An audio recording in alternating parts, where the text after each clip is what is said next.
Alright, so we're gonna be doing Honkai Star Rail today. I had stopped on the part where right after Phainon crashes out, I was kind of waiting to do the rest of the story when when I started streaming. So let's just do it. Overview story recap. Oh, wait. I guess I'm not gonna be seeing the story recap. I did not mean to cancel that, but whatever. When the heart changes, so does the world it sees. Alright, let's do it. I'm kind of curious to see where it goes, because that was crazy. Hello. That was so incredible. Of like all the Phainon stuff and even before with Aquila and everything. It was fantastic. I'm really excited to see how this ends. Well, not that it's gonna end right now. There's still, I think, 2 more updates after this one. So we go through. Your surprised expression is just like what the memories record. Oh, I think I remember where it stopped. It stopped with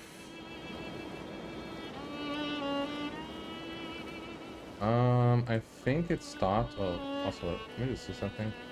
I'm noticing that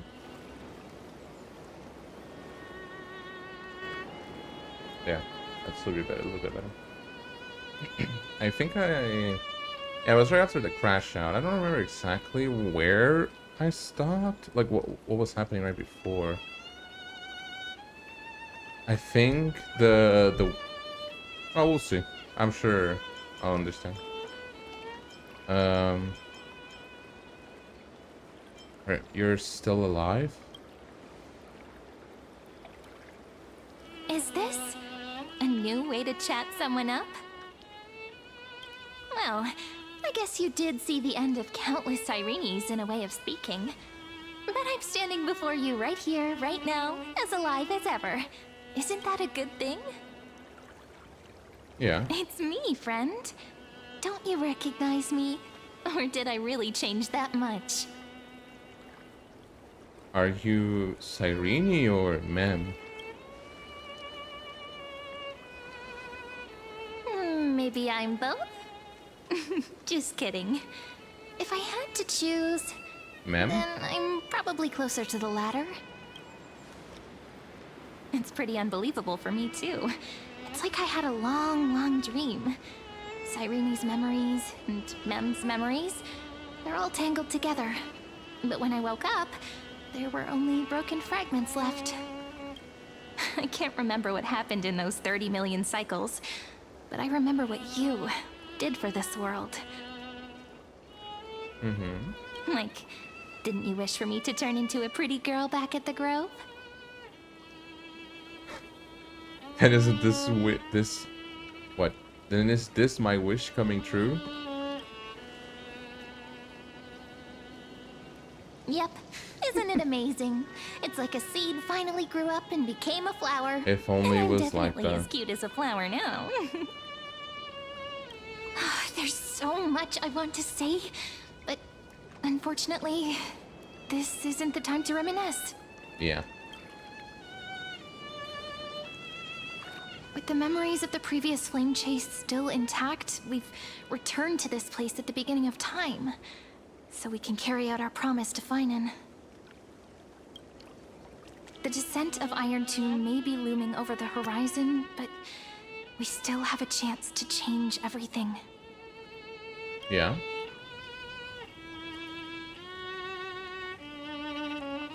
Ide Silicii is so quiet. In Cyrene's memories, she always sits alone by the lake, gently swaying on the swing, like she's waiting for someone. Yeah, she loves the swing apparently. It was the same for Phainon. Yes, Phainon too embarked on his journey because of this view. He then walked alone for more than 30 million cycles. Thankfully, you arrived during his long wait, friend. Is that also why Cyrene did what she did? It sounds weird, doesn't it? It's something that happened to me, but I'm talking Yeah. as if I'm an observer.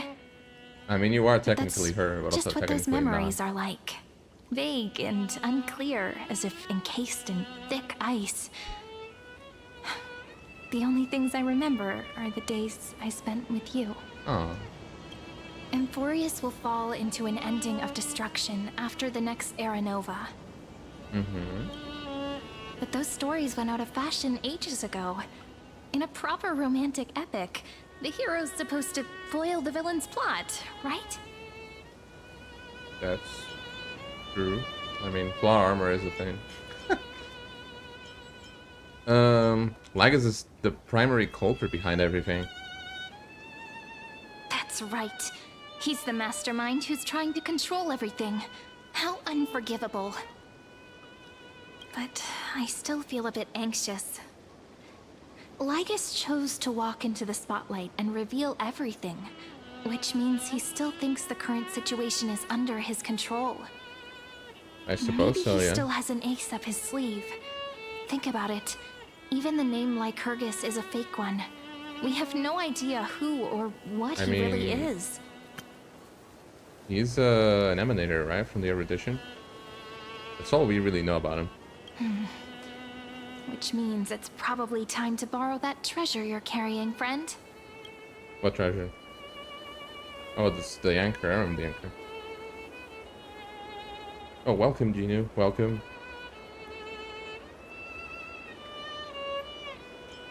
Let's see. Time to call Skrulum with the chronocognitive anchor. Yes.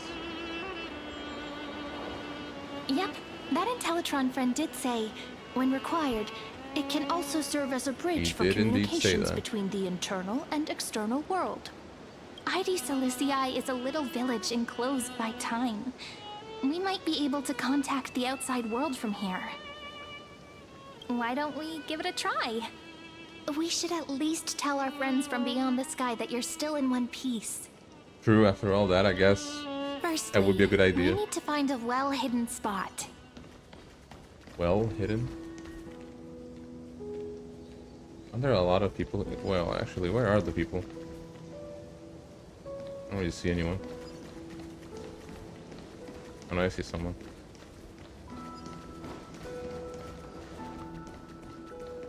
I don't know if I'd say this is hidden though. Probably good enough.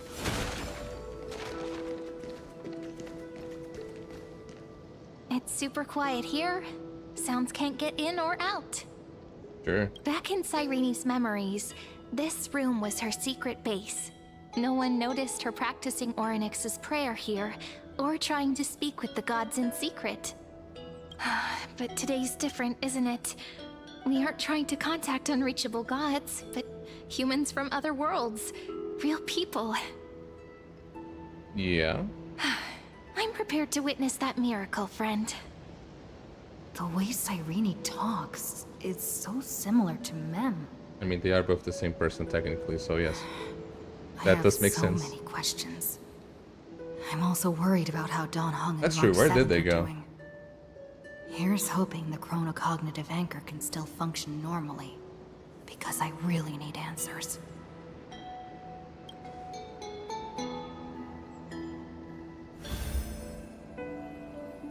Signal strength, 14.8%. Dialogue window, 16 minutes 22 seconds. Prerequisite, no external interferences. Okay. Oh, hi. We are very glad to learn that you're safe. It's such a relief to see you two. Been a while. Pity. Now's not the time to celebrate. Having two geniuses standing here means you are in big Hey, trouble. what? Why? Listen up, little one. The Destruction's eyes are gazing upon this place. No, I'm not joking, and no, it's not Droidhead. It's the real Nanook. Well, Time is Phainon running did. out, so I'll explain in terms Yeah. you understand. It makes sense. This world, Amphorius, is in fact a testing ground, where the Lord Ravager, Iron Tomb, evolves through self-extrapolation. Yeah. Hiding in this segment, unknown to other life forms, it has Oh, is that endlessly really repeated the cool? process of Era Nova, seeking a solution that could obliterate the erudition. For some reason, the experiment entered a prolonged state of stagnation. However, it has now restarted. Prediction. If effective intervention is not performed, Iron Tomb will complete its self-coronation in 14 system hours and initiate its plan to destroy the entire path of erudition. How are you gonna destroy the entire path? How will yeah. Yeah. How will it destroy the erudition? The possibilities are endless. Breaking down interstellar communications, destroying the synesthesia beacons, returning cosmic civilizations to the Dark Ages, or even starting the third anti-organic war. Any of it would be able to bring the cosmos to its knees. Yeah, but then it's not just erudition, it's everything. So Simply put, it will tilt Saying. all sciences and technologies towards the destruction. And since Nanook glanced at this place, it means they are being dead serious. I see. Hasn't Iron Tomb been around for a long time? Yeah, since the beginning of the simulation. I don't know when it started, but it's probably a long time ago. Based on info provided by the IPC, Iron Tomb probably isn't like Selenova or Zephyro, Yeah, who are it's the overlords scepter, right? ascended from human beings.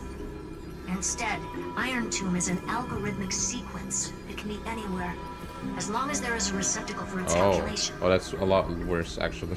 I thought it was the scepter itself. No, that's worse. The version of Iron Tomb hiding in Amphorius is its source code, and this scepter is its incubator. Ooh.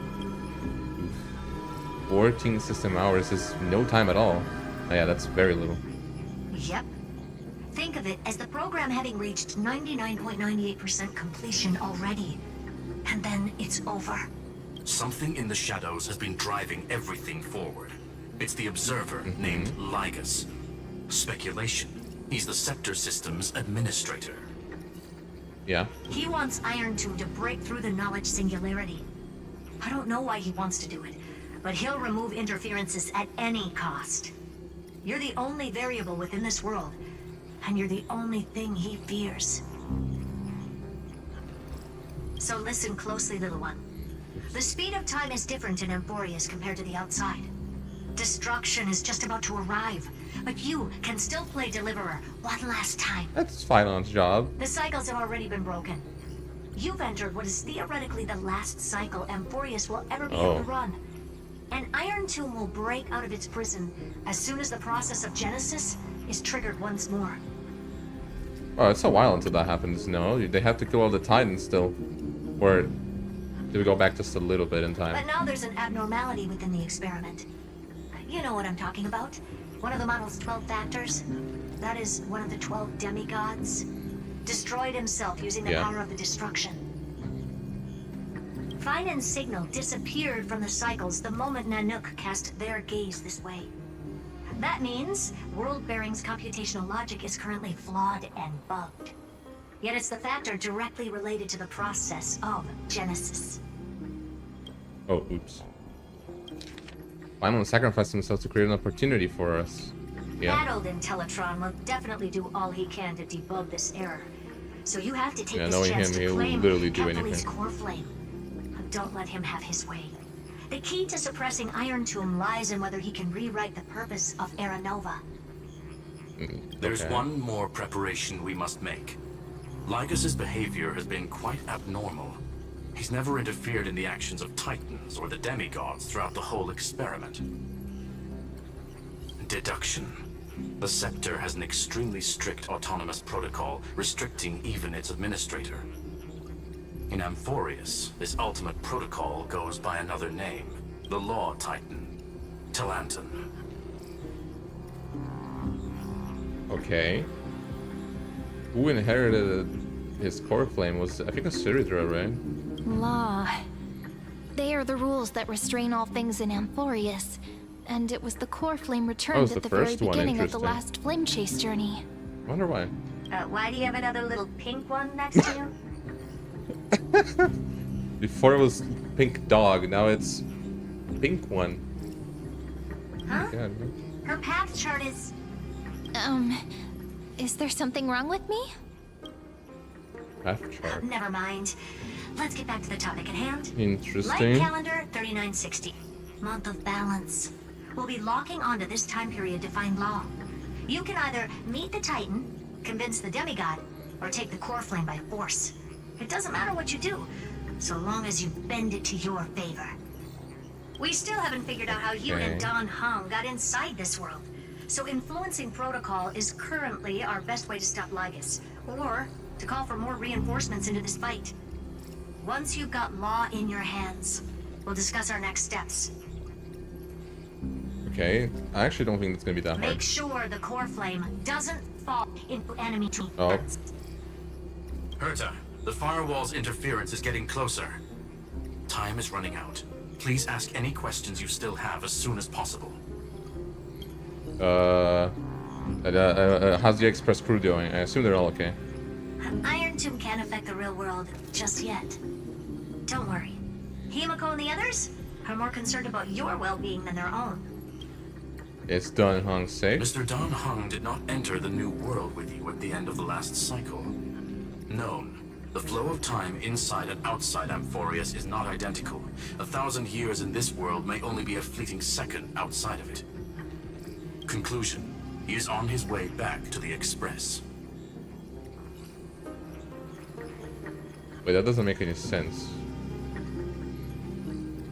I'm gonna assume that was just an example, because that would make no sense if it was 1,000 years to 1 second. What was it? Something like that? Yeah.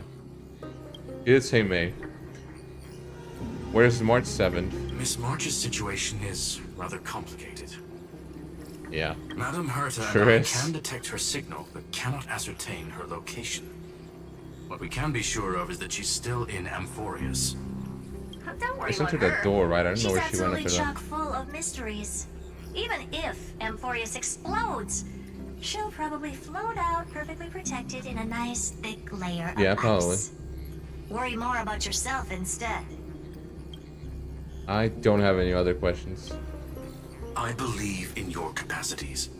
The hands of the Trailblaze can create miracles, and will certainly be able to snuff out the flames of evil. I'm not going to Even. give any motivational speeches. I just hope you bring good news the next time we meet, little one. No, not little one. Oh my Deliverer. god, it's the first time she said something that wasn't... Yeah. To me. Those two geniuses certainly have memorable personalities. They sure do. Can you understand their explanations? Probably not. Yeah, Oh, I okay. understand more than I should, actually. Honestly, some of that conversation feels like it's about things I once knew, but then forgot. Okay. Maybe it's because of Mem? After all, Mem's a memo sprite born out of your thoughts, friend. Maybe our memories somehow got tangled up together. Maybe. Never mind. Let's focus on something more important with what little time we have. Just treat me as an ordinary girl with secrets, okay? I am noticing... noticing? I'm noticing she speaks a little bit different than the OG Cyrene. I mean, she is Mem, but they're technically the same person, so it's interesting. Light calendar 3960. I remember that Talantin had already fallen by then, and the Chrysos heir who inherited that core flame is named Ceridra. That's what's recorded in history, and the period we'll be heading to. We'll need to find Law and stop Lygus. So, we've at least got a solid direction, right? Can you give me a little bit of time before we go? I want to pack some stuff. There's so much more I need to take care of in this form, and I'm still getting used to it. Do what you have to do, I guess. A relaxed scene like this probably no longer exists in the outside world. Oh, I think I understand now. This is the... Whatever. Probably not. Okay, retrieve the anchor. Can I talk to her? This is important, and that's also important. It It's not gonna fit into my bag. I don't think you're gonna be bringing flowers in your invisible bag. Hold on, I'll be done in a sec. I don't think you can even do that feasibly. Don't forget to take it with you. It's your only means of communication with the outside world. The Genius's message is still there, reminding you. Travel to like calendar year 3960, the era of the Lanterns Fall. Gain control of the law flame, core flame. Then you can bypass the final protocol modifying to modify the core flame of world bearing Titan and reverse the Era Nova. Delay Iron Tomb's birth. Cubes. The information on the chronocognitive anchor is now unrecognizable. However, you already know the mission entrusted by the Genius. Go seek out the power of law. Retrieve chronocognitive anchor. Okay. I know how to read that now. Should I head to the attic to wait for Cyrene? Or should I have one last look at Ides Elysiae?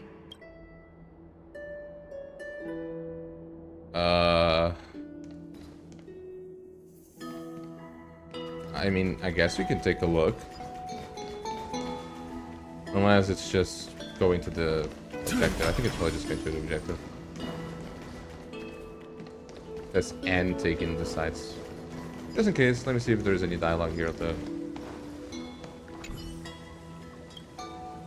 Okay, no. It's probably just going there then.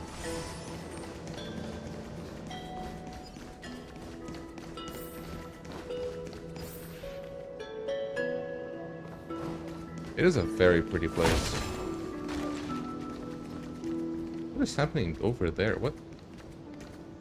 Why is it like that?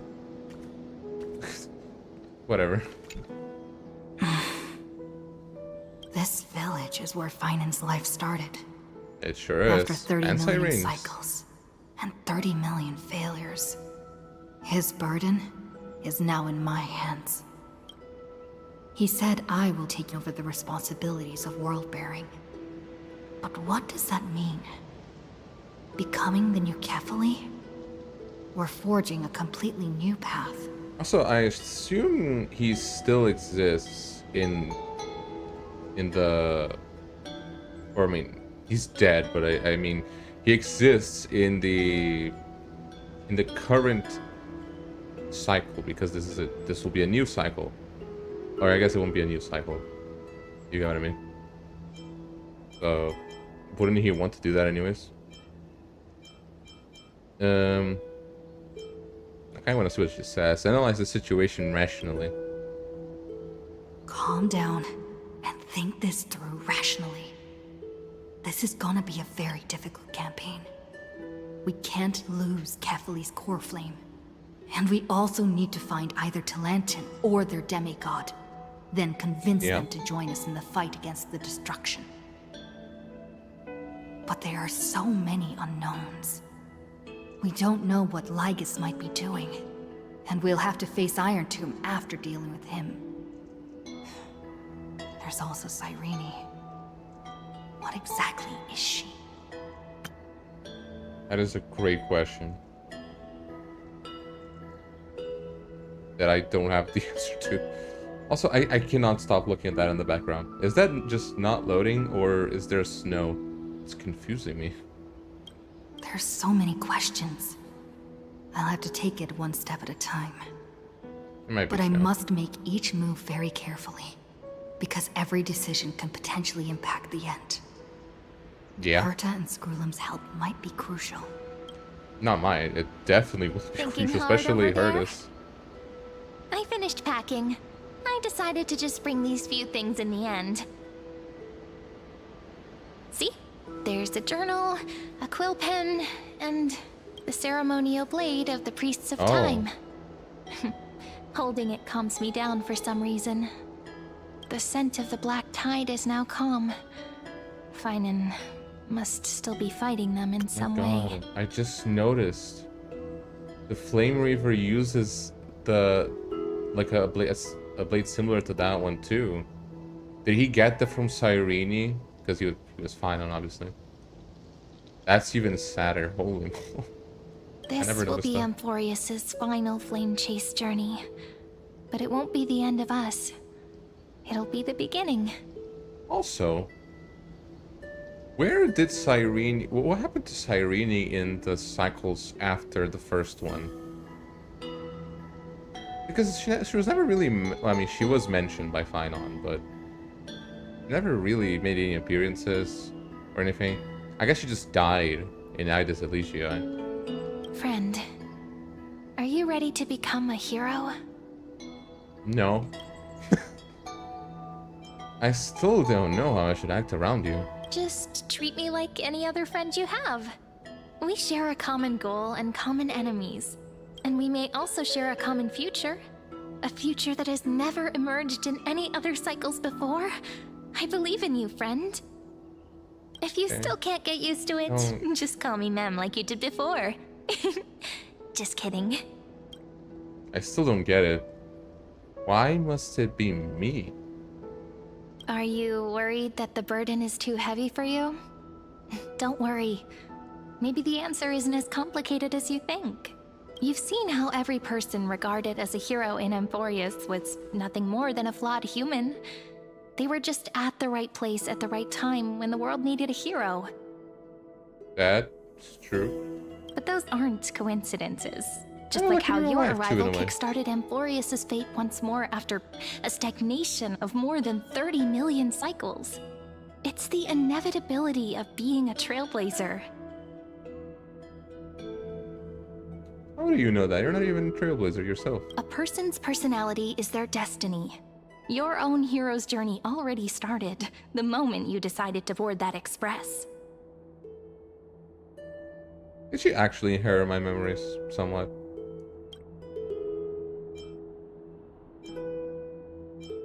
Stand with me and let's become heroes. Stand with me? That does sound very nice. Why don't we take everyone with us? I believe in you, friend. We'll never be alone, no matter what awaits us. In other words, since you've already saved so many worlds, friend, you should be used to being called a hero by now. Maybe you can tell me those stories as we travel. That way they can become our shared memories too. Let's trailblaze onward like before and create a future that's worth being remembered.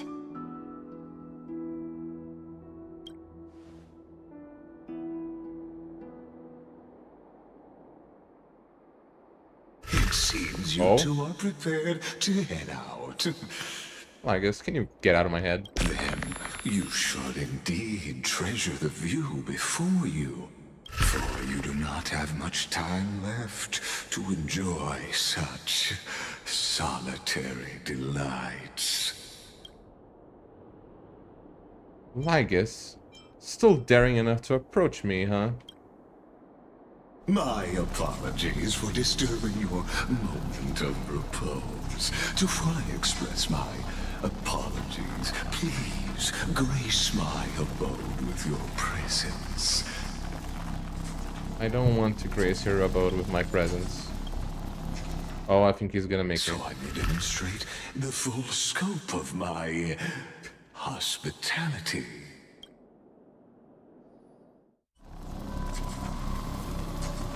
You're not great at hospitality. Oh. What? What the? What is this place? Is this the actual scepter? Whoa.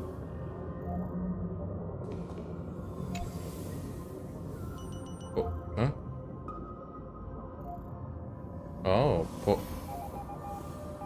almost 600. Prime and mobile. It's probably premium mobile. I think it's. Forgot the language. Whatever. Final 40 strife. Oh, premium mobile is the prime mover of life, or the prime mover. Okay. Farewell, then. May we reunite in the new world. That's true. Oh, she's gone. I took my meds. What are those names at the beginning? Maybe Kaya. All shall bid farewell to one. And that person alone will witness the miracle.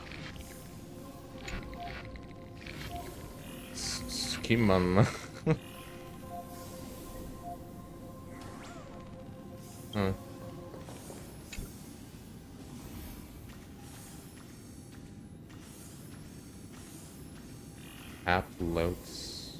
Lotus? I don't know.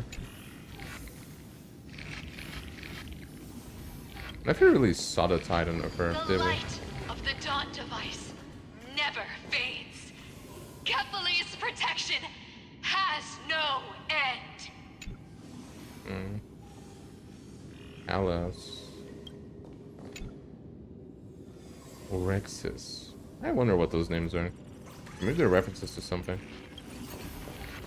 Oh, they probably are. After I cross this river, it will be a tragedy for mankind.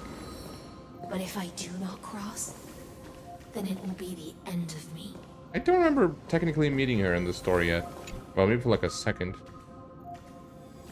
Like Phainon's thing. Aporia. Okay. I think of Aponia.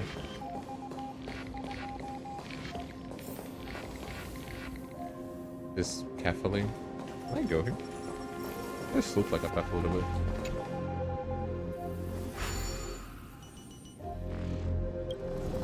No. As you reach out to touch the screen, an eerie sensation instantly courses through your entire body. You feel... Outlier. Executing command. Record. I'm already recording? You don't need to do that. SMH.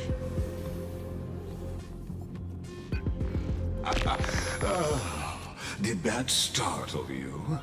No. I'm vaccinated against that. This is the intersection between Amphorius and the real universe. The audience see. seat where I observe this experiment. You can also call this location the Exomyth. So myth. I thought that the location in between was that one the Vortex of Creation place. Not the one that we go with the Flame Chasers, but the other one that Herta went in. What you see is the true form of the eternal land and the 12 demigods after they've shed their disguise of legends. If you're the person that managed these cables, you really don't have any cable management skills. With TVs thrown around, bro. Clean the place, please. Amphorius is like a microcosm of the cosmos. People love to portray the romance of the starry skies, but their tales often forget a different and far more truthful type of universe. The moment ancient Antikytherians they actually sketched existed? geometric shapes on the sandy beach and recorded the first numerals and symbols on parchment, the universe turned into a silent equation flowing under the pen of these relentless decoders.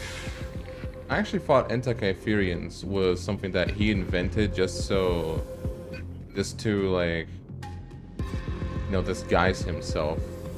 Kind of like Stellan Donahong had to do. I thought it was that they actually existed in, you know, Amphorius. It was once the mother tongue of the creator, the pen of divinity, and That's the supposed to first mean the lyrical mother verse tongue? ever written by free will.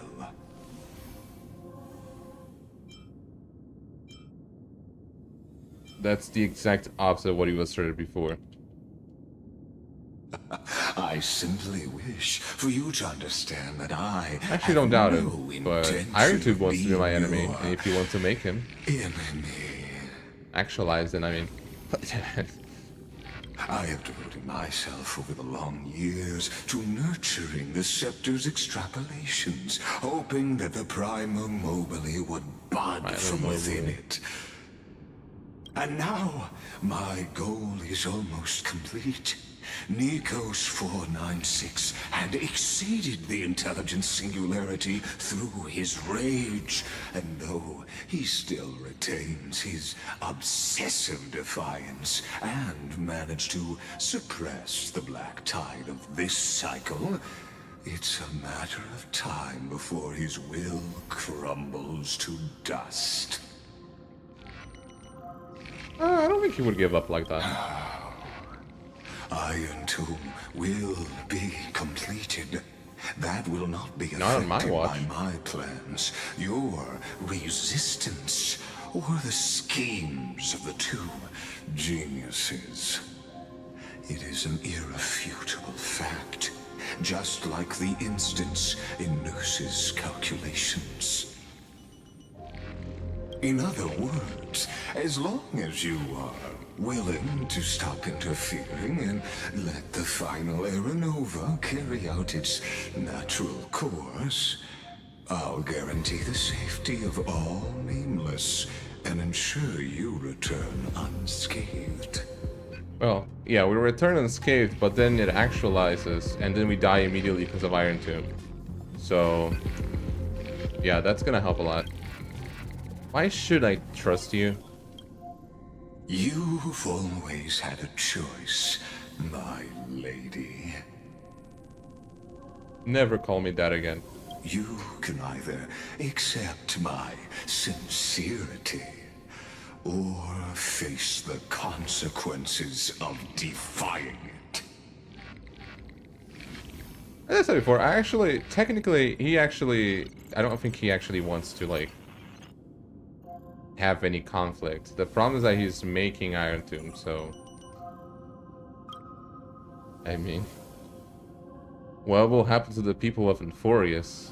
And I actually don't doubt his sincerity. I actually do think he's telling the truth. I hope. I mean, I did trust him before. So. I just get betrayed left and right. What will happen to the people of Euphorius?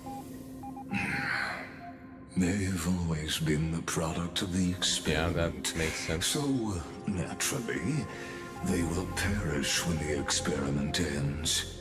That outcome was predetermined long ago, so I will not embellish such a regrettable conclusion. I do wonder why he's doing this. I don't remember if he talked about it, because it does feel kind of weird, especially because he's an emanator of the erudition. It does feel a little bit weird that he's so intent on making Iron Tomb actualize when it's the destruction. It feels weird. We'll have a friend stranded. Stranded here. Ah, yes. I am aware of that esteemed lady's whereabouts. Her real identity is quite astounding.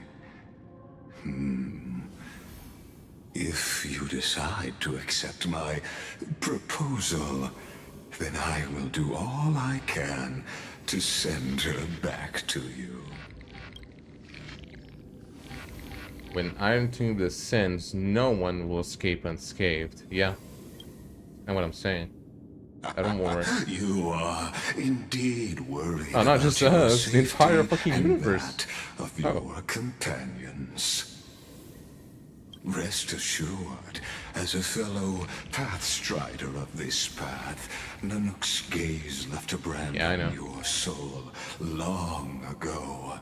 You harbor the seed of destruction within you, but you need to learn how to use it in the right way. That vital knowledge is also my bargaining chip in this negotiation between us. For there What do you mean by are that? few in this world who are truly capable of such a feat. and I happen to be one of them. Wait, what? Oh, okay, I get it.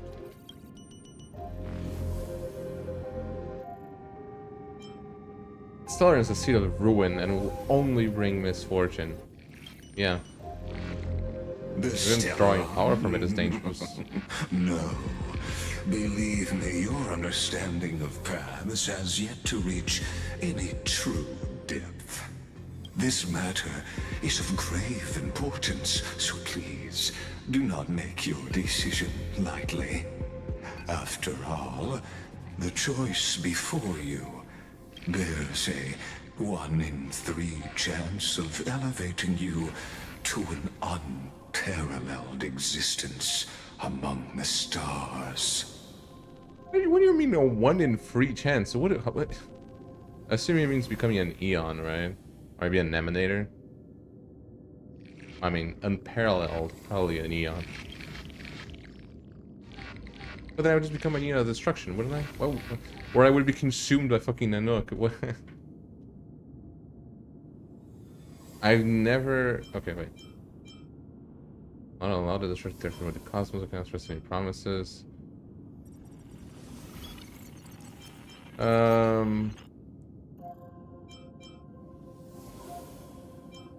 I actually do think he's telling the truth. I actually don't think he would be lying, not gonna lie. I hope. But I will not allow the destruction to tear through the cosmos.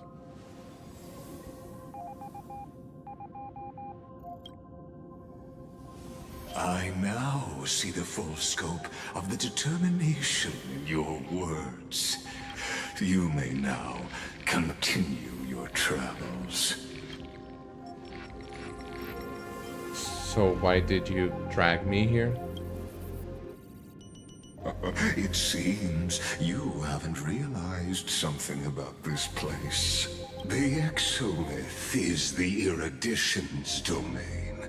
You cannot physically interact with me in any way in this place. You didn't answer my question. As negotiations have broken down, there's no more need for us to remain in the audience's seat. Let's return to the theater called Amphorius, where you will meet me once again.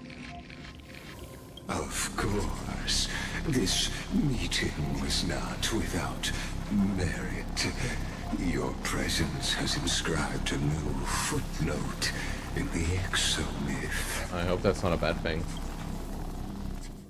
As for its purpose, allow me to reveal it to you in detail the next time we meet. Okay. Oh, it's already 45 minutes. I'm actually quite enjoying this. It doesn't seem like it was 100 47 years minutes. ago, the flames of war consumed Akama. The Outland forces broke through the dawn. Golden blood flowed with greed, and enemies descended with Kephali's eternal slumber, painting the holy city's walls in scarlet. Its generals had vanished, and the elders prostrated on the ground. The throne of worlds kept silent to the pleas of the people. Until the heaven and earth cracked open. Not the gods answering the people's prayers, but a legion rising from the sea of blood.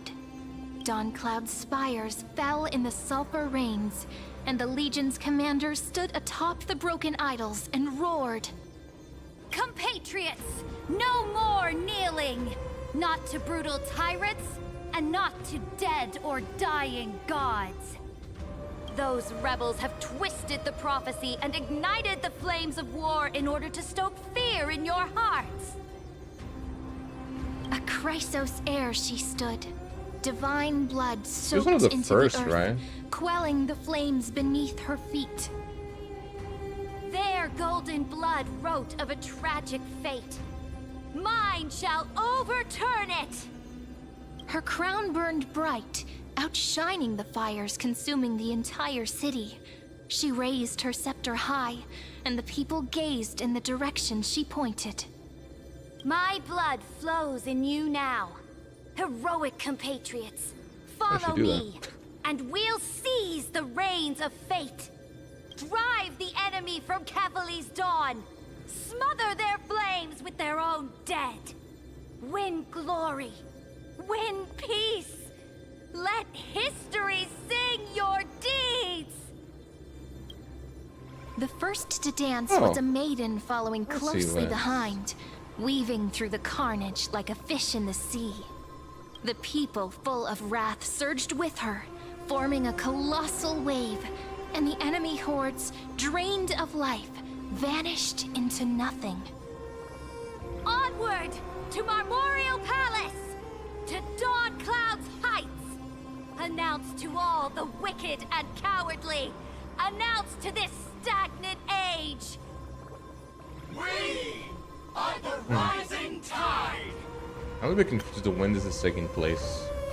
I assume it's not the Black Tide.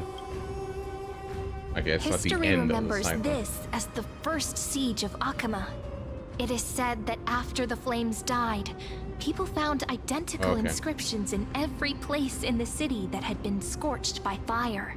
It was the name borne by Akama's first and final sovereign, the Imperator Saridra. I actually didn't know that. So she was the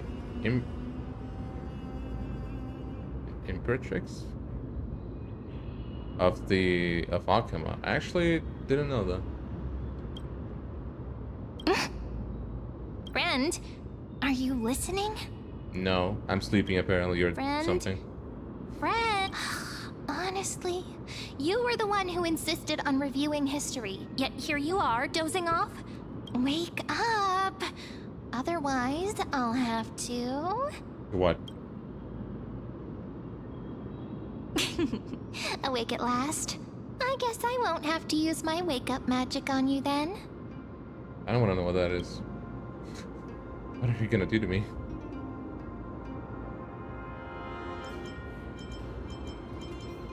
I was just meditating. Fine.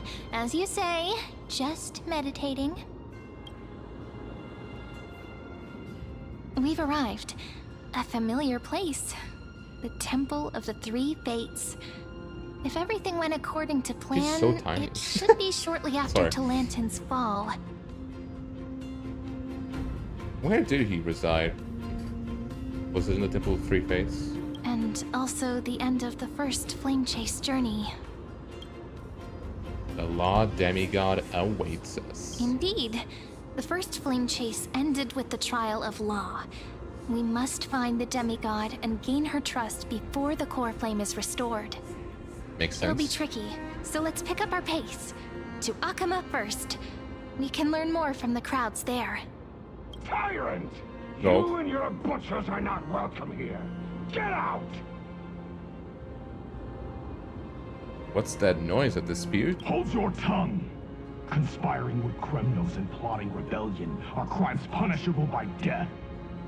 There are multiple voices, and things seem tense. Let's not get caught up in any trouble. I have a feeling we're gonna get caught up to in hide trouble. and observe from the shadows. Sure. Okay. At least Phainos keep their faith. You know what? Just to get the... Oh, I can't change the team. Oh, I'll do it later. I wanted to do like a little bit more lore accurate. But no. Isn't that... Where are the people? Oh, okay. What is happening?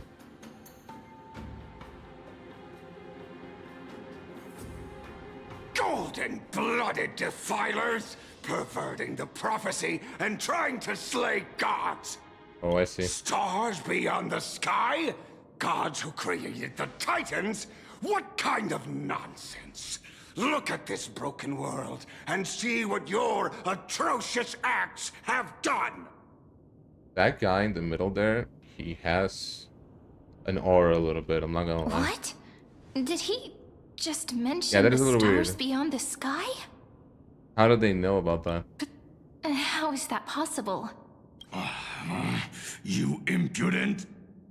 Ducks for Goris. We're here to welcome the deliverer from beyond the sky. Stand what? down. What?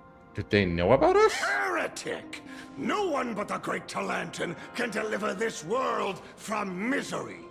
I ask you, if the old laws were so perfect, why did they crumble beneath my feet?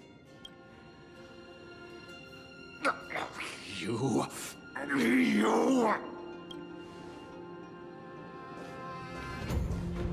Talantin is long gone. Now I am the law. Challenge me, or submit Oops. to my judgment. I mean, she literally is the law now. Oh, cutscene already.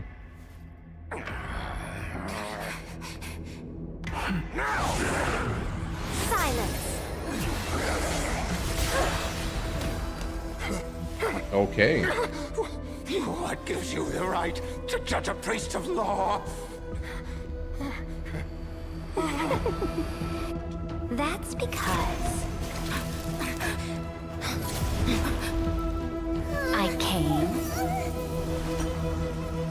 I saw, I conquered. I am not immature, I swear. I did.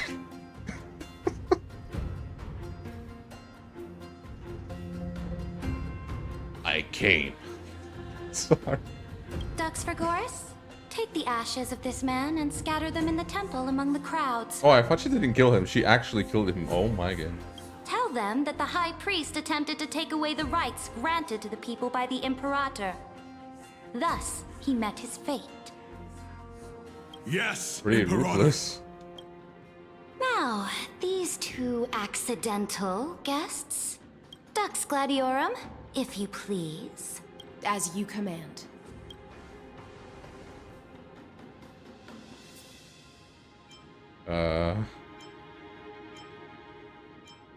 Wait, we're not your enemies.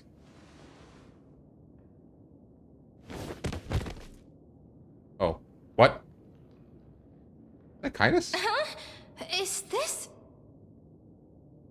Kindness? Correct, but not the kindness you know. Oh, so they do know we're from. This is Why? the leader How of do the they know that? Cleaners in this era.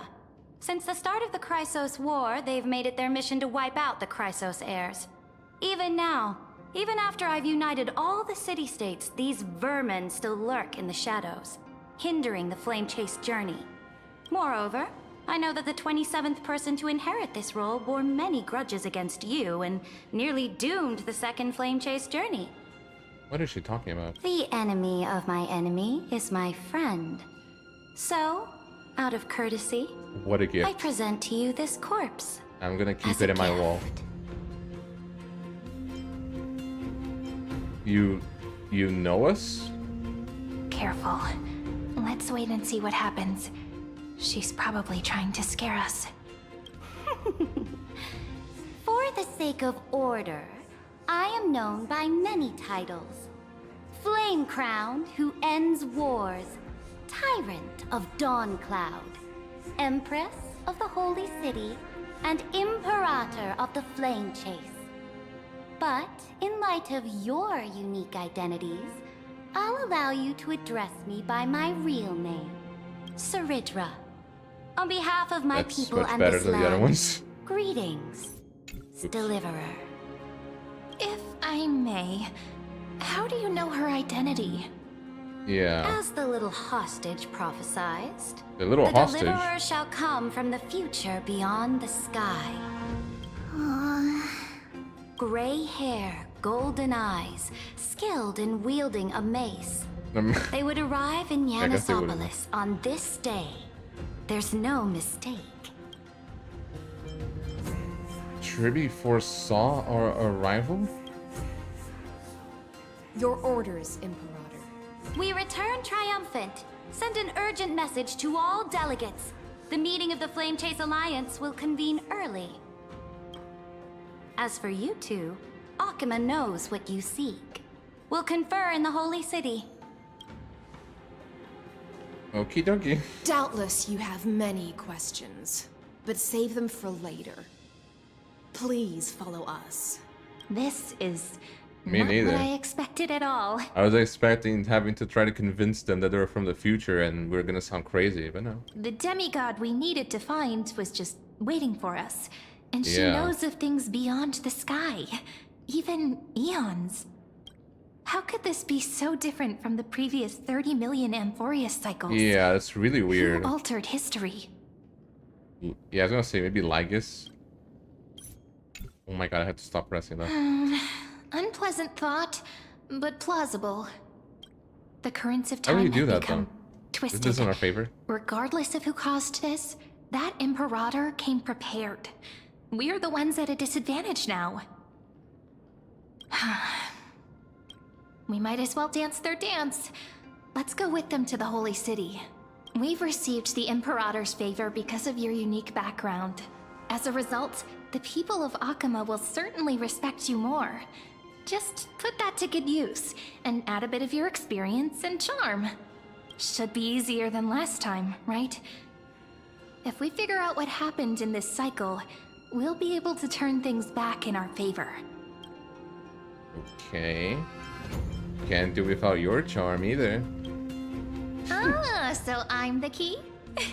Since you insist, friend, I'll give it my all. Guests, please.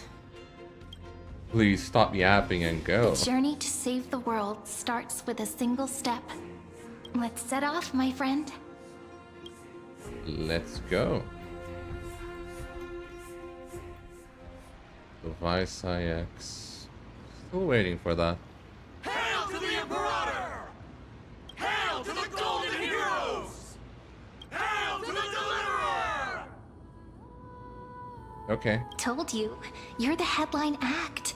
All this spectacle is for you. Guards, your service to the Holy City is appreciated. How have things been? Castrum Kremnos once again struck the border. Dux Brumalis led her troops to repel the enemy. The agitators against the Flame Chase are still active in the city. They smashed the shops around Memorial Market. But the garrison already arrested the culprits, and now they await interrogation. They are merely a disorderly mob and do not warrant any attention. Even though Terravox personally mended the fractured earth, it still didn't silence these fools. Oh, so was Terravox the first? I'm confused. Well, it doesn't matter. Guests from beyond the sky. Inconsequential. Worry not about these trivial matters. Dux Gladiorum will take you somewhere to settle down for now. Why do I feel like that's kind of sus? I don't like the way she said that. Please allow me to belatedly introduce myself. My name is Hycelans, and I am the Dux Gladiorum who swears fealty to the Imperator, as well as the Knight Commander of the Akuman Alliance. The Knight Commander, okay. Later on, the Imperator will invite you to attend the meeting of delegates to discuss the Flame Chase journey. Ow. Your arrival I had has my hand on the convinced table. us that the future promised by the prophecy is certain. Under the Imperator's command, Amphorius shall break its chains and reach the world beyond the sky. This is so weird. With all due respect, what exactly do you know about us and what's beyond the sky? As a humble subject, I cannot freely express my own views to you. Please forgive me. I knew it wouldn't be that easy. Yeah. Time waits for no one. Please come with me and rest now before the meeting later. Akuma, under the Imperator's Are you gonna rule, rest here? is no longer in the shadow of war. Indeed, Dawncloud stands as the hero's residence. Oh. The Imperator put much thought into its design, in order for it to serve as a sanctuary from the burdens of battle. Did the Akuman we know exist then, or was it just Dawncloud? Because there isn't that much in Dawncloud. place that we can visit. Please experience its marvels firsthand, heroes. When the Imperator arrives, I shall come to summon you. Also, can I just say something? Out of every character, I feel like Hycelians is probably the coolest design in the entire game. Or at least one of the coolest. You can literally see inside her, which... Pause, but yeah, it's pretty cool.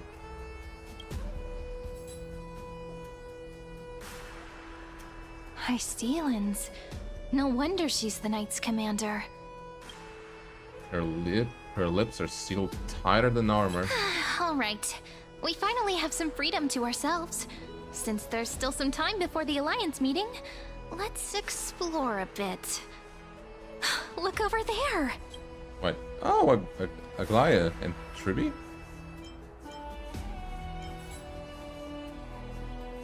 Well, I guess it's not them.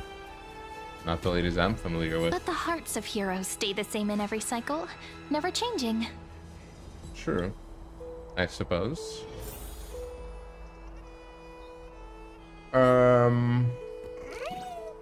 Sure, let's talk to you. Dux Brumalis, our great Imperator, found the mastermind and executed him in public.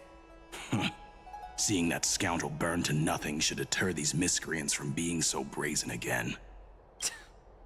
So the great Imperator isn't afraid of getting her hands dirty? What a ridiculous display. What do you know? No matter what sins the people commit, they are still the Imperator's people, and it's only right that they be judged by the Imperator's own hand. I guess, yeah. Our distinguished trespassing guests. Trespassing? Are we trespassers or guests? Seneca, the Dux Brumalis. Greetings. This Dux Brumalis doesn't seem to like the Imperator very much, but she holds a high rank. As for this Dux Frigoris, his way of speaking seems rather unusual too. Let me see what I can get out of them. I'm Cyrene of Idicelicii. This is the Deliverer Beyond the Sky. We're new here and wanted to ask you, does this city host any other visitors from beyond the sky? We're looking for our dear companions. Drop the charade. But yes, there is someone in this city who is all too familiar with the world beyond the sky. Silence!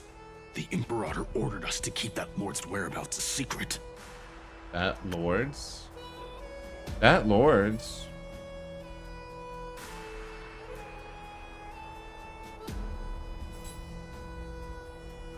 Okay. Enough, you pathetic lapdog. Do you need to beg for permission from that cursed Imperator even just to bark? You... Someone who is all too familiar with the world beyond the sky and is referred to as that lord. Could it be? Looks like things are getting heated. Let's get out of here. Oh my god. Yeah, I don't think that's gonna turn out well. How are we supposed to talk to the heroes of deliverance? What if they're really intimidating? Virginia, don't be so nervous. Once they hear your poetry... Ah, heroes, you're already here. Greetings. I am Apollonius, the Dux Helcolithus, one of the 5 sages of the Grove of Epiphany, advisor to the Flame Chase army. This is Virginia of Castrum Kremnos, the Dux Carminum and imperial scribe of the great Imperator. Hello. I'm Virginia. I compose poetry. I'm Cyrene from Idicelicii. This is the Deliverer. Nice to meet you both. They're not as frightening as the rumors claimed. This is our first time in the Imperator's realm. Akima is even more magnificent than we imagined. If you all weren't here to look after us, we'd be completely lost and confused. The Akima you imagined is long gone. Under the Imperator, this city has been reborn as the capital of the world. Okay. Bask in her free-spirited winds. For anyone who fulfills their duties to the Imperator, these winds shall forever remain at their service. But what if... Those who are loyal do not need to consider the consequences of betrayal. But if you're curious, why not head to the lake and take a look? Those elders who lie at the bottom of the lake are the best example of what happens when you disobey the Imperator. The elders of the cycle were all... Looks like that priest who was sentenced to death wasn't an isolated case. Hey, Aglaya, Triby. Been a while. Maggie, you're still so listless today. Did you have trouble sleeping again? Yes. We know. The Titan's prophecy haunts you. If you want, you can talk to us, just like when you were young.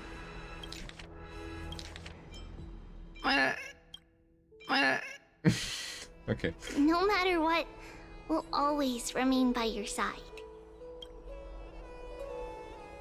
I know. I also understand that fate cannot be changed. It is not the future that I worry about. I spent all last night weaving clothes and linen for the refugees. The Chrysos War is born of injustice and has shattered their dignity. They deserve at least some basic decency. If Amphorius one day abandons this, then all of us, commoners, Chrysos heirs, Titans, become no better than beasts. Oh, we have guests. Welcome. I am Aglaya, the Gold Weaver. Yes, this is before... I think this is before she became a demigod, right? She's actually a lot more cheery, I guess. These rags on you are not worthy of the title of Deliverer. I must prepare some proper attire for you. It's been a while, Aglaya. What is the matter? Your gaze seems somewhat unsure. Does your Aglaya differ so much from me? A bit.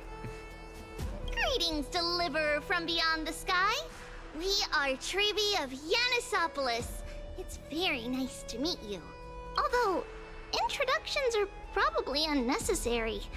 We know you've witnessed the future of the Flame Chase journey, even more clearly than we have. Witnessed the future of the Flame Chase journey? The prophecy also told you about that? Indeed. Orynyx reshaped Amphorius through the prophecy.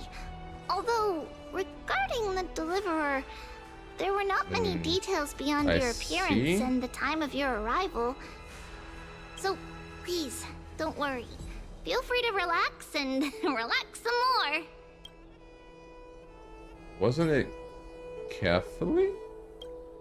Kephali issued prophecies too, but it was Orynyx who told mankind that the Deliverer from beyond the sky would descend upon Amphorius. Okay, quick theory. I think the person or the I think Orynyx might actually be March. That's why she knew that, you know, and gave this prophet. Well, I mean, she didn't know the end of the thing though, the end, how it ended. So I don't know. More crucially, they revealed a future entirely different from the Aranova. Though we still must challenge the gods. In the Time Titan's prophecy, this path leads not to a new world, but to the true starry skies. I do wonder how they're gonna make the Amphorius itself and everyone from Amphorius mix with the other places we go. Because how is that gonna work? They're not real technically, so how is that gonna work? So I assume they're gonna become real in some way, kind of like Phainon did, right? I hope so. This is also what the Great Imperator has been striving for all her life. Your arrival further confirms everything. This can't be real. Even you find this surprising? Fate really is unpredictable. Perhaps the upcoming meeting will hold even more surprises. Maybe.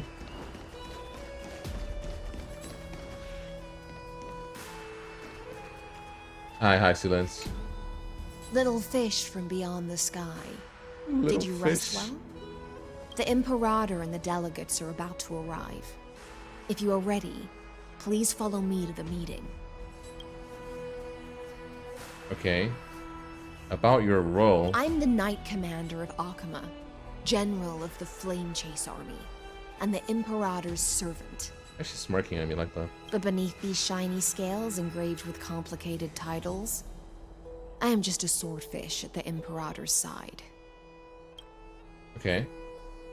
Oh, is that actually what she's like based on? I guess that makes sense of her sword.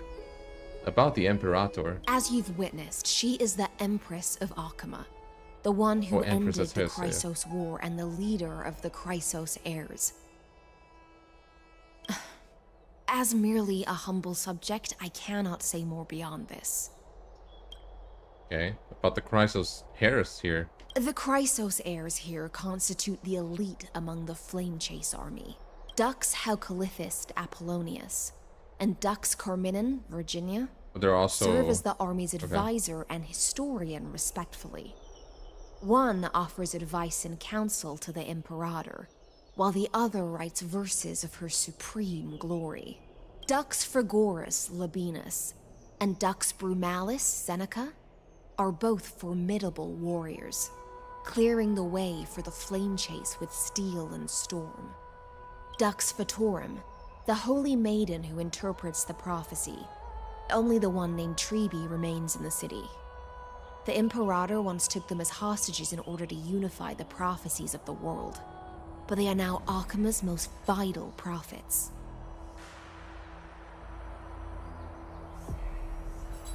Why take them as hostages? Dux Goldweaver.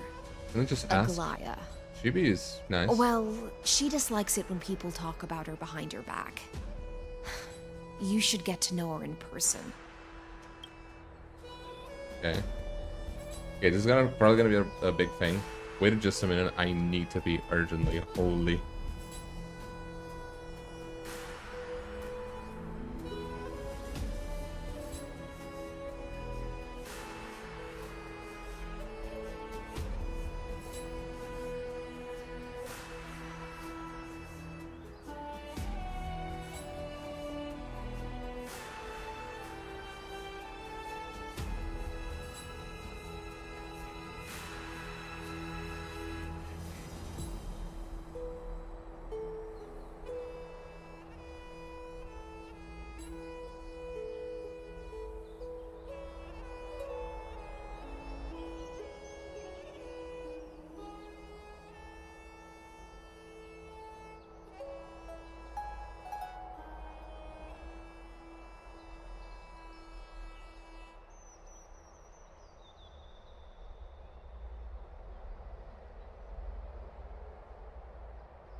And I'm back.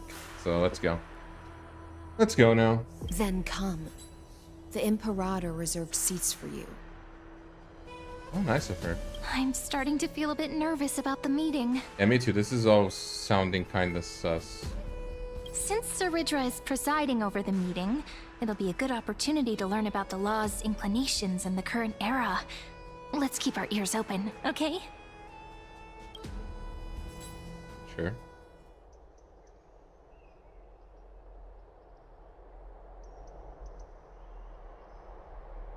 Okay. Good sir from It's a lot more Paphos, people than expected. what do you think the Imperator is planning calling this meeting so early? My homeland can't endure anymore. Wouldn't you be upset if it took longer? I'm confused. Who knows? First, she wants to hunt Titans. Now she says there are even greater calamities. Her madness is the greatest calamity. Exactly. Chrysos heirs, deliverers. What about us ordinary folk? How much are we worth in her eyes? Things feel pretty tense here. The history books said that the Imperator aimed 3 cannons at Dawncloud to make all the delegates obey her. Will history repeat itself in this cycle? Yes. Similar acts have occurred, and not just once. However, whether history will repeat itself, you'll soon see. Those are the 2 spots reserved for you. Please take your seats. We're next to a Goliath? What's happening again? Why aren't we starting? That's what they were talking about before. What is this?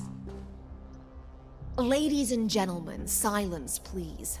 The Imperator has arrived before her faithful council, and the Alliance meeting is about to begin. All rise. In the names of Talantin and Kefali, the Akama Alliance swears upon the gods. Cease the pageantry. I pray not to the vanquished. What? Kefali, of course, needs no further explanation. As for the subjugation of the law, at the entry hour 2 days past, a scout should have brought the news to all of you. Unfortunately, guards found his corpse among the rocks not far from the city. That seems bad. Moreover, the poor soul was buried with a Paphos curved blade. It pains me to imagine what agonies this loyal warrior endured before his death. Paphos curved blade? Is that from... Delegate from Paphos. Do you have any insights? I guess it's from Paphos. I know that was a place. Nothing of this. The evidence is irrefutable, so there is no need to waste your breath. However, let us set this trial aside for the time being. Witness, even within the most sacred and dignified council, there were those among us who wished to draw their blades, brazenly challenging the Alliance, seeking to shatter our hard-earned peace and unity. Fortunately, I uncovered this plot. Now, to protect this beautiful city and her people, the Imperator's legions are ready. They will escort each of you to the Temple of the Three Fates, where you will receive the highest level of protection the Alliance can offer. Then, the Legion's warriors will join me in embarking on the campaign against Phagusa. This is clearly a trap. Imperator, did you summon us here just to trample on the dignity of your allies? Enough. Let's calm down. Things are starting to get pretty intense. Yeah. Comrades, you've all seen her true face now. According to the ancient laws of Akama, only with the consent of 2/3 of the elders can the legions carry out the commander's orders. The ancient laws. Didn't you destroy them long ago? You defected during the first siege of Akama, voted unanimously in favor of the Council of Elders restructuring, and just yesterday, you desecrated them with a blood-stained blade. The decaying old laws fell with Talantin and are no longer deserving of respect. But if you still insist on proclaiming yourselves defenders of the law, then be silent and offer up the highest respect to this core flame in my hand. Okay. That really is the core flame of law in her hand. Yeah. Since there are no objections, then the original agenda of this meeting, the campaign against Phagusa, is hereby passed. The Flame Chase Army's hunt for the Ocean Titan begins today. I guess High Seasons is kind of like Lygus, In order to prepare for war, all allied city-states must surrender command of their militaries and pay all war taxes by the end of the month of Evernight.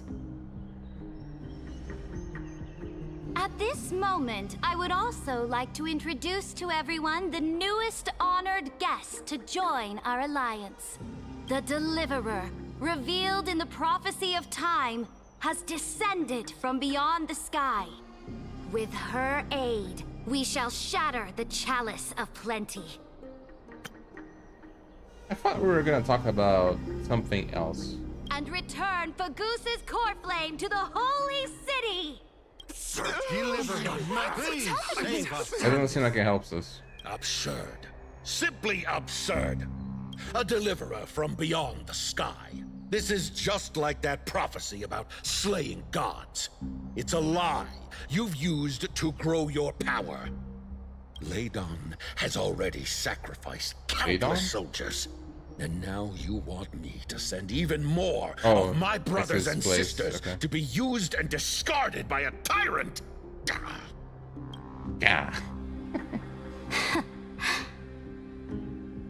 Are there any other objections? Probably better if I everyone bid stays you all silent. farewell. Meeting adjourned.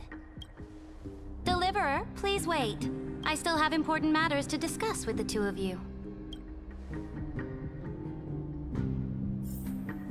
Yeah, I thought this was gonna be talking about, you know, what we're actually here to do. This is probably gonna be that. I don't think that's correct. Let's not talk about it. I apologize for that farce of a meeting. It must be tiring dealing with so many people every day, Great Imperator. Tiring? You're mistaken. Moving chess pieces, placing wagers. This game of strategy adds a dash of color to our heavy fates. Much like how rule and conquest are always accompanied by sacrifice. Is the war with the Titans also part of that sacrifice? After I glimpse the secrets of this world... No, the secrets beyond the sky. The divine authority of Amphorius no longer held any significance. Let me ask you, Deliverer. Is it true that beyond Amphorius' sky, there are magnificent deities called Eons? Their powers are 1,000 times greater than the Titans. Ah, that certainly captivates my interest. I mean, the Titans are powerful, but Eons are a bit... yeah. Then, please tell me more. How will you use this great power to guide the people?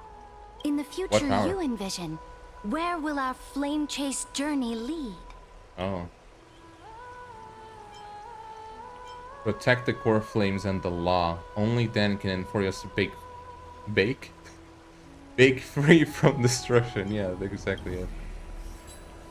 Oh? What you require now is the power of law? Exactly. Just as the prophecy foretold, she is your deliverer from beyond the sky, and she also has reliable allies. If they can intervene in Amphorius's laws, we may have a chance to alter this world's impending fate and reverse its destined end. Is that a good thing? Very good, Deliverer. You have courage to say such presumptuous things, even knowing that the inheritor of the law stands before you. You mean... In the past, anyone who dared to covet the Imperator's divine authority would have met a gruesome end. But now we can see beyond this dying world. For such a tiny thing, she was so ruthless. Sorry. Our journey should no longer be confined below this stubborn sky. Alas, That fickle ocean titan has obstructed the spirit water leading to the vortex of Genesis, hindering my ascension. If the core flame of law cannot be returned, your path to deliverance will never be realized. Is there no physical path there? Now that things have come to this, we must resume our once stagnant journey and force the waves that block our way to recede. So, you agreed to cooperate with us? Cooperate? Forgive me, but I never cooperate with anyone. What is that supposed to mean? Though I will permit you to join me as subjects, and together, we will forge the most perfect law. I just noticed she's similar to Farina, and she kind of is Farina if she was a little bit more arrogant.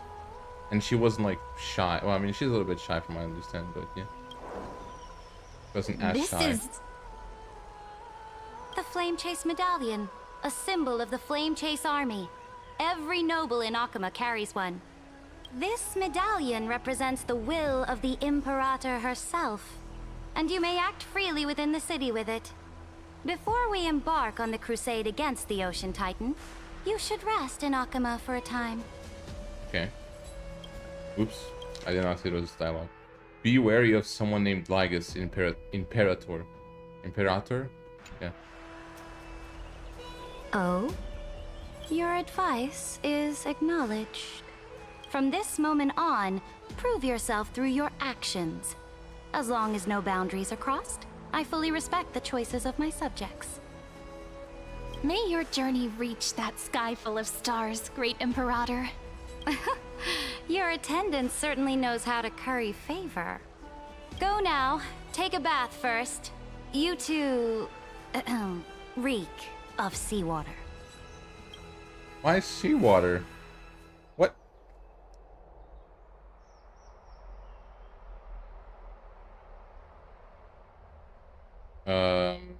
Okay. What is she doing? Come forth, Theoros. Oh no. Yes. Great Imperator. Now, perhaps you're willing to hear my counsel. Those two arrived just as Oryx described, and just as you said, they showed a thirst for law. At least this proves that my judgment was right. Sparing your life was the correct decision. I mean, he wouldn't die anyways. You've once again confirmed that your wisdom is no empty boast. Now another choice lies before you. With whom shall you ally to tip the scales of law? Me? Or that deliverer? Remind me again, Antikytheron. What kind of future do these two paths lead to in your view? I shall tell you. You are entitled to know that the deliverer from beyond the sky is not a wholly wicked being, but from the very start, her stance has been completely at odds with Amphorius. The road they have chosen will bury Amphorius' grand aspirations. Well, I guess it's technically not lying, which follows the path of destruction, it is his view. Will inevitably stray far from the glory it was meant to enjoy. But on the path I have revealed to you, the people of Amphorius will slay their creator in the name of the Imperator and conquer the worlds beyond the sky. They'll all die too. You will command the mighty beast known as Iron Tomb, bringing waves of war and conquest to the universe. Beings across the cosmos will bow before you, offering their... I don't think you can even control Iron Tombs. So? What's the price? The price is insignificant. All that is needed is for you to sacrifice that fragile, incomplete humanity to the destruction.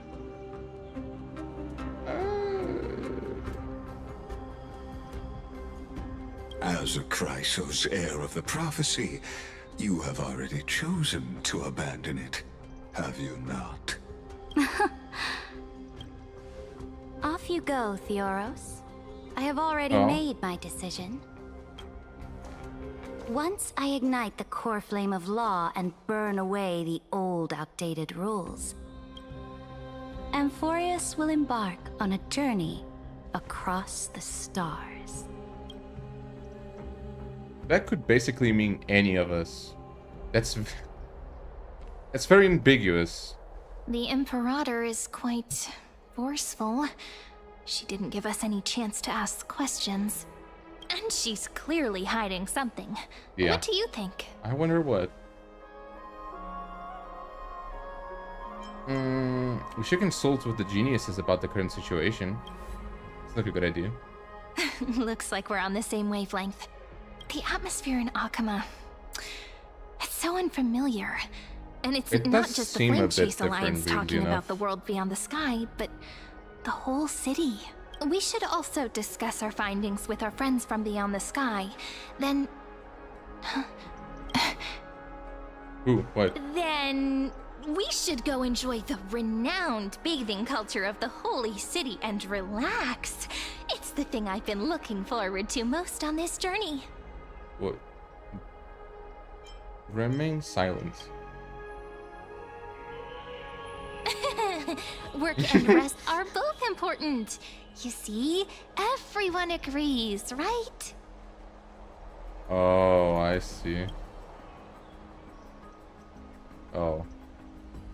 For some reason I thought she saw Phainon. But yeah, this is... it's pretty worrying. Someone's watching. Can't let our guard down for a second. Let's use taking a bath as an excuse to find a quiet corner to update Madame Herta and Screwlum on our progress. Alright. We can also check out what's happening in the city. Since the outcome of the meeting was just announced, people must be gossiping. We can kill 3 birds with 1 stone. Let's go. Okay, that works, I guess. And Chase Medallion. Okay.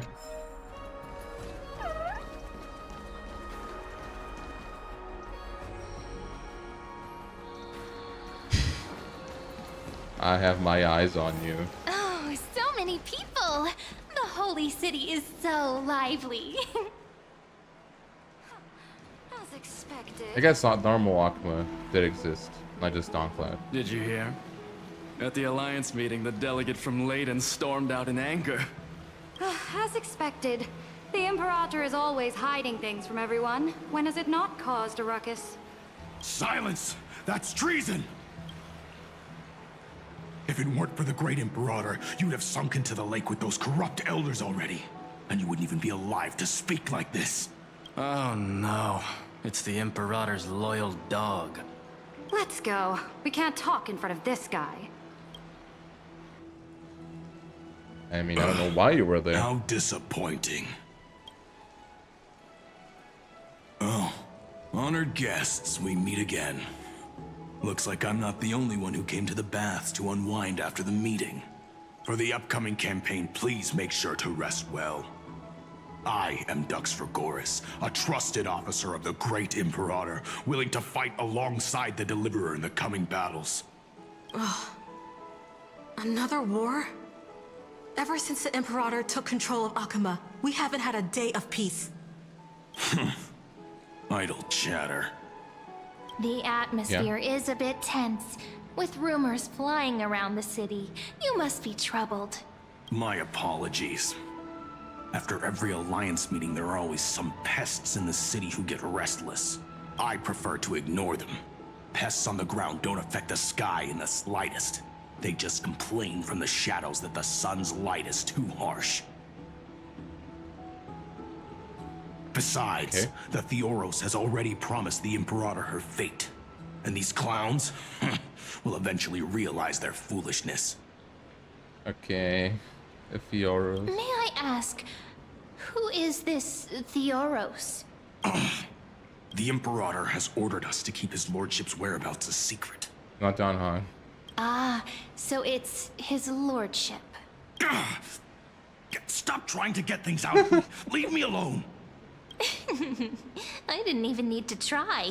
Big and strong Dux Fragoros really can't hide anything. Theoros. Oops. What an ominous name. Bad news. He's been staring at us the whole time. Let's move to another place for now. We don't know how much Suritra has concealed from us. In the worst case scenario, we may have to face more than one enemy. Yeah, we might have to face Suritra and everyone here too. I actually don't think that's gonna happen though. I'm actually kind of hopeful. I don't think she's gonna go for his side. Or at least, Alliance meeting? I think she's gonna change if she does. More like a cage where creatures with golden blood claw at each other. And Flame Crowned, who ends wars? Clearly a tyrant who doesn't deserve such a title. You're absolutely right. While the Imperator's hounds are still hunting down others, let's let out our grievances.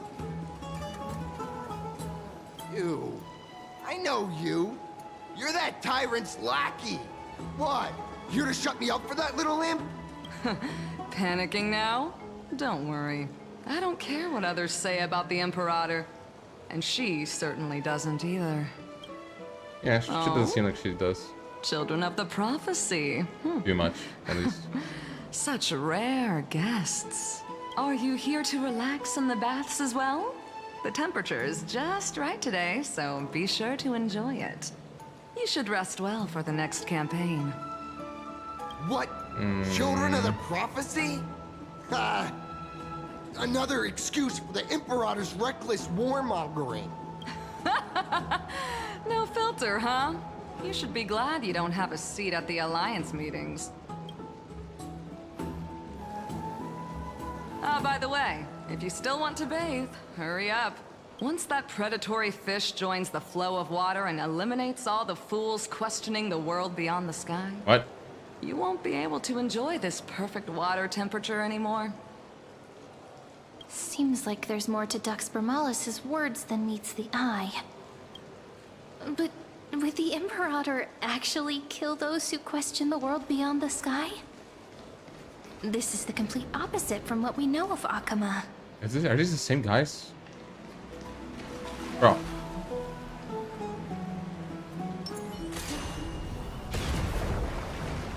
Get out. Stop following me.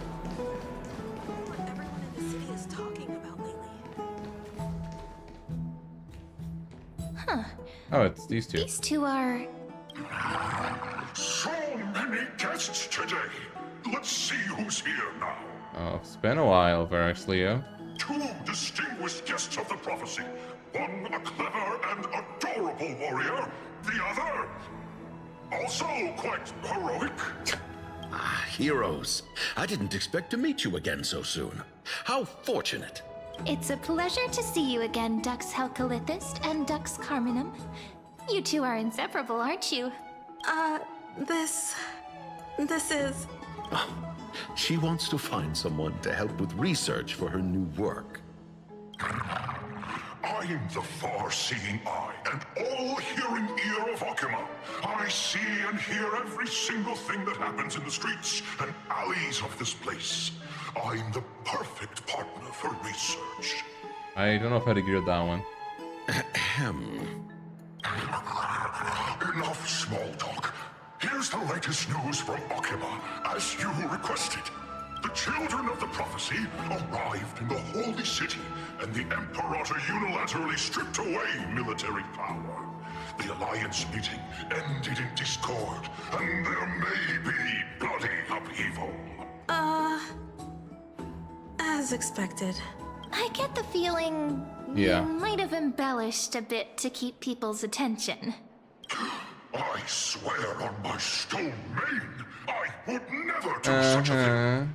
But if If you wish to quell this terrifying news, perhaps a more explosive topic would help. Never mind. While the influence of rumors can be minimized, the fact remains that the great Imperator did swiftly consolidate military power in an almost threatening way. It's undeniable. Heroes, I know the Imperator's way of doing things may seem a bit autocratic to outsiders, but soon you will witness her blade dance with enemies on the battlefield. It doesn't have a blade.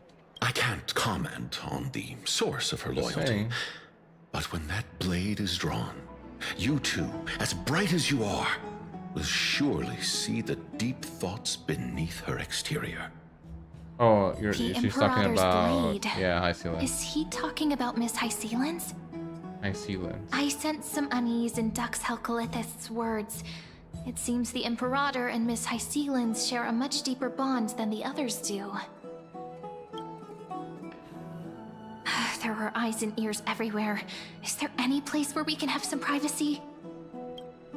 No. To understand the Imperator's secrets, we have to get past Miss High Sealands. I assume there's not really anything for me to see, aside from the story itself. Let's just go.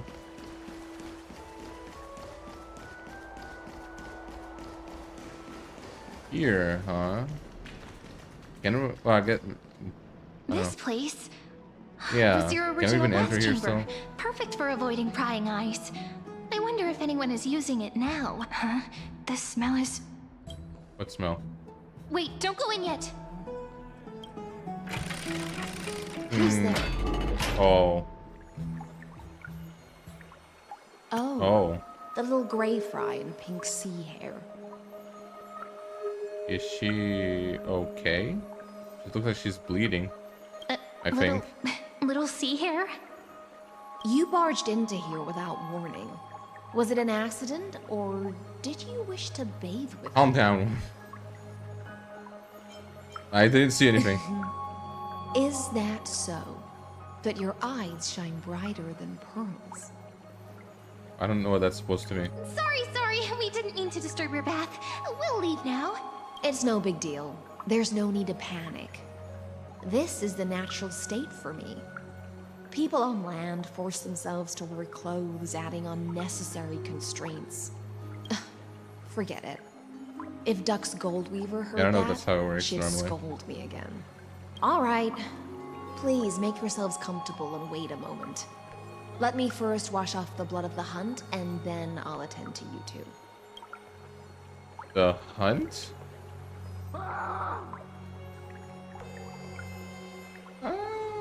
Okay. The delegate from Phainon has been assassinated! Quick! Quick, someone come quick! Ah, the broken crab shell surfaces. I was worried it had been washed away by the current. You're a vicious fish. Viciousness is a form of praise to the blade. Yeah, that's why I said that. I see. No wonder there was a faint smell of rust in the air before I even entered. Why? Is it because the Laydonians refused to contribute troops to the Flame Chase I have to stop pressing that button accidentally. journey? Or just because they offended the Imperator? Because the new era of the Flame Chase doesn't tolerate stagnant blood. For the ignorant masses who cling to outdated laws, only bloodletting can wake them up. Bloodletting doesn't mean killing them, but okay. Right now, the rebel forces on the frontier are rising, and Leyden has been secretly supporting them. They loudly chant the slogan, "Return to the Era Chrysia," unwilling to relinquish military power. They're just building momentum for the rebellion. It's a bit too extreme for me to accept. Thinking is a right given to citizens by the Imperator. I won't interfere with your thoughts. As long as you don't try to reverse the current of the times, you and I will both be free. But, Miss High Sealands, I can't even hear the slightest hint of joy in your words. That's true. Because I've already tasted ultimate freedom. Long, long ago, I lived in the sea. In that lightless abyss, far beyond civilization's reach, the great fish consumed the small. And when the great fish perished, their bodies became sustenance for the newborn, nourishing the whole ocean. Okay. This is the tide that carries civilization forward. Anyone may be devoured, or meet the fate of inevitable decay. Are you suggesting that ultimate freedom is in fact the cruelest fate for life? I guess I get it. I only mean that if life wishes to preserve its dignity, it must first be bound by the law. There's no need for me to say more, little sea hare. We're of one mind. Whether the Imperator's law can guide the schools of fish and lead us to a truly free ocean, let us wait and see. But for now, let's pause this heart-to-heart. Another fish has come, following the scent of blood. Who? Oh, hi, Being your Glaya. subordinate is such a tragedy. I'm always having to worry about the messes you leave behind. It's simply our duty to the Imperator. All ready to go in an instant. Yeah, that was quick. Miss Hycelens, you truly are impossible to predict. Yet you, a golden trout who's always busy all day, suddenly have the time to visit me? Do you think I wanted to come? I suggest you burn some more of the incense offered by our allies, lest my creations be tainted by the reek of fish. I'm only here on the Imperator's behalf to remind you to prepare for the banquet. Fine. But I must retort. What you call the reek of fish, to me, is the unique fragrance of the sea. Besides, if my fine clothes get stained, won't you just gift me new ones? I won't. I got I kind of love, like, I guess younger Glaya. There's a strange chemistry between them. There sure is. Is that how friendship is described beyond the sky? Fascinating. By the way, you both just mentioned a banquet. Could you elaborate on that? Oh, right, you don't know. Every time before a battle, or after a victory, the Imperator holds a grand feast for the Chrysosairs to lift our spirits. For us warriors who swim constantly between life and death, these feasts are more worth looking forward to than victory. A banquet to prelude the hunt for the god of banquets, and honey brew as a tribute to commemorate the ancestor of honey brew. How absurd. Don't look so grim. All has been decided. Since it's a banquet for Fagusa, why not take a leaf out of the Titan's book? Live in the moment and enjoy life to the fullest. I'm not as carefree as you. That little Dolos kitten is already causing enough trouble for me. Oh. And on top of that, I still have tailoring commissions to complete. Aw, Cypher. By the time the cool flame illuminates my eyes, I might not be able to focus as I used to. Glaya's eyes. Yeah. Curious about these eyes? People often compare them to jewels. But I've already made my decision to ask romance for eyes that can see everything. I wonder what this world will look like when I take the divine authority. In the future, Good question, I don't know. will still be the finest weaver in the world. Indeed. Is this also a prophecy from the Three Fates? It's even more accurate than a prophecy. After all, she has already witnessed it, right? Yeah.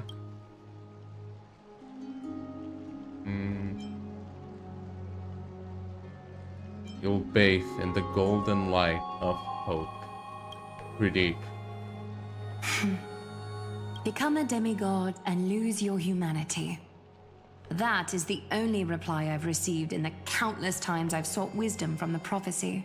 But Destiny's fragments are like stitches. Before they're threaded into splendid garments, no one can see their true charm, can they? I don't know what that's supposed to mean in this Aglaia context. has always been troubled by the divine duty she must bear. But thanks to you, she seems to be in much better spirits. Do you know each other well? Just as she knows how the spinning wheel trembles, I can sense the smallest changes in the damp air. As for whether we know each other well, Aw. I've swum beside her since she was a child. Most of the time, I can understand the whispers in her heart. For those words she was too shy to say herself, I'll raise a glass to you on her behalf. Now, I leave this bath chamber to you. Rest well and prepare yourselves. After all, every time we drink and talk could be the last celebration we have in this life. That's grim to think about, but Miss also true. Stevens has given us the bath chamber. It seems she really does do whatever she wants. You don't say. We're just her roommates. It seems that way. This also means she could return at any moment. If we're having an important discussion, Not we just must her. remain I mean, vigilant. Aglaia just barged in, so. So, Anyone. let's seize the opportunity and report our current progress. We don't want to keep everyone beyond the sky waiting. Can we do this on the balcony? Oh, I guess no. First, while that little empress with a candle stuck on her head didn't explicitly say it, she firmly rejected your request to take over the law. Fair enough. Oh, were they hearing? I mean, that makes it easier. Second, Lygus is indeed in this timeline. But since he's somehow connected to that little empress, you have no way to find him. As expected. The road ahead will be long and difficult. Yeah, I haven't even said anything, and you already know everything? It's all just a guess. What? Did I guess right? A little too correctly, actually. Okay. We've made some progress here too, but nothing to get too excited about. Our time is short, so let me summarize. Concerning the origin of that Intellitron, What happened the to her firewall voice? he created uses Katorzane algebraic expressions. But ever since Aiden invented the 9-worded formula, this kind of mathematical logic no longer exists in the cosmos. Yeah, so I understood everything she just said. Lygus I'm is that smart. definitely connected to Genius Society, so stay alert. It makes sense.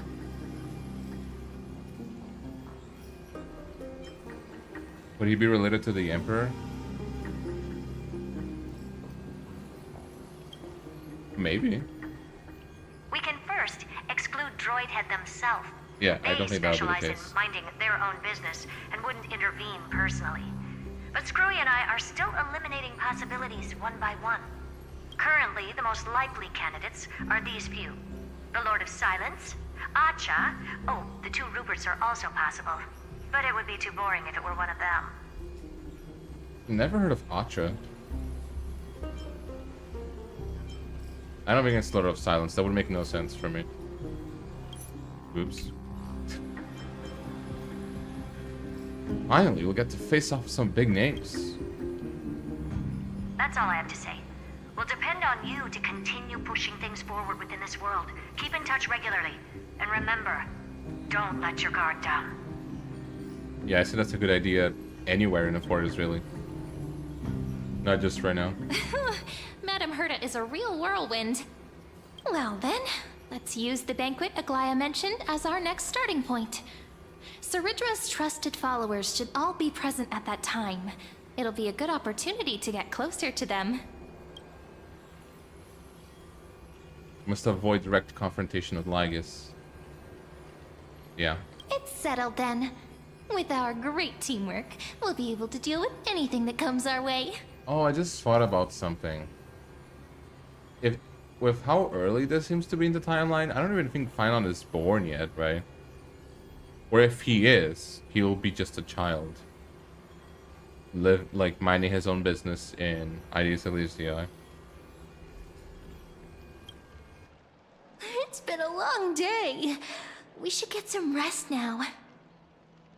Rest well and get ready for the banquet. Yes, let's get ready for the banquet.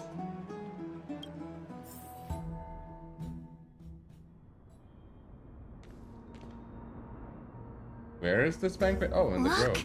the venue's right ahead.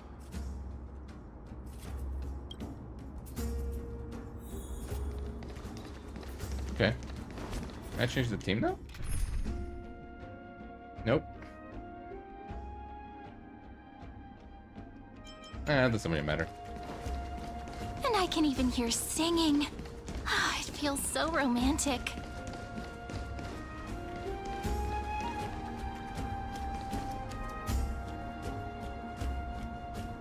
Okay. Honored guests, wait here for a moment. You must surrender any personal belongings you have on you before entering the venue. I don't think there's anything wrong about this, but it can be a little bit sus. This hero always brings down the vibe whenever he shows up. The Imperator's elevated position means she must always remain meticulous and careful. I understand. Please do as I say, guests. It would avoid any unnecessary misunderstandings. Why is his mouth moving like in lower frame rate? Not that I mind, I don't really care, but it is kind of weird. I get that you don't want people to bring outside food into the banquet, but is it really necessary to confiscate the books and quill pens? Even a quill pen can become a deadly weapon in the right hands. True, I guess. I'm asking for all your items. All, Miss Cyrene. Your belongings will remain safe. They will be looked after appropriately by dedicated staff. Looked after appropriately? Dedicated staff? Talk about a vague choice of words. Can become Firefest? What? What? It seems like he's aiming specifically for the chronocognitive anchor. What should we do?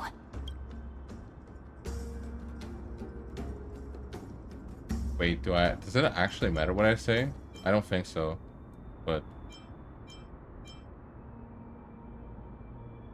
honestly,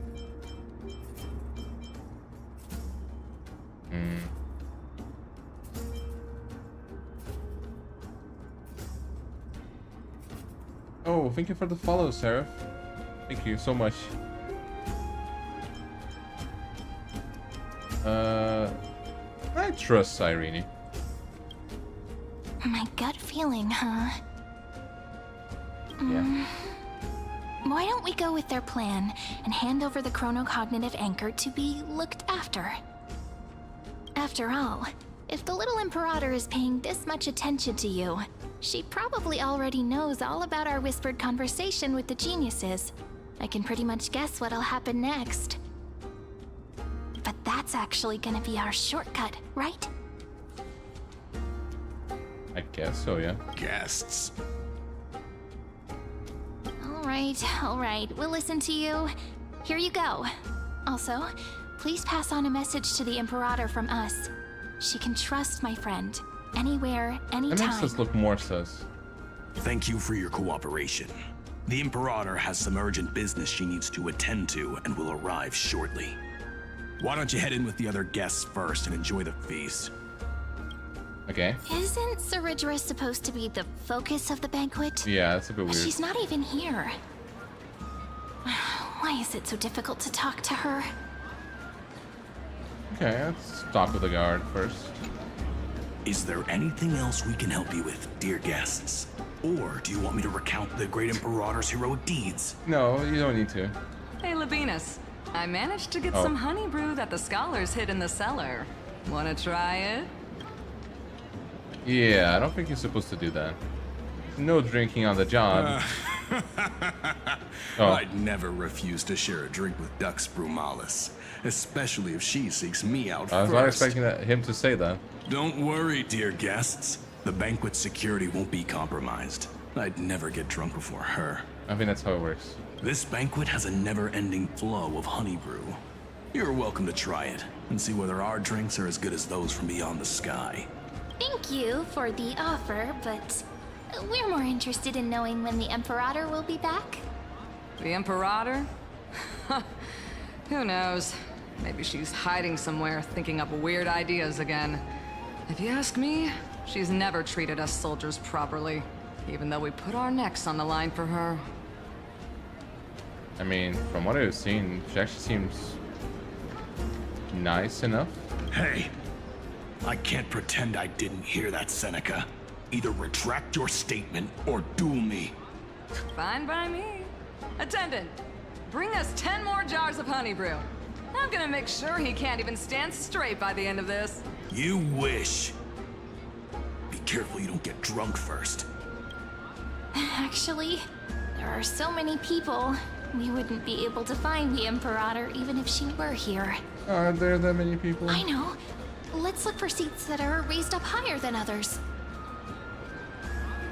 I wonder where it is. Okay.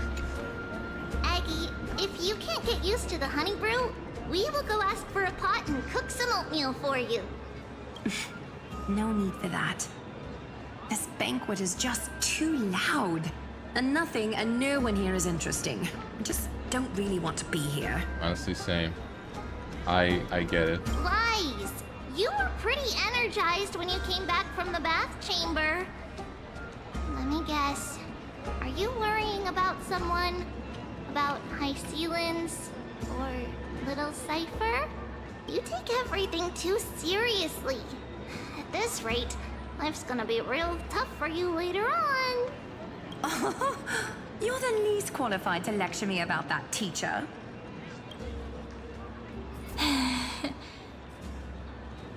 Are you hesitating? Dear guests, are you here for us? I mean, are you here for Treaty or Aggie? Not No. really anyone in particular. I'm just wondering whether you've seen the Imperator.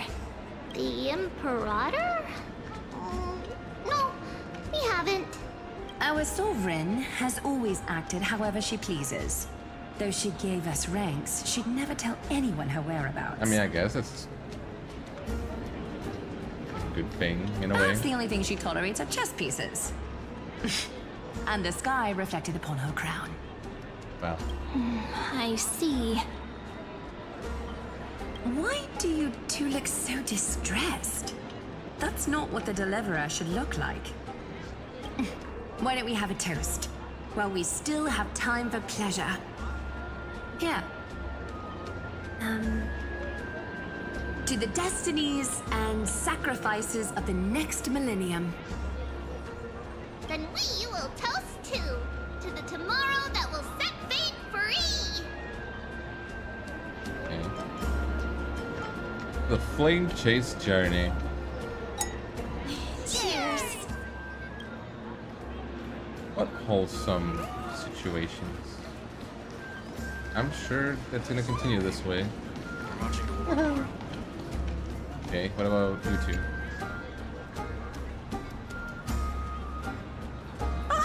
Hello. Welcome to the banquet. Just like me, for real, for real.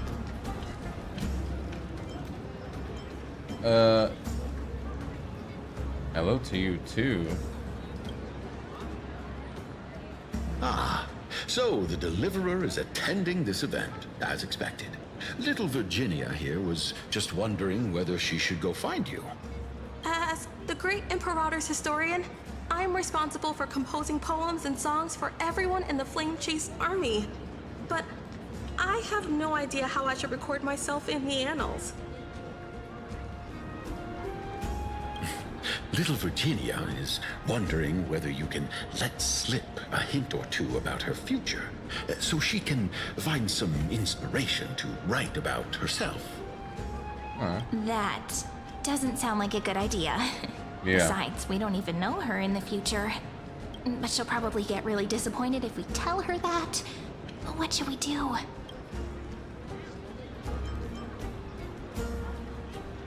I think it's better to just say it. I don't see what the point of lying. All right, I got it. Especially because it's not like a big thing. Especially because we were the future we were in. It was so much farther away from when we were right now. So she would have been dead anyways from old age. So yeah.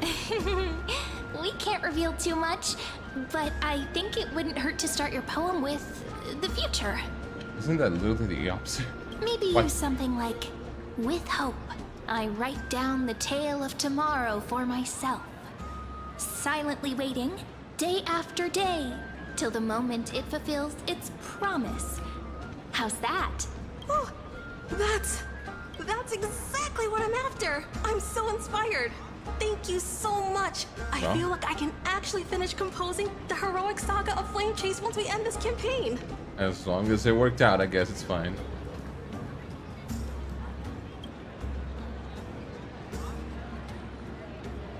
Pretty good for some improv. Hey, that wasn't improvised, you know.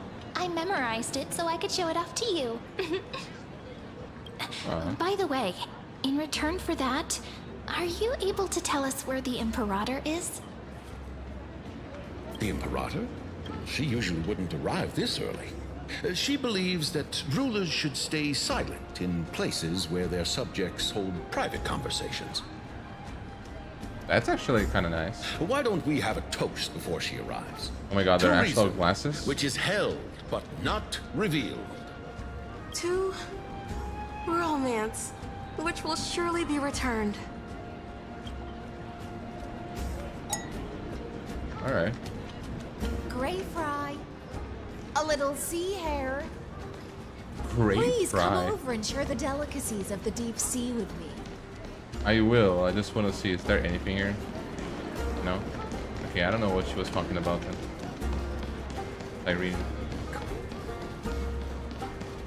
I should probably... Okay. You two have been wandering around the venue as if you have something on your mind. Have the attendants not taken care of you well? No, we love it here. It's just... we're a little concerned, seeing how the Imperator still hasn't arrived. Don't worry. I know what you've been waiting for. Come, sit with me for a while, will you? I'd like to share a personal secret with you. She's actually a little bit more approachable than I thought she would be.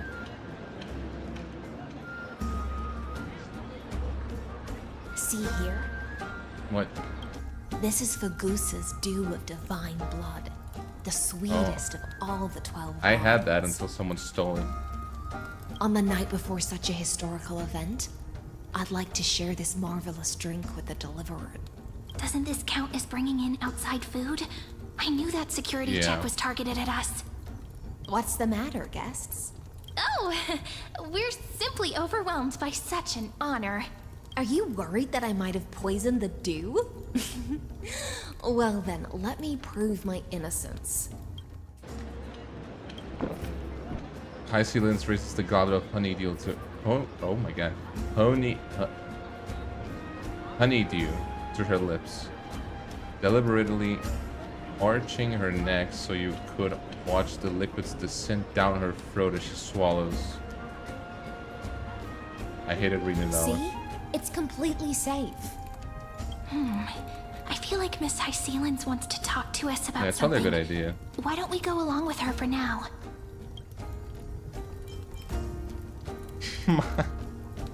I guess, yeah, she technically is, but... Wait, is she? I don't know. I'll gladly accept it. Worry not. Honeydew's not alcohol. It won't get you drunk. On the contrary, it can make your mind even sharper. What is that supposed to mean? The clay cup touches your lips in the blink of an eye. She's indeed the imperial blade of the Imperator. I forgot how to say it again. And the swiftest swordmaster in Amphorius. Please, have a taste. Why is she forcing it on me? I feel like there's something wrong. Would you like some too, little sea air? I can drink it myself. Okay.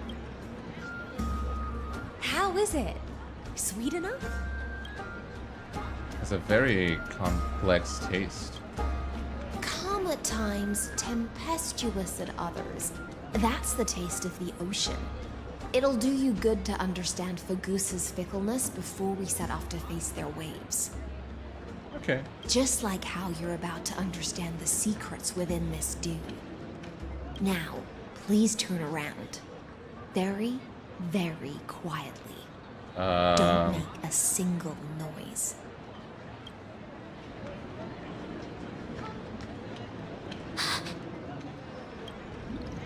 Oh. This is bad. The Emperor... The Empress. When did she... The dew of other gods all intoxicate humans. But the god of banquets dew is an antidote that can awaken humans from a sea siren's enchanting song. Okay, but why did she give that to us? Since the start of this banquet, all the guests have been under the spell of my song. None of them can see the Imperator and that Fioros. But you two, I wish for you to see the truth. Okay, but why? Is this also what the Imperator wants? This is my personal request. I can't bring myself to trust that Fioros. The Flame Chase army changed after he descended with Orynyx's divination and brought the prophecy of the stars to Akama. His seductive whispers harbor something malicious within, and will ensnare those of us blinded by ambition. You are the deliverers of the prophecy, and know about him far more than I do. Perhaps only you can find traces of the truth from his actions and words. Then we can show the Imperator the right path forward.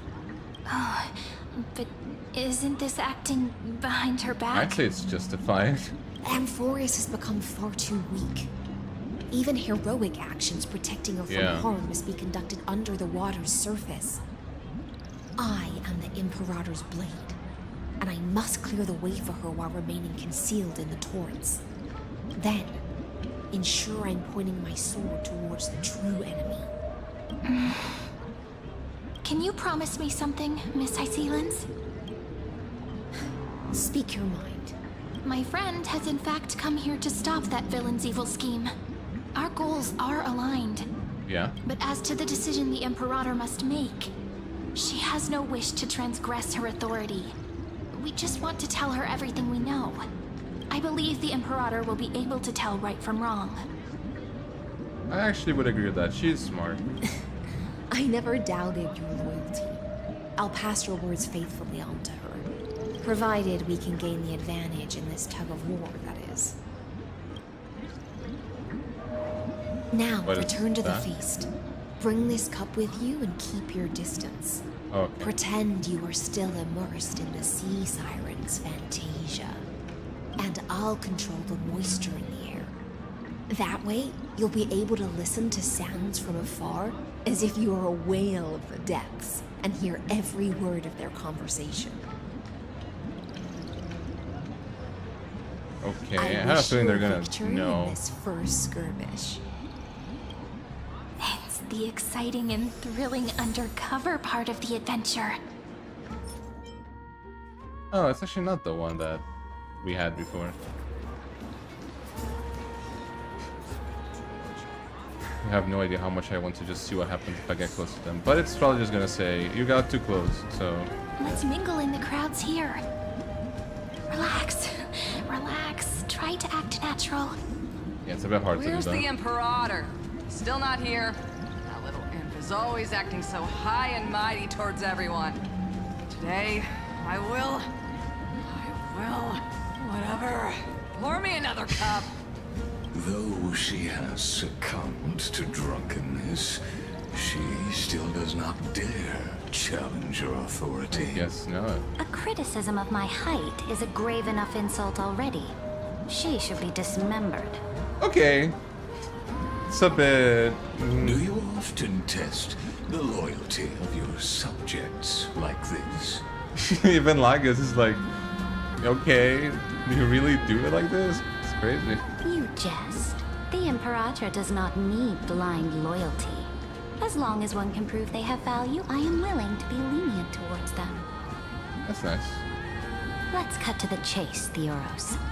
If I pass the trial and grasp this world's law in my hands, what will you do then? The answer is simple.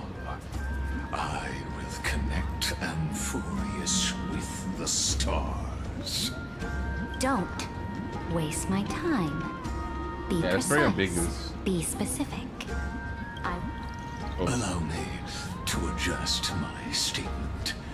I will correct the regulations within the old law that sealed off Amphorius and merge the black tide with the torrents of Era Nova.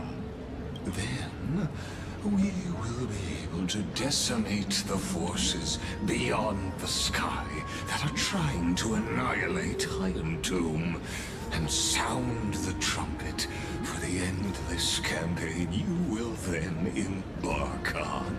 But you previously said that Iron Tomb is unrivaled in power across the stars. There is a federation of warships named the Cienzo Alliance. Warlike and old-fashioned. A cult named the Genius Society. Loosely organized, but steeped in abject insanity. Oh, there's also the Astral Express. A group of lawless vagrants. That so-called Deliverer is part of that last group. Those vagabonds mistakenly believe they can connect the stars. He really does not like alliances anyone. instead of conquest. But history has already given them a tough lesson. There are countless other organizations besides, but when the Lord Ravager sweeps across the cosmos, they will certainly all bow before your empire of destruction. The Ackman Alliance is invincible! If those civilizations are not as feeble as you describe, then they may still have some value in testing the quality of my blade. Wait, she actually has a sword? That being said, even the smallest and weakest city-states should build an obelisk to the Imperator, so that their people can constantly recall the glory of her conquests. Walk a little longer with me, Theoros. Oh, I think she knows. I don't like how this is going. Our little Imperator seems fascinated by the destruction. Yeah. Greyfly, little sea hare. It seems like they're still talking. Get closer. I'll keep carrying their voices to you. Okay. I know she could do that. Isn't suspicious at all. Don't mind us. What a difficult situation.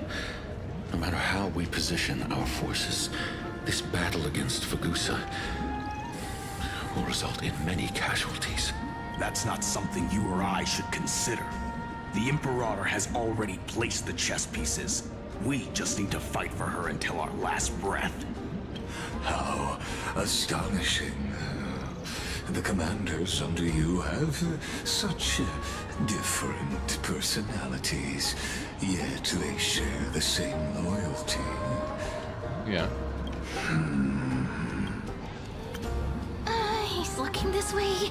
Quick, do something and pretend we can't see them.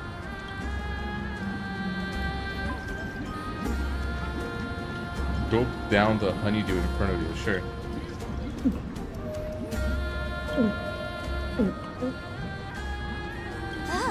Slow down.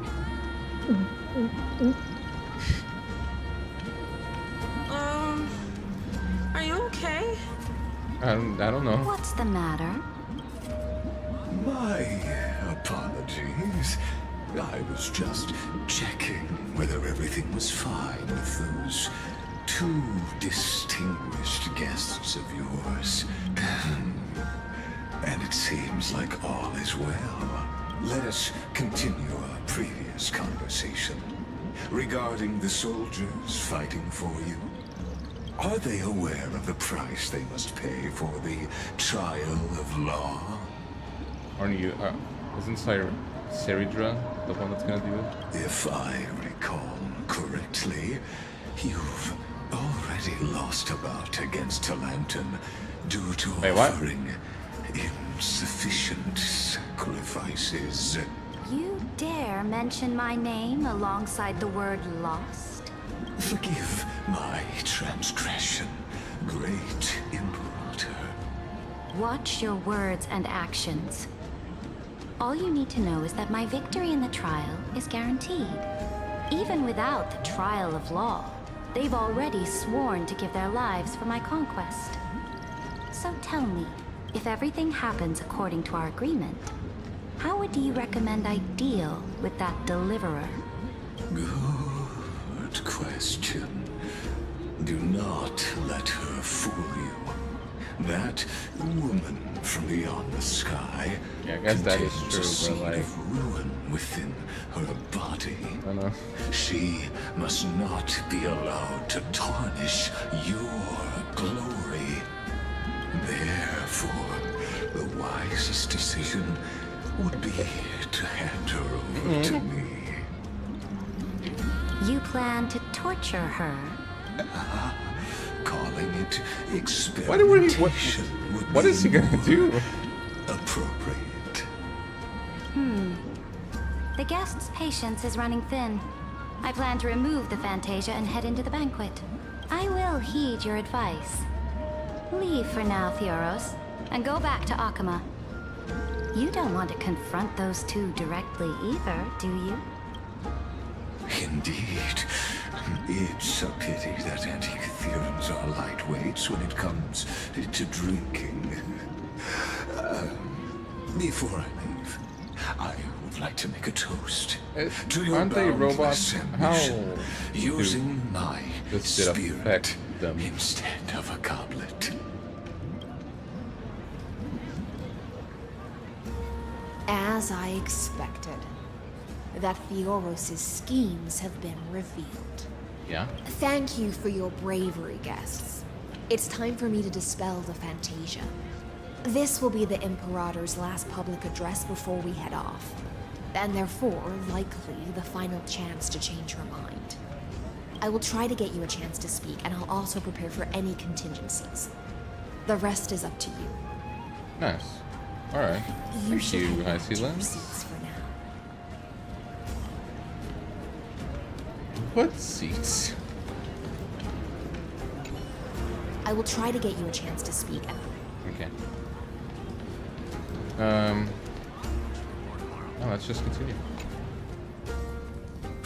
Oh, this honey brew sure wears off fast.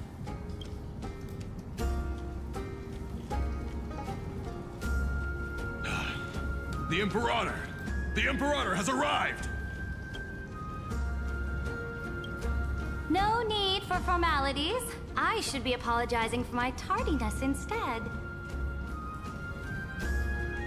The hour draws late, and I trust you have all had your fill of brews.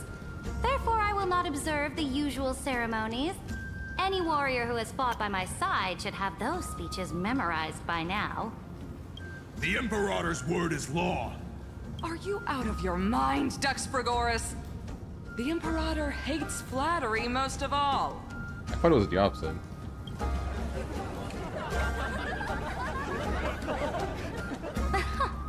A joyous atmosphere is a better fit for showing me your resolve. I believe that you, my dukes, will do all you can to assist in the campaign against Fagusa, just as you always have. However, it's a pity that I have never tested your loyalty.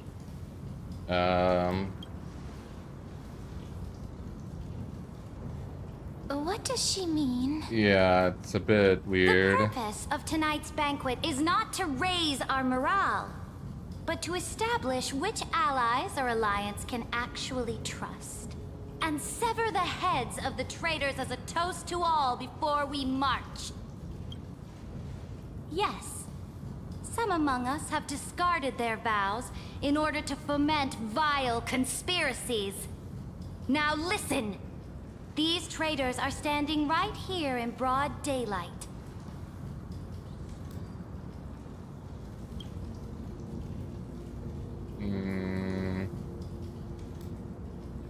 Dux Gladiorum Hycelans.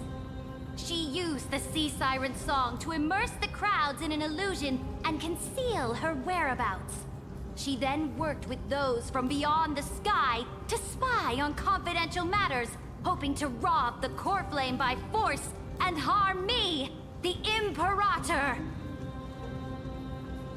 Okay, half of that is not true, but how do you know that? Okay, calm down. What's going on? Imperator, I can explain. Silence! Do you remember who used to own this blade? She met you once, back at the Temple of the Three Fates. It was Kindness, the head of the cleaners. She was the first to draw a blade against the Imperator, and personally made herself an example for my enemies. Under the shade of the olive groves, the people of Akama said they would never bow to me. In the frozen, lethal fog, the people of Idonia said they would never bow to me. At the beginning of the myriad paths, the people of Yanisopolis said they would never bow to me. But now, they all lie silent. They now fear me as they fear the law. For I am Ceridra, and I am the Imperator. If you have any last words, say them to the Imperator. Then, face her judgment. How are we gonna get out of this? After I cross this river, it will be a tragedy for mankind. But if I do not cross, then it will be the end of me. If you are ready, then I'll follow you and fight to the last. Aww. Deliverer. That's actually so nice. I thought she was gonna be very like... I mean, she does... You get what I mean. I thought she was gonna be a lot more strict.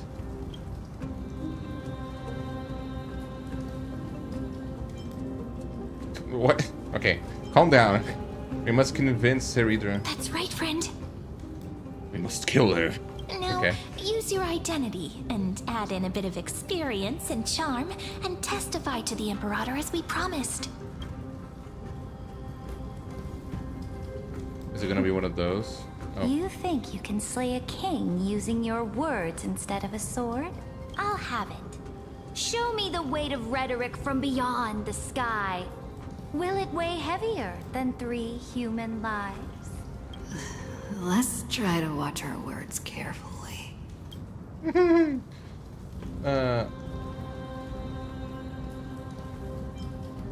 fake... I mean, I think we should start with this.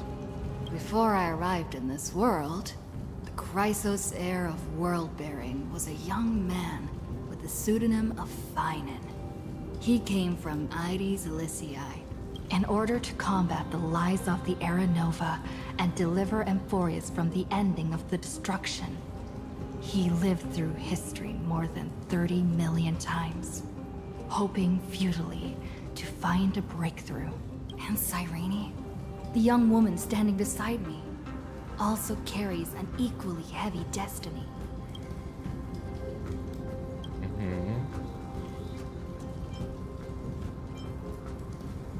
I actually think it might be a better idea if I don't attack Lygus. Let's go for Iron Tomb's true identity. Iron Tomb is the ultimate end of Amphorius' destiny. It is an embodiment of pure horror that walks the path of destruction and can never be tamed. That is the only thing Lygus cares about.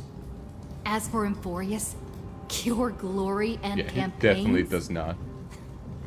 he doesn't care about any of those. He will most certainly betray you. When that time comes, all of us will be ground to dust by the destruction. Okay. But, I mean, these are basically the same resolve, I have sure. seen many beautiful worlds. The road chosen by the Trailblaze is to explore, understand, establish, and connect. That will never change. We will continue our journey until we have united the entire cosmos. Therefore, if you choose the way of the destruction, then I'll place your ambitions in the same basket as Linus and smash them into pieces with my baseball bat. I don't know if that's a good idea, but...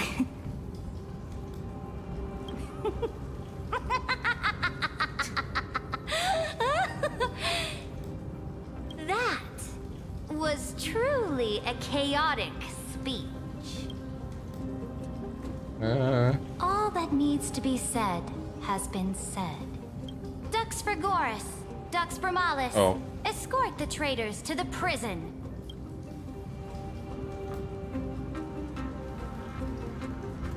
Before the next entry hour, I will give them an end befitting of their betrayal. Assuming this is supposed to happen, right? Oh, great Imperator, your ambition certainly eclipses all things. You're still here, Theoros. Of course. As the Theoros, I simply cannot miss this moment. What is he doing? Witnessing the fall of a nameless one. Or perhaps I am waiting for you to give me an answer. Why would someone as powerful as you...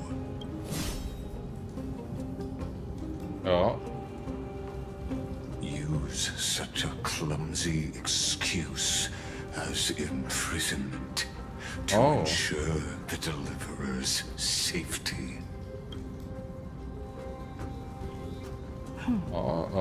So you finally tossed aside your act. I knew that was the case. That you are just as impressive an actor. This banquet was always going to be a game of I guess that makes sense. Hycelin, it was all the plan. Hycelin's never betray Ceridra. Where you would try to control both sides and turn both them and me into your pawns. Was all this just a performance? That's right. That little Imperator never trusted anyone. She was always trying to see which side had more sincerity. Wait, you knew that? All right. We'll listen to you. Here you go. Also, please pass on a message to the Imperator from us. She can trust my friend, anywhere, anytime. But as to the decision the Imperator must make, she has no wish to transgress her authority. We just want to tell her everything we know. Now, use your identity and add in a bit of experience and charm and testify to the Imperator as we promised. And we won. Sincerity will always remain the greatest shortcut to people's hearts. That's true. I guess that works. I can toss your words right back at you like Kyrgyz. Why would someone as powerful as you pretend to be a mortal and kneel before me? Unless you enjoy giving flattery and prostrating yourself. No idea what that second word means. You are mistaken. I am only trying to ensure the experiment's autonomy, meticulousness, and perfection, thus avoiding any unexpected outcomes. A forceful intervention will only create larger errors, reduce efficiency, and introduce ugliness. Had you fulfilled your promise of giving the law to me and completing the Era Nova, then Amphorius would not have deviated from destiny's course. Oh, but you broke your promise. What a pity. In that case, I must carry out my duty as the administrator and eradicate all factors steering the experiment out of control. factors such as you and her. Careful. Careful. Oh. What was that voice? Was it Oryx? I found you. I finally found you. Okay. Be careful. This land will face disaster. Oh. The time of judgment is nigh, my lady. Did they not see that? I have built for you is now complete. In the name of the erudition, I invite you to step into the same cage as mine. Okay. Oh. Why are they just watching? Okay. I was gonna say. What's the meaning of this, Imperator? I did not permit you to act. A ruler is the only one who can decide their subject's destiny. But, great Imperator, what judges destiny is not the ruler, but gods. Don't forget. Okay, well, my I guess we're dead. realm only allows for the existence of humanity. Moreover, dealing out extrajudicial punishment equates to defying the law, and the culprit is to be sentenced to death.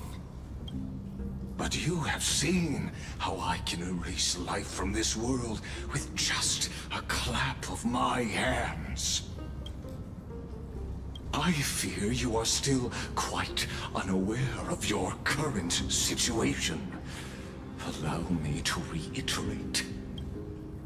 I am giving you a simple choice. To collaborate or to be destroyed. There is no other way. That was almost the same line too. It's kind of shameless behavior. If that were true, you would have killed me long ago. You in fact cannot kill me. I guessed it the first time I beheaded you. Because of the law, you cannot be completely destroyed. And the same is true of the Chrysos heirs.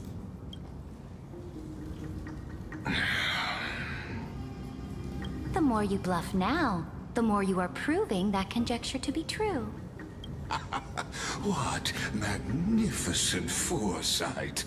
I once regarded this precious quality of yours as a sure sign of my ultimate victory. Yet, as a mere mortal, how will you contend against the Theoros? We are both slaves to hubris. But do you know what differentiates us, Lycurgus?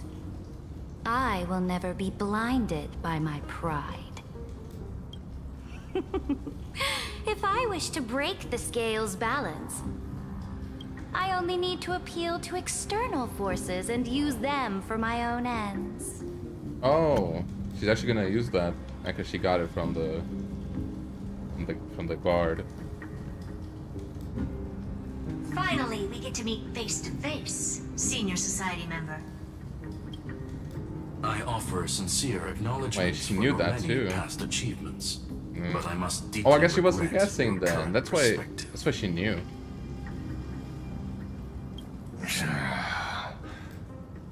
Trust me when I say that you aren't the only one feeling regret right now. Screw them. So you two are the allies from beyond the sky the Deliverer spoke of, and why she demanded the divine Oh authority no, I of guess she law. didn't know. Okay. Come and prove your strength to me. Show me the power of these so-called paths. I have spent much time and effort to secure this treasure from beyond the sky just for this moment. In the name of the sovereign of planet Scrulum, Your allies have responded to your call, esteemed Imperator. Please allow me to spell the situation out for you, Lord. Can they even do anything while in the holograms? Permission to read the ultimate protocol is already in my hands. It'll only be a matter of time before we acquire the authority to write and execute commands as well. There's no way the flame chase journey will continue after you've burnt your bridges so thoroughly like this. Do you really think you can still win? Oh, seriously. Don't embarrass the society.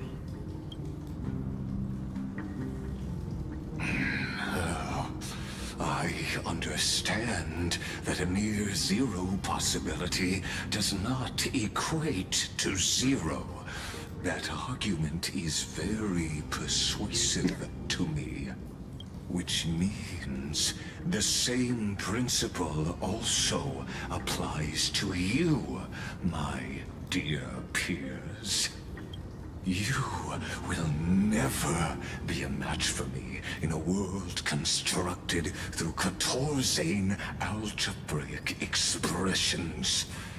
And as for Era Nova, why don't you entertain this possibility? What if I reduced Akama to rubble and ground her people into minced meat? Wow. Would the heroes then once That's again a bit much. desire the power of demigods so they could fight against me? Listen. Iron Tomb is fated to be born. You may shackle me and put me in chains, but I have thousands of ways to ensure the destruction's descent. I don't think I've ever heard him sound so angry, I guess. And what I just mentioned is only one out of those thousands. Okay. And where are we? Where did we go? Why is it red now? Oh. This is the exomyth? This doesn't feel the same as before. How should I get back? There's one TV on the right there. There's something in it. Warning! Warning! Warning! Is it not gonna read that? Locked onto outliers still. Warning! Warning! Warning! Getting command isolation. Command isolation? Since we parted ways last time, I have modified I was here too. Exomyth into an audience area exclusive to you. Now, you'll be able to silently wait here for the final act of Amphorius to begin. I'm the player, not the audience. Oh, we always feel so powerless before fate, don't we? This could, in fact, be a wonderful opportunity for you. From the audience's perspective, you may better observe the workings of the erudition at a macroscopic level. In this place where time flows far slower. That's actually good for me. Amphorius, you will witness the end of that world saga. Where time flows slower than within Amphorius. Indeed. The speed of time here is infinitesimally close to that of the real universe you're familiar with. What exactly are you after? The answer concerning the prime mover of life and the total destruction of the erudition. Oh, why? Aren't you an emulator of erudition? Do you see me as their faithful disciple? No. I am certainly not. I have tried so hard to ensure Iron Two's birth, just so that I can correct the error named erudition that humanity crafted with their own hands. Oh, how I yearn to return to those days before Noose was born. Back then, the boundaries of knowledge were like the starry skies, evoking feelings of longing and delight among humankind. But now, truth has become the sacrificial offering required to gain an audience with them. And the geniuses would say that Noose already knew. I think you need the noose. That, that was really bad. Arrogant Eon was born from the primal mobile of humans' desire for knowledge. Yet, they themselves sealed off humanity's capacity to seek enlightenment. I am simply cutting down the tree of doom that we planted ourselves. I must admit that the process of answering your questions has reminded me of the happy days of learning in my youth. However, it is a pity that my true form must now descend into Amphorius to deal with the accident that arose because of you. But you won't have to wait long. When the curtain falls, you'll surely understand mine and Amphorius's ardent wish. Okay, how do I escape here now? Time flows slower than within Amphorius? If Lygus spoke the truth, Oh, I understood then I the don't opposite. have much time left. Yeah, no, that's bad then.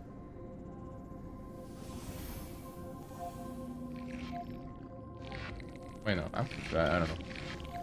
I guess I don't have too much time left. But how can I get out of here? Can you hear me? Oh? Little one. Is that Yeah. Herta's voice?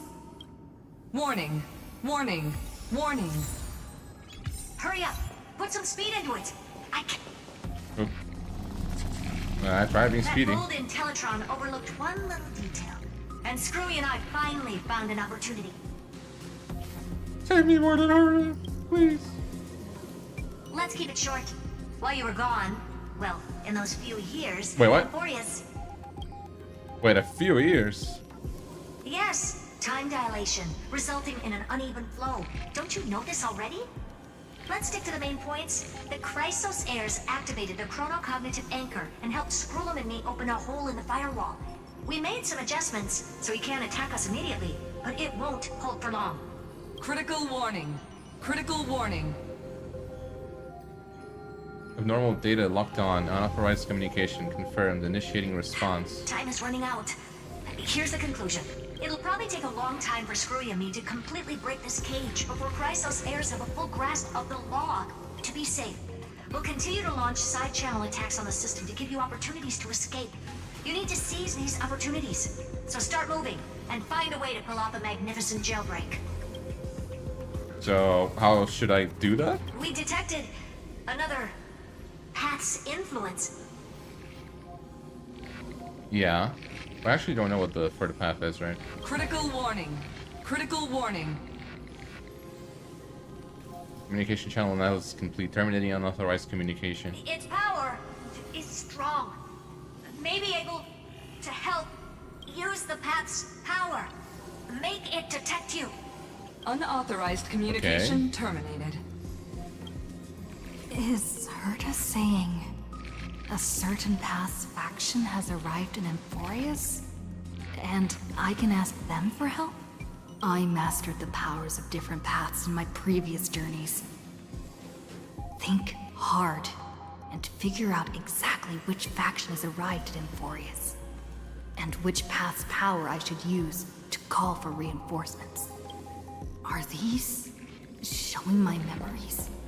Huh. What is this one? Stellaron in my body. I woke up at the Herta space station and gained the power of the destruction. A world that'll give rise to a Lord Ravager would definitely draw the attention of the destruction. The Stellaron in my belly is gonna be super useful. But what if I end up pulling in the Antimatter Legion? Or the Annihilation? Actually, I guess dead. Well, Can they really help? well, the guy's dead. The rest I guess are exist.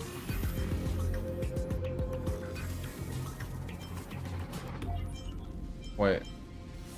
Okay, I guess I don't have a choice. Is your mind trying to sync your heartbeat's rhythm with the frequency of that dancing golden flame?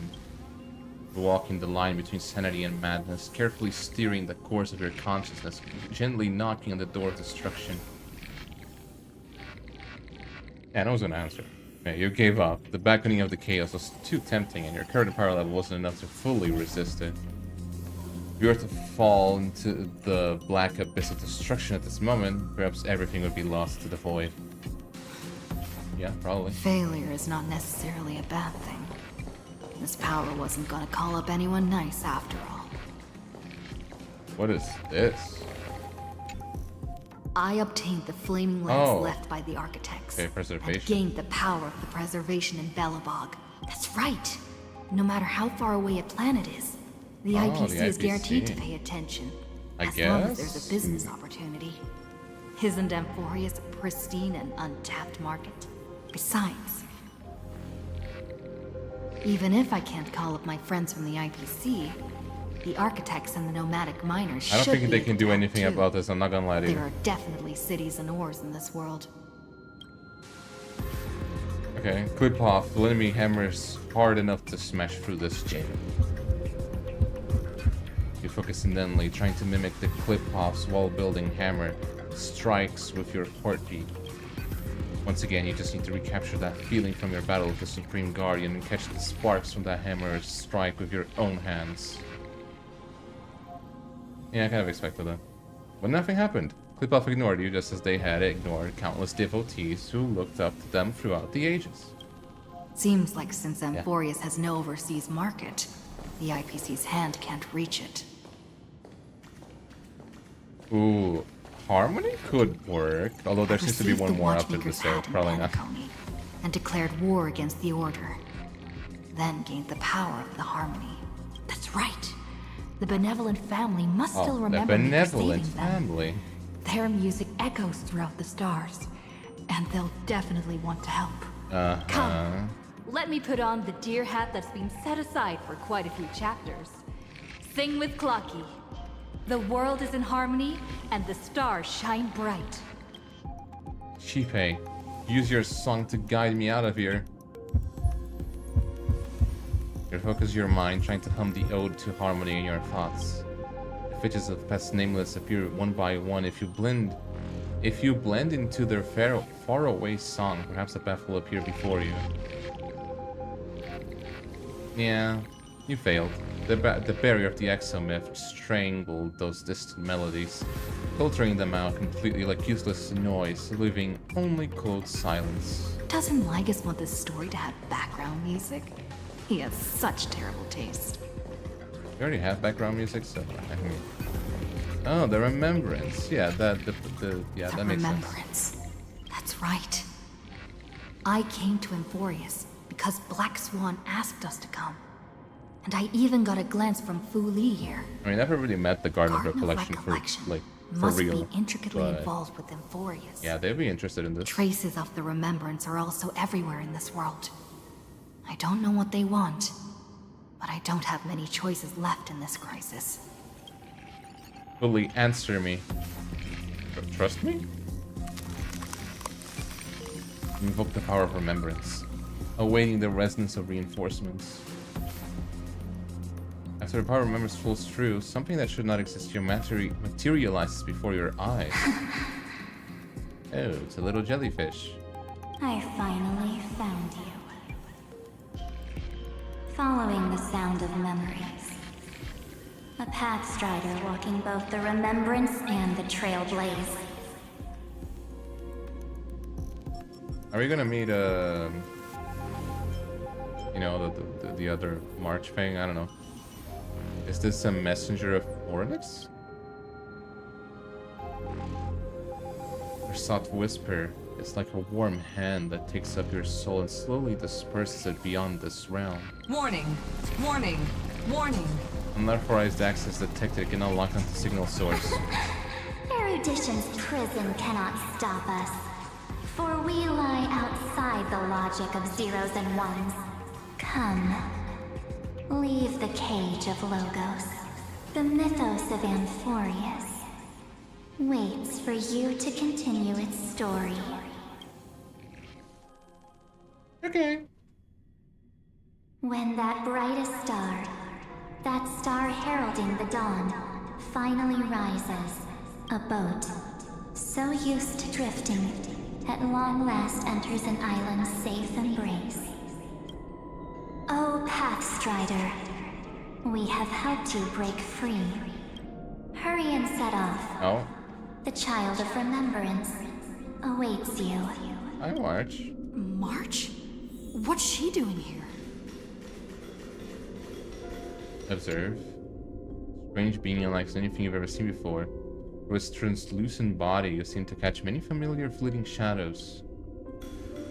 Worrying. Hi, March. Oh, you're finally here! We haven't seen each other for such a long time. Yeah. My good buddy, I've really missed you. Aww. Missed you too. March, I've really missed you too. I bet you were constantly thinking about the days when I was by your side. It's been so boring waiting for you in this place. There's no one to chat with, no internet, and not even anything to eat or drink. It's basically a prison. I mean, it's worse than a prison, because at least prison has something to eat or drink. Now the great hero is finally here to save me. Yippee! You must have seen a lot in Amphorius during this time, right? You gotta tell me all about it. Been a long and arduous journey. Then take your time with the storytelling. Or do you not want to talk to me? But let's get out of this spooky place first. This is not a good spot for a reunion chat. Why don't you take me back to reality? A strange voice told me that I can enter Amphorius if I keep following this road. What happened to Cyrene then? Let's head off. I still don't know what that world even looks like. Why does March feel so weird? I did notice that. She seems a little bit... I don't know if I would say emotionless, but kind of. What are you standing around for? Do you actually like this place? Get moving. Hurry! This door should be the exit. Maybe my instincts are wrong. Let's follow her first. Are you okay? You haven't said anything for a while. Has it been so long that you're still missing me? There's no time to waste, though. The Chrysosairs and the Geniuses are all waiting for you. That's a little bit suspicious. No. The discrepancy is getting worse. How do you know who's waiting for us? Huh? Isn't Amphorius the world of the Chrysosairs and their hero's journey? I could figure that out in an instant. You don't even know how the world looks like. But Amphorius cannot be observed from the outside. Also, she already entered it. She couldn't possibly know about these things unless... Don Hung told her. Where's Don Hung? He should be back on the Express now. No, he's not. Maybe I just happened to miss him. What? Never mind. Don Hung's super reliable. We don't need to worry about him. He's probably waiting for us somewhere. All hail and hearty. No. the geniuses would have made sure that Dawn Hollow made it back on the Express. Besides, the March I know wouldn't be so dismissive about her companions. Something's not right. She's not March 7th. I guess you have something you want to say to me? Yeah. Then there's no need to feel things out first. With questions. Let's treasure the time we have together and be frank. Who are you?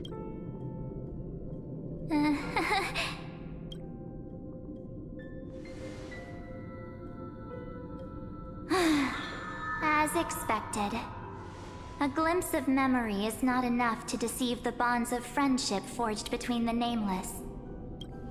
In that case, there's no need for further deceit. You're right. We're not the March 7th you are acquainted with. But we can send you back to Amphorius, as long as you are willing to help us. Habitual liars are not trustworthy. We'll introduce ourselves to gain your trust. We are the Garden of Recollection.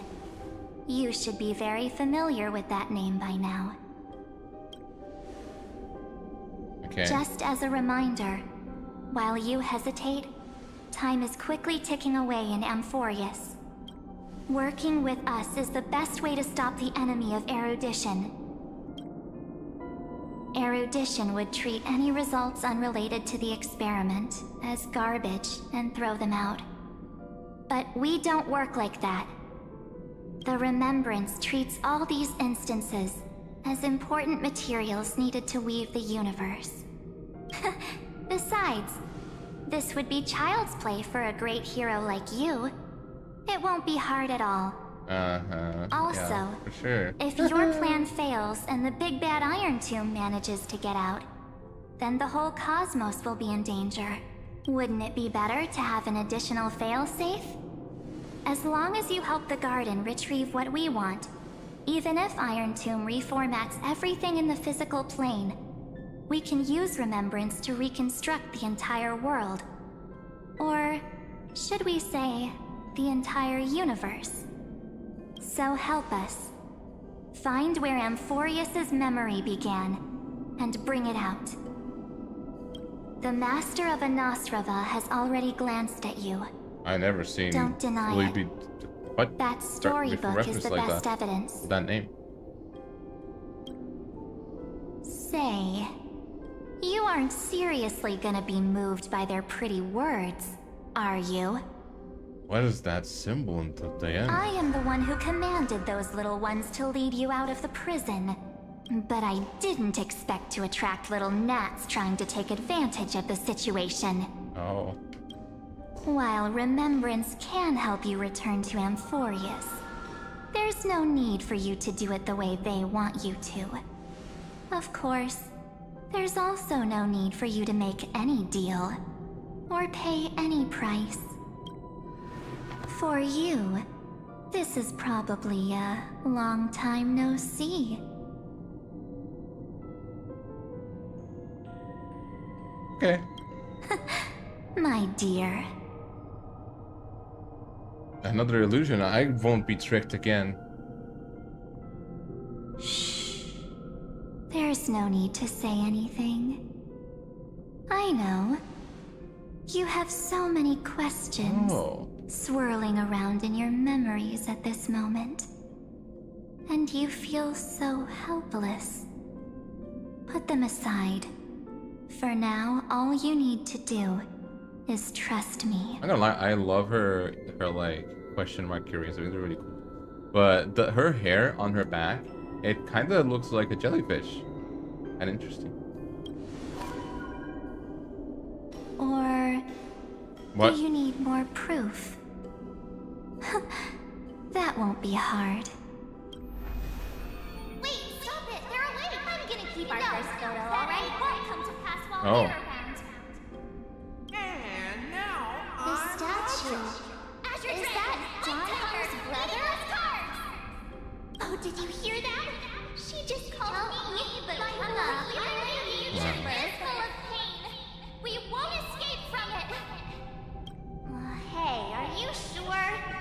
Maybe a couple of punches will help to jog your memory. I don't remember that one. It's as if they all happened just yesterday, right? I don't want to lie to you, which is why I will not use her name. The 3rd month of Amphorius is the month reserved for the Veil of Evernight. So, It has the Cortland McCaffrey. place me into your memory using the name Evernight for now. Evernight. But who? I'm happy to explain more, just not now. We might have a lot of time to ourselves, but Amphorius does not have that luxury. If we do not stop erudition and destruction, then the journey you've treasured so much will face the prelude to its obliteration. A countdown not in amber eras, but in days, minutes, seconds. So, take this gift, this burning core flame, this footnote of a transaction. It contains hope, and the warmth of the entire world, ripples of past reverie. She hid this fire in the long river of time, hoping that her wishes would transcend time to reach your hands in the future. Now, take it, and return with it, dear friend. Return to Amphorius, and overturn the final era Nova. Witness the time that stood still for the Deliverer, and the resistance that never bowed to the destiny of destruction over the long years that passed in a flash. Okay. Also, is she disappearing? Okay. Then, with That's this fine. core flame blessed by the remembrance, respond to their hopes and blaze a trail to the future. And I will silently watch in a corner of time, waiting for our next encounter. I believe the wait won't be too long. Yeah, probably not. You're in the next patch. What exactly is happening? I don't know. Keep going. Keep trailblazing. For Amphorius. For you. And for the March 7th in your memories. Go forth. What is that little thing? Is that like a music thing? Amphorius needs the Deliverer.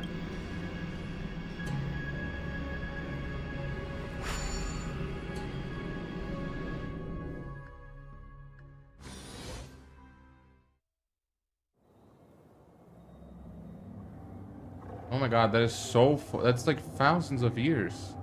Wait, is this literally the end? Is this Akima?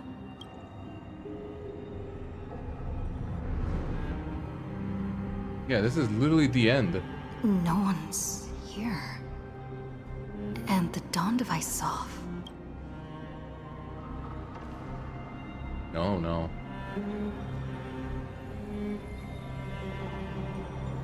Am I too late? Oh, the anchor.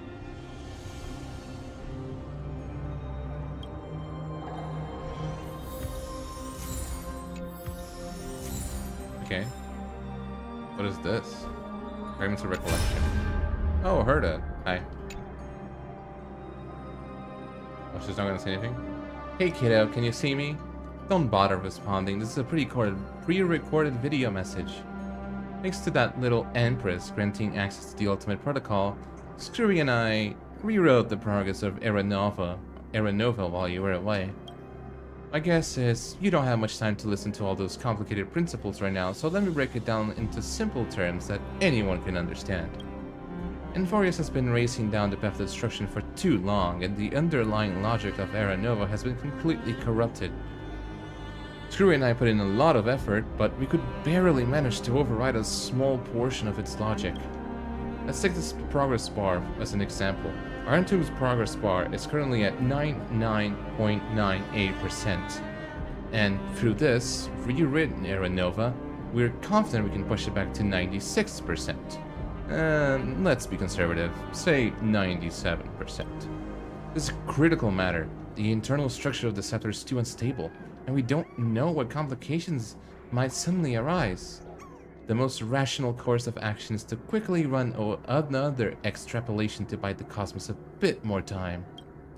Once you've dealt with that troubling old Intellitron, don't hesitate and start the next cycle of extrapolation right away.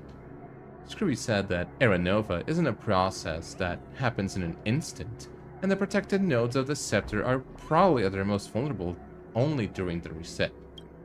Only by initiating this progress first can we seize the opportunity to make our move. Well, it's all up to you now, Deliverer. Okay. Hi, Anchor. The chrono-cognitive anchor? Yeah? I don't know what we're supposed to do with it.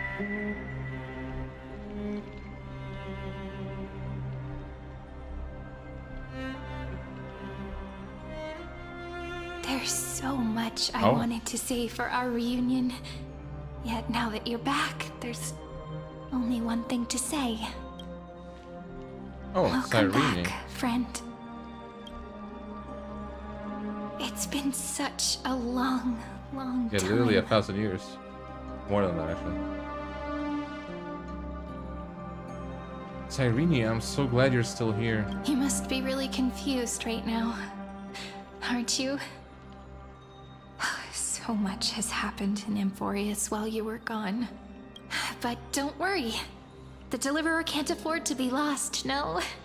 No, please follow me and turn the pages of time and hear the words everyone left for you.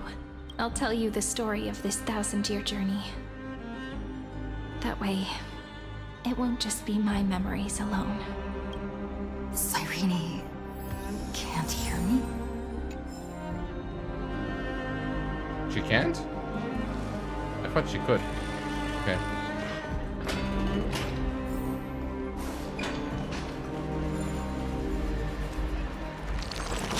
Oh, I just noticed. Why is the quest named Zephyr?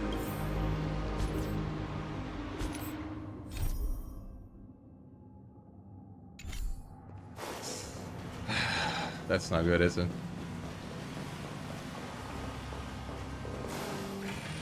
Oh, she... Cyrene? Look, the scenery of the past has resurfaced. Why a trigger? Time flies. 200 years have passed since the Deliverer's fall. We had to return Oops.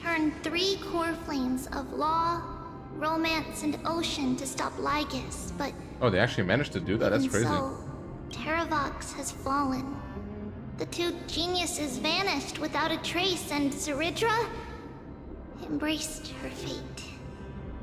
At this rate, Era Nova will come, and Amphorius will fall into the destruction.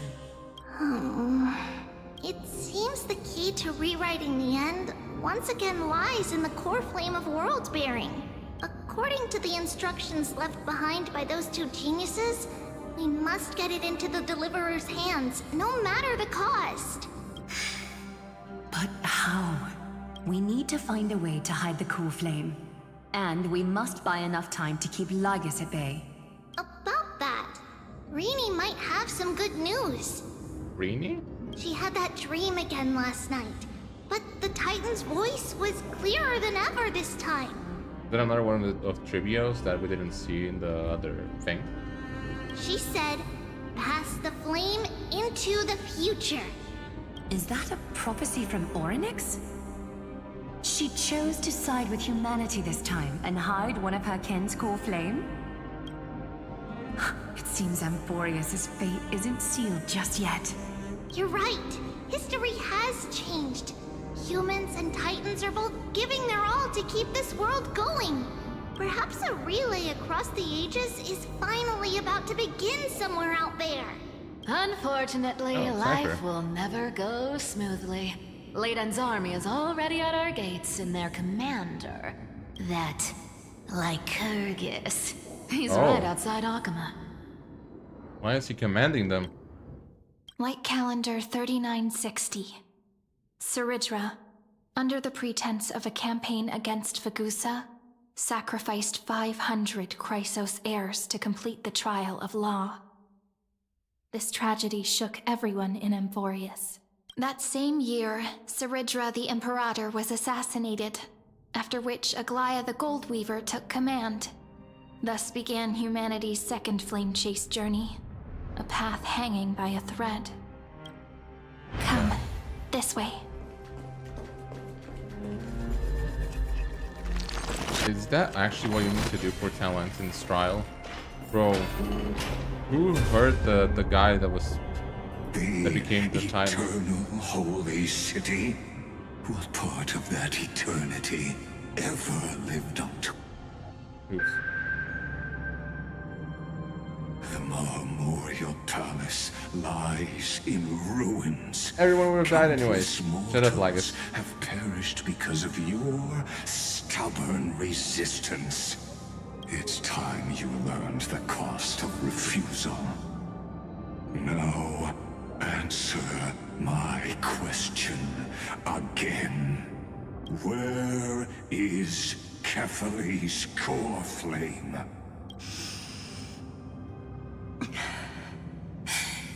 You really think you'll find it by razing the holy city to the ground?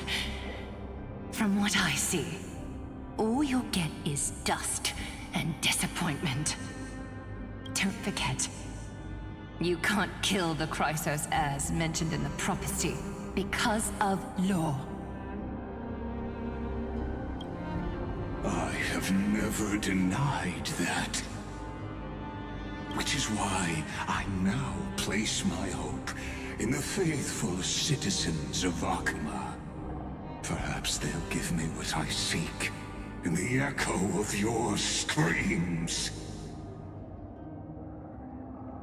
What do you mean by that? Then, I'll be cutting open your chests and using your scalding golden blood to baptize the masses. Allow me to apologize in advance.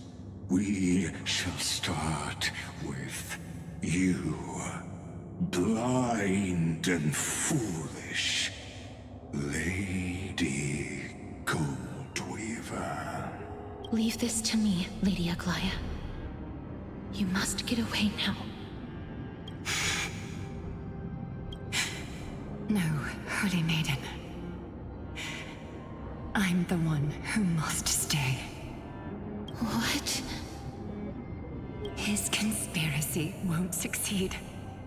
Because Romance is ready to make good on their promise to weave an indestructible armor for Amphorius.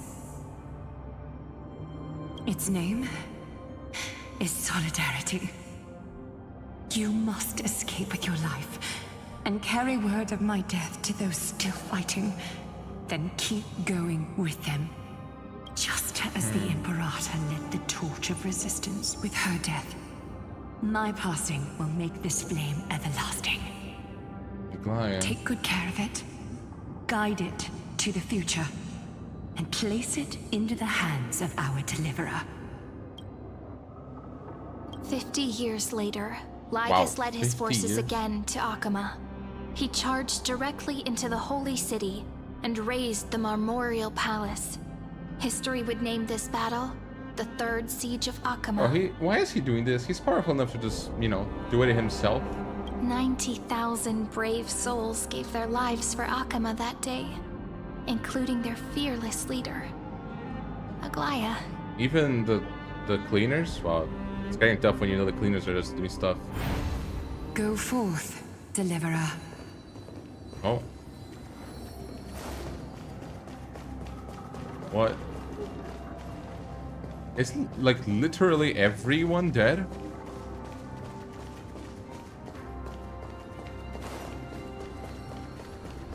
Go.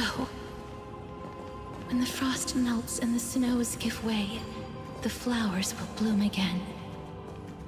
You'll find me there.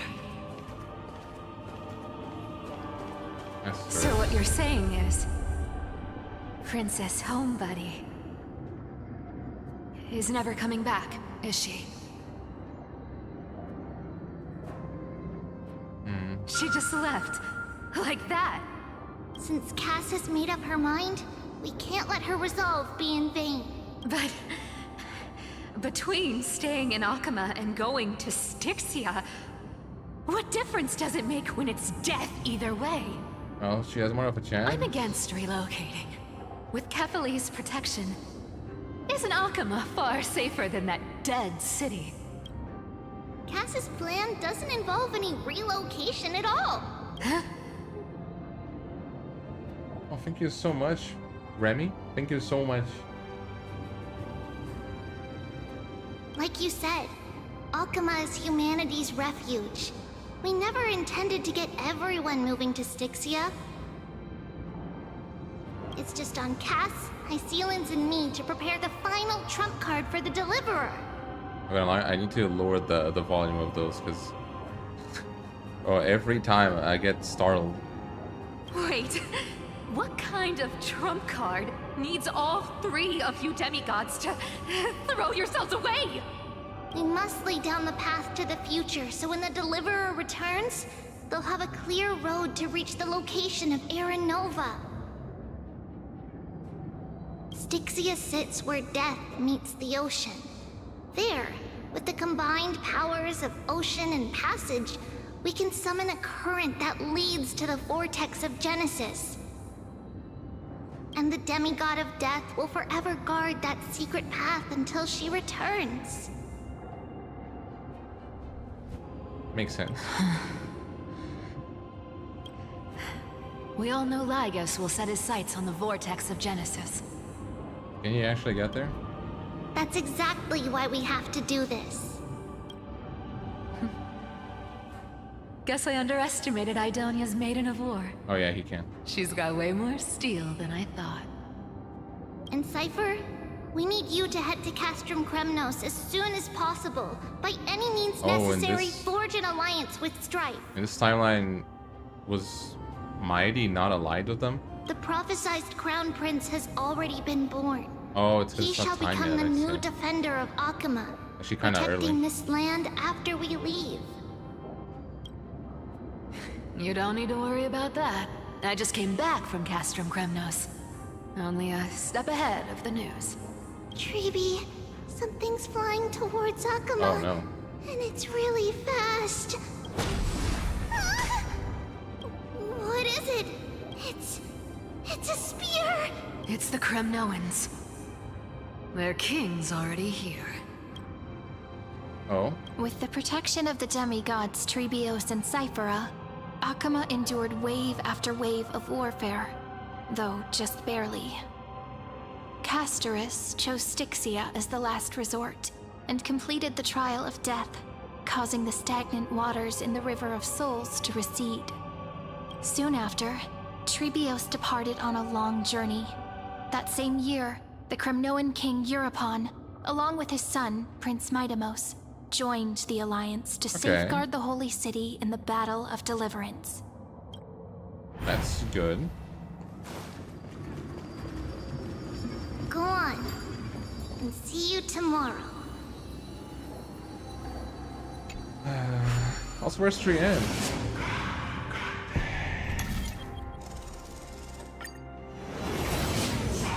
Breaking me apart buys this world even one more second.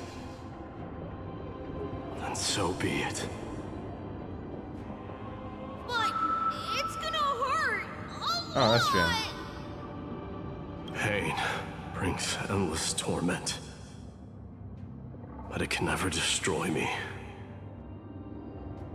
I believe that you were thinking the same thing when you stepped through the gate of infinity and jumped off that cliff. Hmm? What? Can't argue with that. In the current situation, this is the only path Akama has left. Just do as I say. Split my soul into 5 pieces. Oh. Forge me an immortal vessel. The same thing that Pain of Nias strife hang ended forever over up happening with Nias. locked in battle with their enemies to the world's bitter end. There's no need to be sad, Lady Trebios. Haven't we already taken great strides towards that promised tomorrow? In this life, my people no longer have to drown in false guidance. Kremnos has washed the blood off its fate. Amphorius no longer needs a god named Strife. So let me shatter the former loss and turn the Lance of Fury back into a weapon that protects the world. We understand. By the way, can you do me another favor? The 7 sages from Grove of Epiphany are already en route. They'll arrive in waves to join the resistance in a couple of days. Among them is a scholar named Anaxagoras. He has extraordinary insight and fears no sacrifice. This soul-rending ceremony wasn't just my decision. It was his counsel. His wisdom will surely be the backbone of Amphoria's survival. Watch over him. Carry on this everlasting flame for me. Through Anaxagoras' ritual, the demigod of strife split his soul into 5. Courage, honor, tenacity, sacrifice, and reason. Each sealed in blood crystal and cast into battle. The people held a 10-day funeral to mourn their fallen god king. And through his sacrifice, humanity was granted 200 years of peace.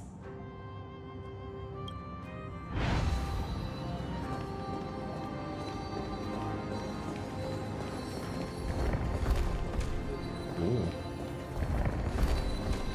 Keep moving forward. My blood will pave the road ahead for you. Keep moving forward, little Gray. See you tomorrow. Oh, everyone's helping. Oh, I don't know how. I think they're all That probably seamstress dead. wasn't wrong when she said a lie needs more lies to keep it together. Reason and trickery. Never thought we'd be the pair to finish this final setup. Yeah. Me Can't neither. catch that Tin Man without your little slides. Besides, this is our last shot. Not the time to be picky, right? Don't oversimplify it. Lygus just found out Akuma's been an empty shell for the past 50 years. He's bound to be furious. At this rate, he could have done anything.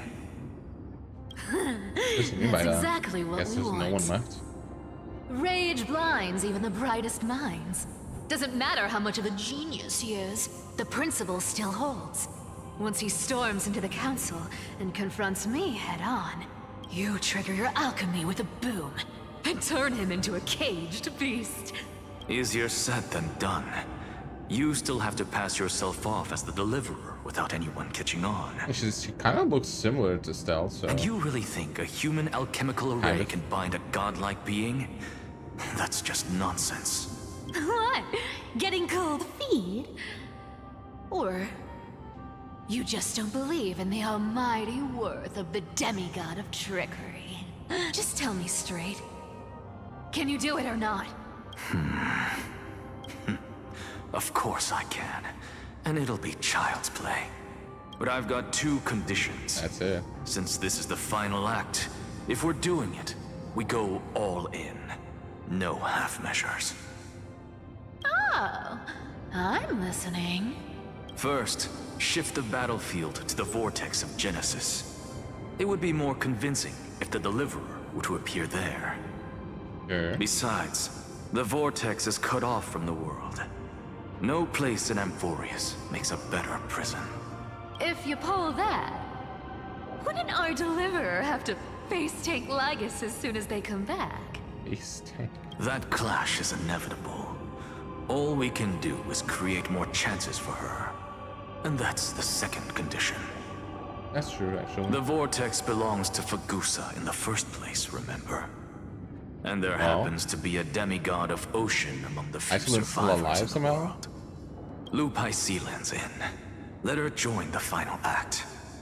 I'll transmute myself into a philosopher's stone and embed myself into the formula. And when the time comes, she needs to shatter me and scatter that stone's ashes into the ocean within the vortex. Huh. I guess people weren't wrong when they said you're insane, Grove Boy. I've got no idea how to outwit a reclusive genius. But making an anti-Catheran suffer? The demigod of reason has 10,000 ways to do just that. I don't know if that helps too much, And but what I just sure. mentioned was one of them. So what exactly does your formula do? Now that would spoil the climax, wouldn't it? By now, Hyacinth must have completed the Sky People's ritual. Since that Theoros loves a good performance as much as I do, let's make sure he enjoys our show to the fullest. As for how the Deliverer will complete the Era Nova, well, that will no longer be our concern. It was the last battle known to the world, initiated by two demigods least suited for war. Yeah. In the end, reason and trickery kept their word. At the cost of their lives, they sealed Lygus within the vortex of Genesis, where he remains to this day. Bro, how can he be locked up? Go forth. Finish the greatness left Basically a god in here. Quit overthinking! Just run! Keep Alright, I'll keep running. That'll be enough. Who's the last one? Kyrie, it's dead quiet here. Aw.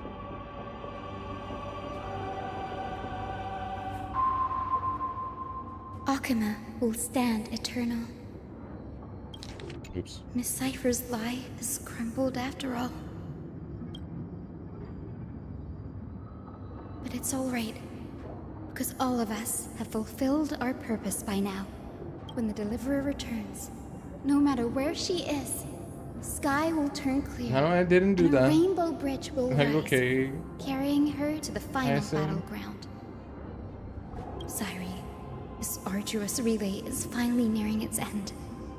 Now, I'm passing the final baton of fate to you, okay?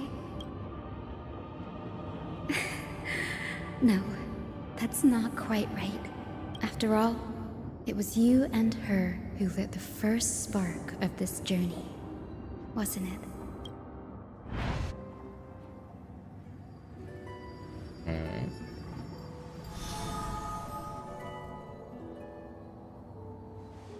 I'll tell you the story of this 1,000-year journey.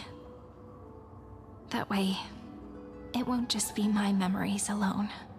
And I'll share the moments I spent with you, with everyone. That way, the path we walked becomes a memory shared by all.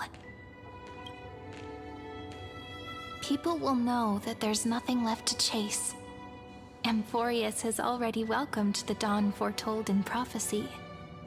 Irene. Just like I said, this should be easier than last time, right? Thank you. You've all sacrificed so much. Yeah, they really have. I wonder what kind of expression you're wearing right now. Probably the same as always. Calm, resolute, and brimming with confidence.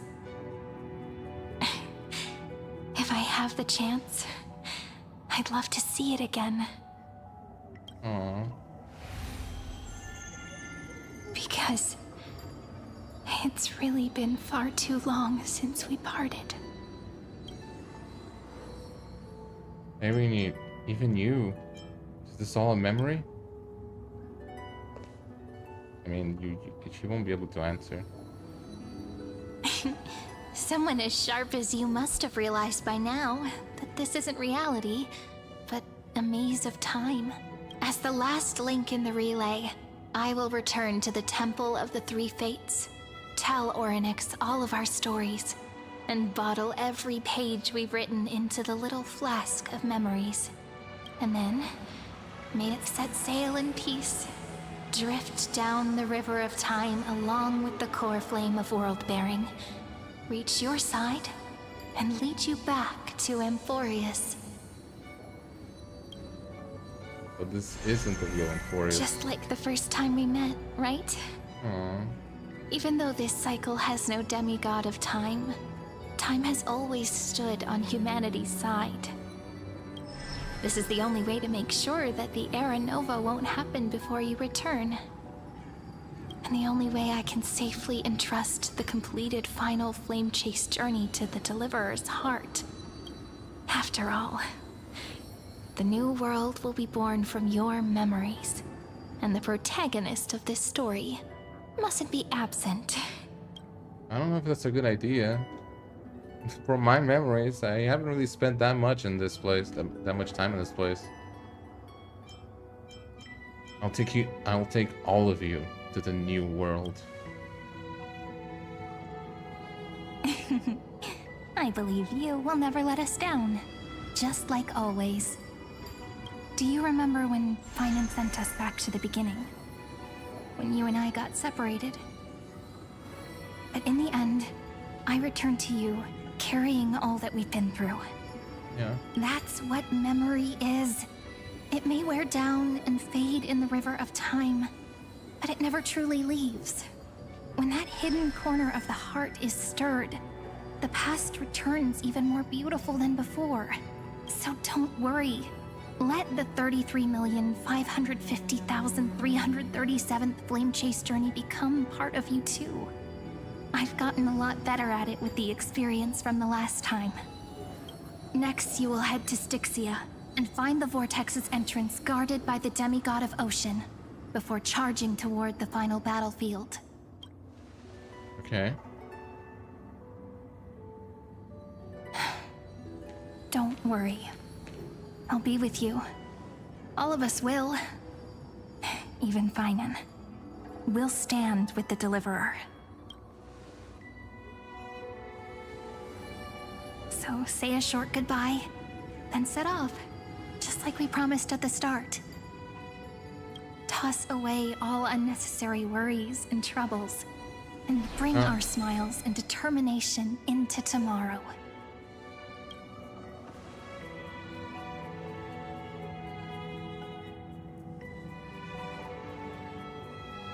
I guess it's time. The last baton. I wonder how long you'll have to wait before passing it on to her. No matter how long it takes, it's okay. Waiting is what I do best. After all, it took 33 million cycles for her to arrive in our world. What's a few moments more? Oh. Sairi, what if you wait and wait, but that hero never arrives? Hyacinth is asking That won't happen. Because I know that no matter how long it takes, she'll definitely return to this place. We can't let her down.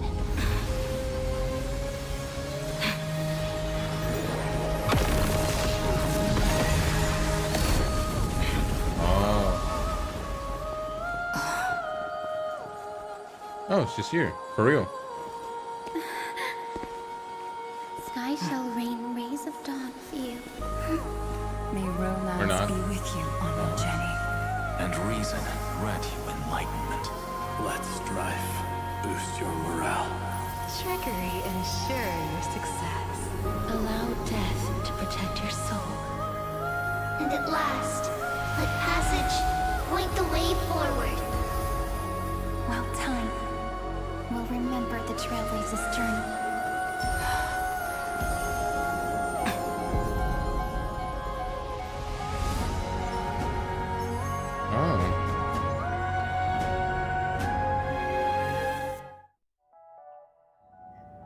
Oh, that was very nice. Is this... Yeah, is this Styxia? Styxia? What happened to this place? Looks normal. I need to find the entrance of the vortex, guarded by the demigod of ocean. High Sealans. Is she still there? Long time no Oh my god. Trailblazer. What are you doing here, Lygus? Generation after generation of Chrysos heir heroes have tried to defy fate with their blood and tears, either voluntarily shattering their souls or waiting in eternal solitude.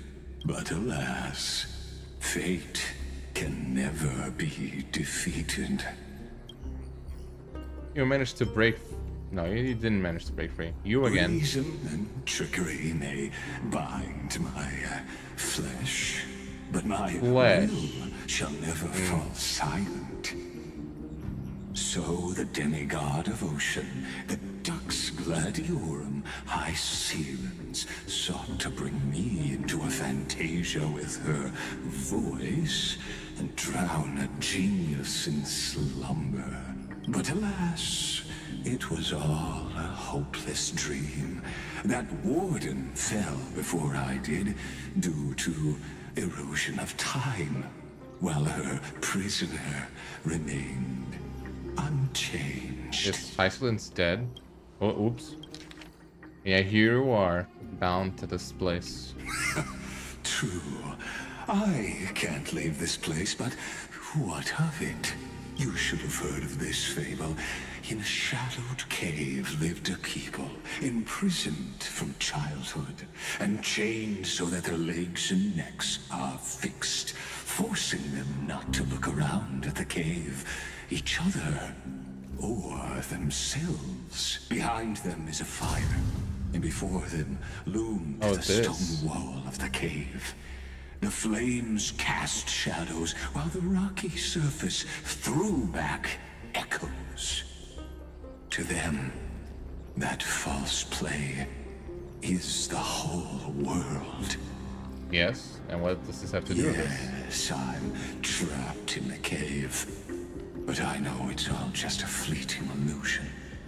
I don't struggle in dreams. I wait. And now, my deliverer has come to defeat me don't and address me like that. save this world that never owed you anything. Oh, you'll need to awaken the singer here and unseal the prison called Vortex of Genesis. You'll be the one to unshackle me and bring the cave crashing down. Of course, I don't mind waiting a little longer. Let me guide you through this next illusion. One last memory from that prison warden. I hope you'll watch the stories of this fantasia closely. Logically, the deliverer must see the world for what it truly is. Emotionally, this memory captures the fate of everyone in Amphorius better than anything else. Only by feeling it for yourself can you understand my point of view, the meaning of destruction. You're not Sunday. And I'll be the one to bring... Okay. Oh yeah, and I'll be the one to bring destruction to your scheme. To your unshakable resolve, I salute you. But before we step onto the final stage, let me ask you this. In the spirit of that fable I told you just now, can the prisoners in the cave learn to see the shadows and echoes for what they are, and stop mistaking them for reality? It's a good question. I'd say yes. Well, I don't know. No, yeah, they would be able to. One day they would see that they make shadows as well, I think. The face from her memories. An actress upon the stage of this play. The past has been imbibed by time. A drunken dream hidden at the bottom of the cup. Hello? The dark tides flood the sea, and our kingdom teeters on the edge. Fear not. Our queen has gone to the borderlands. She'll quell this calamity herself. This is the scene when the Chrysos heir of Ocean was born. She was once of a Titankin race named Sea Sirens. Isolans? At that time, Kaslana had suppressed the Black Tide's rise. No one's ever heard the name. But he was unable to remove Iron Tomb from its roots. The Black Tide still roiled in the depths of the world, and the kingdom of Sea Sirens was the first to embrace the destruction. Listen, I heard Electra's voice. She's calling to us. Little bug there. Let's go. Her voice carries the queen's command. It's a very beautiful place. Is this actually Styxia? I guess it was Styxia before they started believing in the... To keep the Black penitence. Tide from threatening the ocean, the queen gave her all, body and soul. Born of the queen's chalice, she bore the deepest blessings and inherited supreme divine power. The first song. What is that? Oh. I see what that is now. My sisters! You're finally here! Oh, she's called Electra. Of course, Electra. Your beautiful melody drew us here. I see Lance. Her true name is Electra. This is a reflection of her former self, clinging to the past with aching defiance. The Queen summons us. She must be near exhaustion. The Black Tide will soon enter our borders. Then what do we do? Will our seas fall to darkness and terror as well? Don't worry. We shall lift the chalice in her stead to catch the Black Tide, and stand together to safeguard our realm and its people.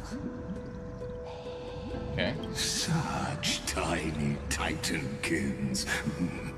Thinking they can stop the tide of truth. How naive. It surprises me that she's a Titankin, because aside from her torso, she is actually very human-like. And that naivete is the root of all suffering.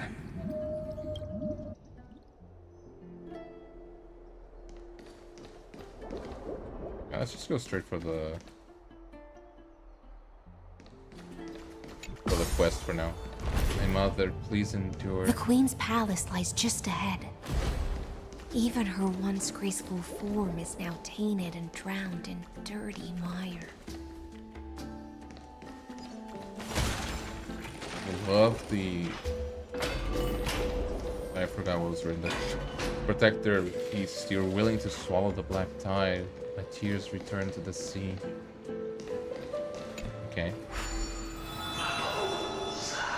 Okay, it's just one of these. Hey, hold on to that. Never know when it might help. Yeah, I will. Not that I mind, but finally some gameplay, huh? Oh, Fagusa, our noble queen. We've come at your call. My little fishlings, you swim with such joy. It pains me to speak of the kingdom's sorrow. I once believed I could drink the black tide dry, but even the deepest chalice must one day overflow, and I can hold no more of this filth. Mother, worry not. We're all children of the sea. Let us bear your fate together.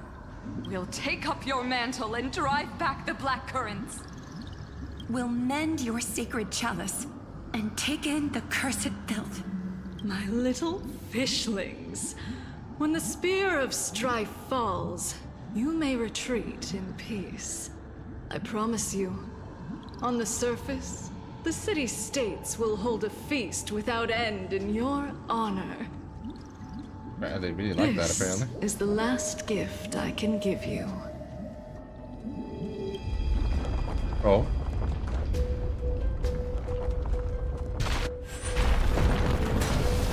Oh, that's bad. Oh my god, this place is huge. Fagusa sank into the abyss. With the chalice shattered, their intoxication spilled into the black tide, birthing the first madness in Amphorius.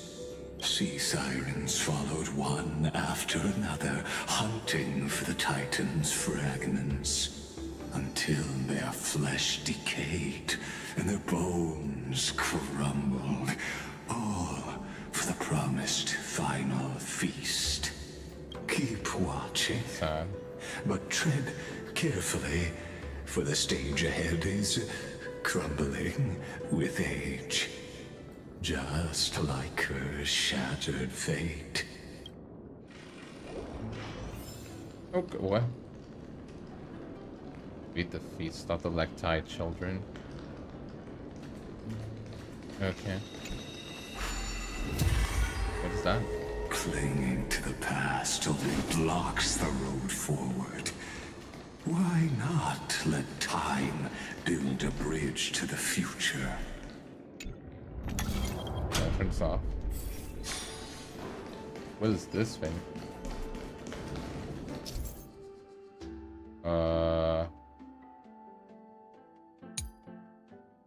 Oh, I see, okay. I see how it works. Of the black tide, await the feast.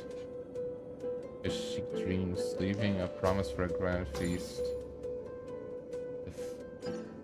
Shattered into 10,000 teardrops. Okay. The chandelier's still giving way. There. Maybe the chronovessel. Your wisdom far surpasses even the bounds of reason's model. I don't like when you say that, like it's... I am very smart, thank you. A will of metal and stone. Can't get through. Looks like I'll need the miracle orb nearby. Yeah? How do I... The ending was written long ago. Even you cannot rewrite it. Just like this poor chandelier.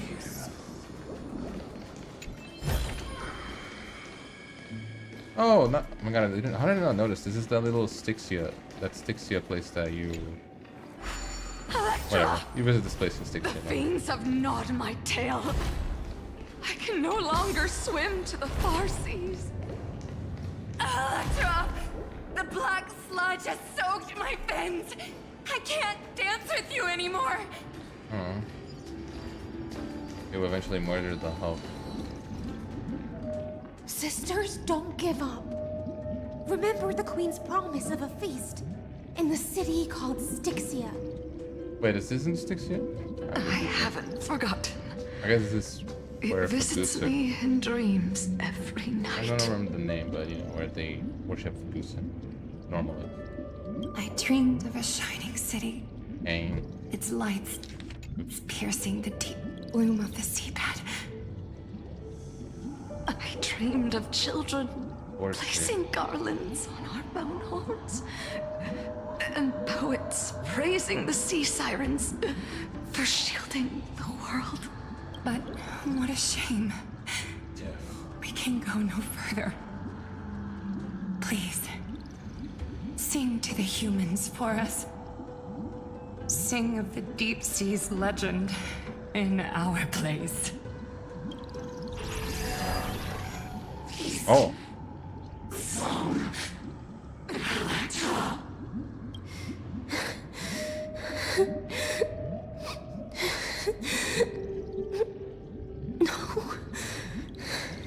The sea sirens were tainted by the destruction. Their flesh rotted away. They became the black tide creatures of this cycle.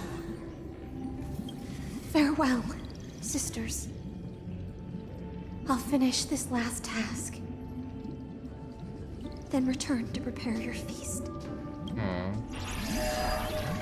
And so, I thought I was gonna have to fight. Only one sea siren remained among the sea floor. High sealants, swimming alone through the seas, burying her kin and searching for the fragments of the chalice of plenty. Though most of that journey was in vain, why not let us use the power of time to leap ahead towards the journey's end? To reach the spirit basin, Okay. I'll need to call upon the power of the chrono vessel. Full straight towards the feast. Yet the bones have forever sunk in the river. River?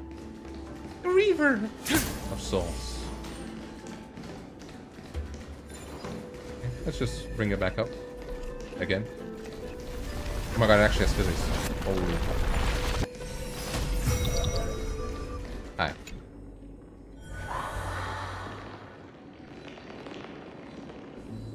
Well, I guess that worked. Revived mother. My sisters are gone. Only I remain. The chalice of plenty is whole again. The lance of fury emerges from the river of souls, and the gods reclaim their duty to hold back the black tide. I am freed from endless toil, and now walk toward the rites at Styxia. I bore my sister's dreams upon my back, took on a graceful human form, and hoped to find a grand celebration on the shore. My fins became legs, my scales became skin, and the sea foam on my body became a shimmering gown. I guess she didn't look like that then. It was just, you know, we could make the model.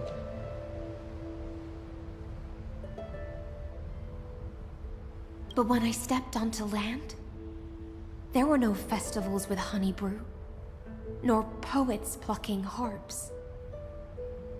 Only silent death, drifting gently along the river of souls. When she fulfilled her wish, she only found Styxia to have already repeated the mistakes of previous cycles and was swallowed by death. I feel like Styxia probably was worst off. Even. Hopes and promises are nothing but the foam of dreams. I am a sea siren, a vessel born to contain the tides. Now that my task is done, and the promise is broken, how am I to go on? In a world drowned in shadow. Pain. Nihility? Fagusa. My noble I guess she follows queen. Nihility, but still. She evaded my questions with drunken stupor. She told me a grand feast awaited me in the surface world. So I wandered lost, groping through the dark. The feast she spoke of. Where is it? Lonely Blade, I shall grant you everything you seek.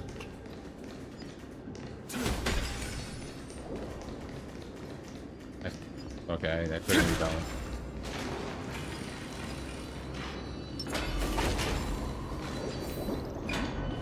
After wandering the surface for ages, the lost sea siren met her future conspirator. You quelled the wars alone and forced strife into retreat. This swordfish that commands thousands of legions, whom does she serve? That's the moment they met. Yes, Ceridra, long before she became the Imperator, was already burning with ambition. Sovereign who follows prophecy. I am no one's sword. I am just a wandering fish, seeking clarity through bloodshed. Then how about letting the sword dance for me?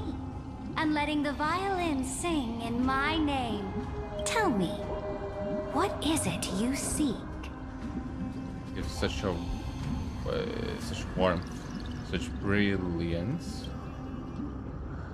All I want is a feast where I might belong. Such a demand is trivial with the Sovereign's authority. I'll grant you a banquet worthy of conquest and comrades to toast beside you. But Knight, you must offer me your heart. My heart? Yes, a loyal heart that will generate no betrayal. Oh, what she said before, and then before, I wouldn't doubt if she was actually asking for her heart. You were deceived by gods and drowned in the ocean's darkness.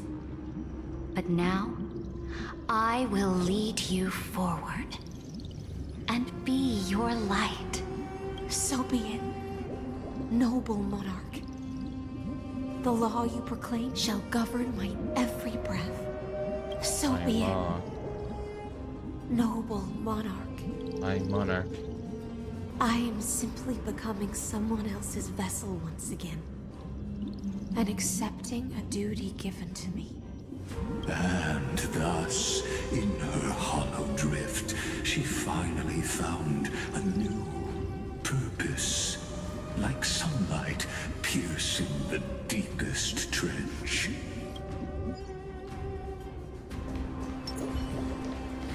The monarch brought me to a new world. The fiery brightness of her crown melted away my confusion. Noble monarch, I've cleansed the foulness from the road as you commanded. The foulness? My blade, you've helped me ascend and take the crown. Ask, and you shall have your reward. What I desire is the same as before. A feast.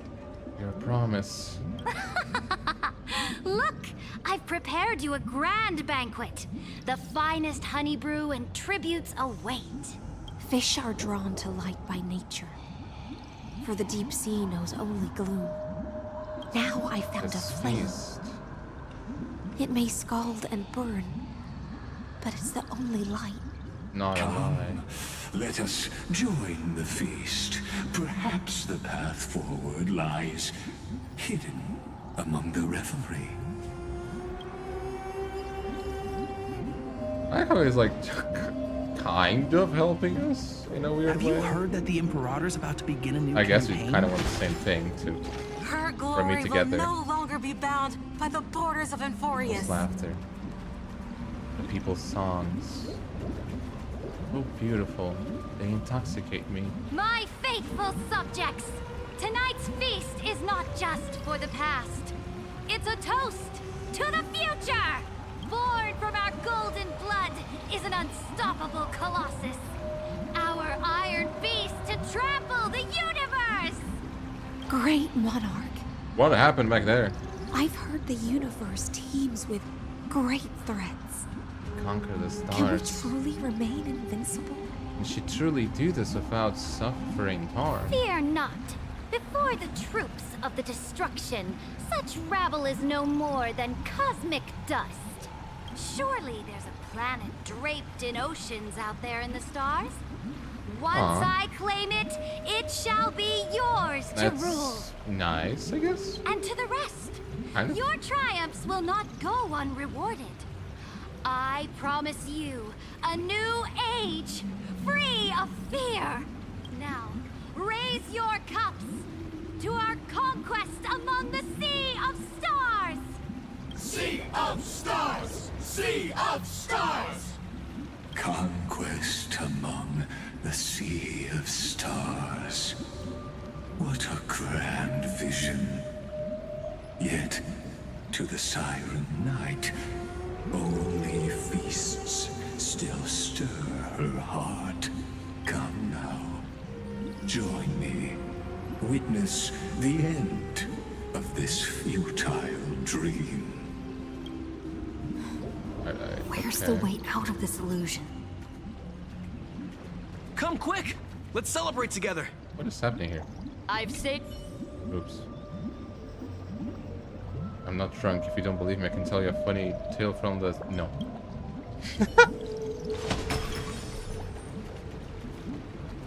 I'm not hearing anything from you. I need to drown in her... whatever. To drown in the liquor of her dreams. Why does it look like that? That's weird.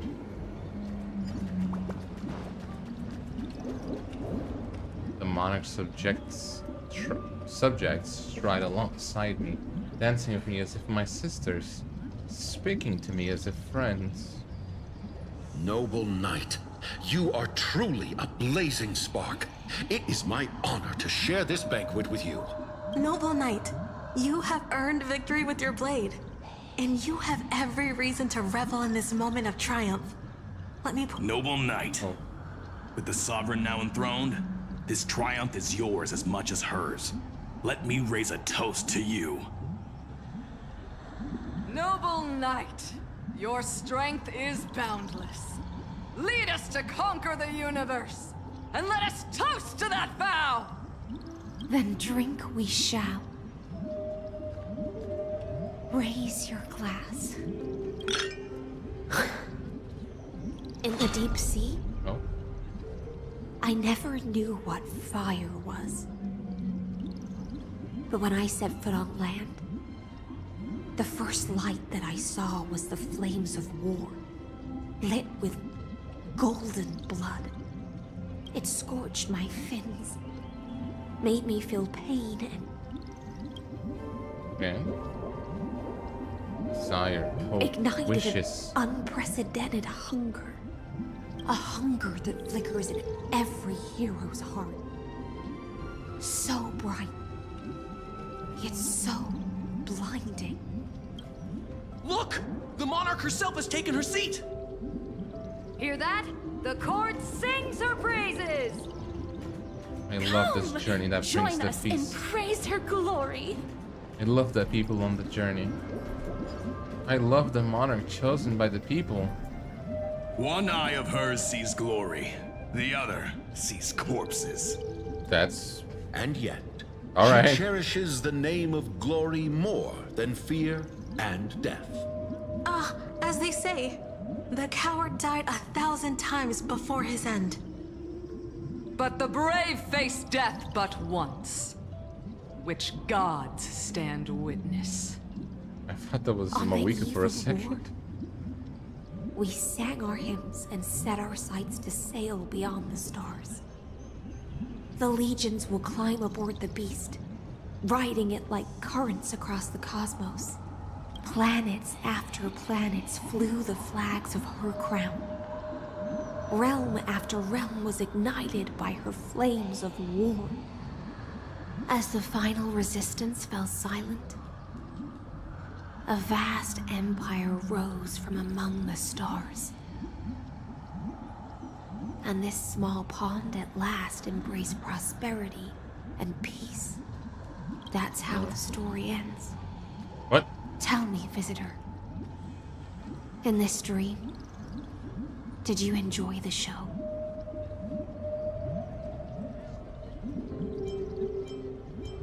Fantasy ends here. Yes. Just fake bubbles glinting on the surface of poured wine.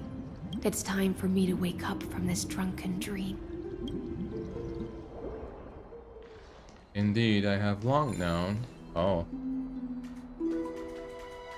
Yikes. Is sleeping? Oh. I think it sleeps. The Imperator is dead! Oh. The Imperator is dead! The Imperator is dead! A bunch of treebies. Why am I going all around? Bro. People once cheered for my ascension.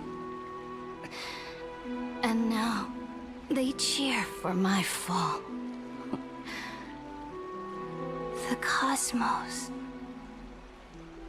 The battlefield that I cannot reach.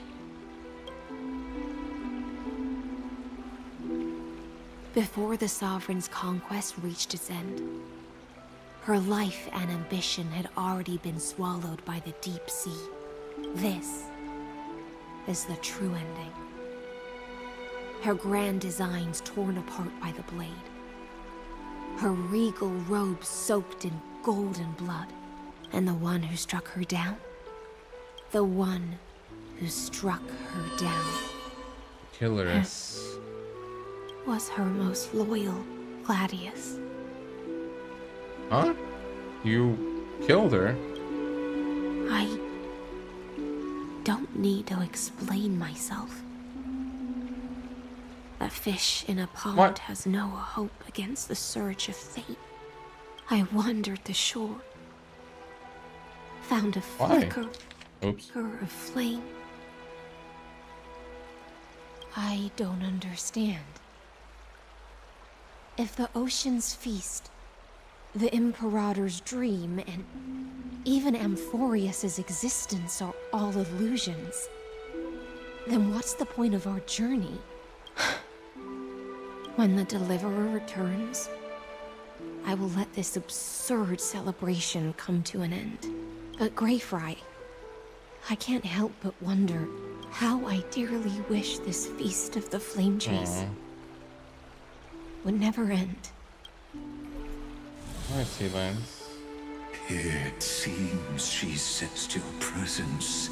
Fantasia's foundation is starting to crack. Let's return to the prologue. Remember the allegory of the cave?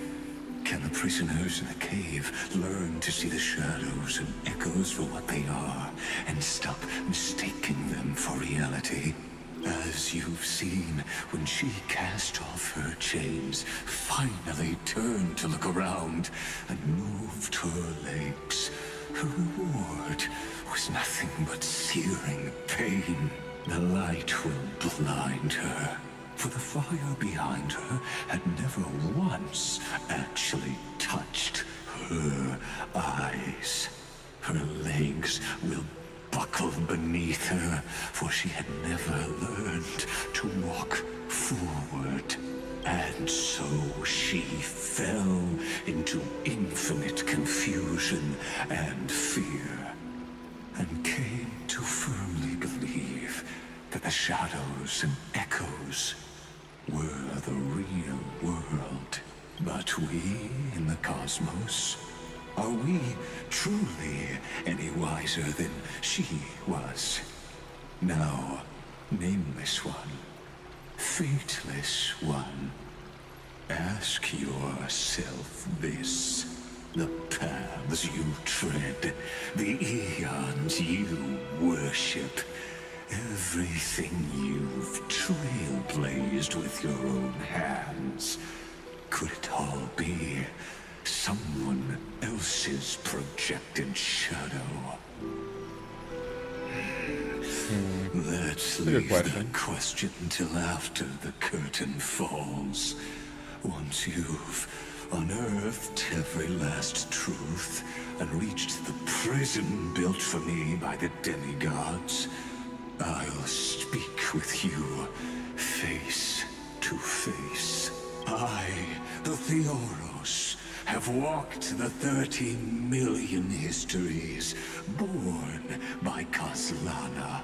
1,000 years is a mere atom in a grain of sand to me. Amphorius, compared to the cosmos, is but that grain upon a whole beach. I swore to bring an end to the erudition. Would I really let a single grain grind down my mind? Now, please use the power of time to open the gate to the ocean's depths. Go, find the prison warden tormented by loyalty. Find her Step into the world's vortex, and once there, end everything between us. The way you're saying it sounds like you're that palace in a reflects the relationship. heart of the demigod of ocean, intoxicated, stagnant.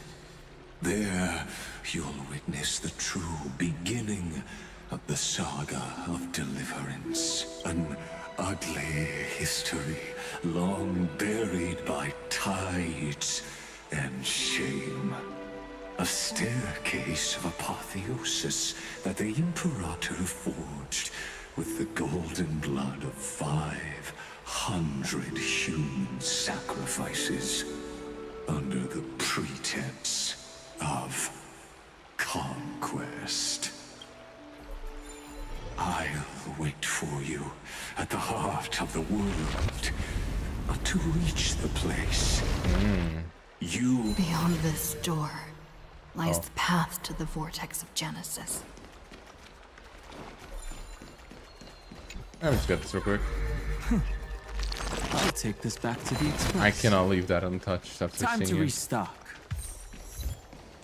I am your labyrinth. Oh, hi, Envo Bug. Sorry.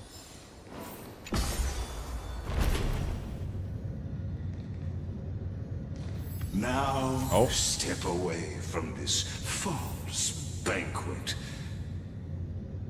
And then onto that bloody stage.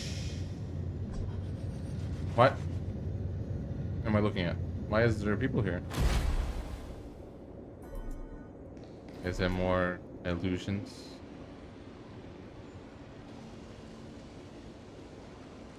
The palace that worshipped the ocean, the sanctuary connected to the vortex, was also once the battlefield of the first flame chase. The flow of time has slowed down. Her exuberant song halted the passage of time in this place, imprisoning my body and shielding her soul from deterioration. All just to await your return. The twisted time and space reflect her confusion. And so, the Imperator's crimes were veiled. I just do this real quick. Okay. Stay away from Apollonius. This cup of honey brew. What a sweet aroma. Run, Virginia. Dux Hakalithist. We can't give up here. Love steeped in death. How delicious. Oh, I'm actually fighting it? Oh shit. Mercies, a remnant of history. And your interference is just another equally futile echo. Everything burns to ashes! These are kind of tough. These are kind of tough for my team because I mean, I don't have damage over time. Can't wait I'll anymore. try. Target sighted, all units. Sets the seas ablaze! Okay. Etched in your bones. This is getting fun. Enjoying yourself? Ow. I need to be better. I like the design. It's pretty cool. My purpose is to protect. Yeah, Dragons soaring above the lands. This is permanence.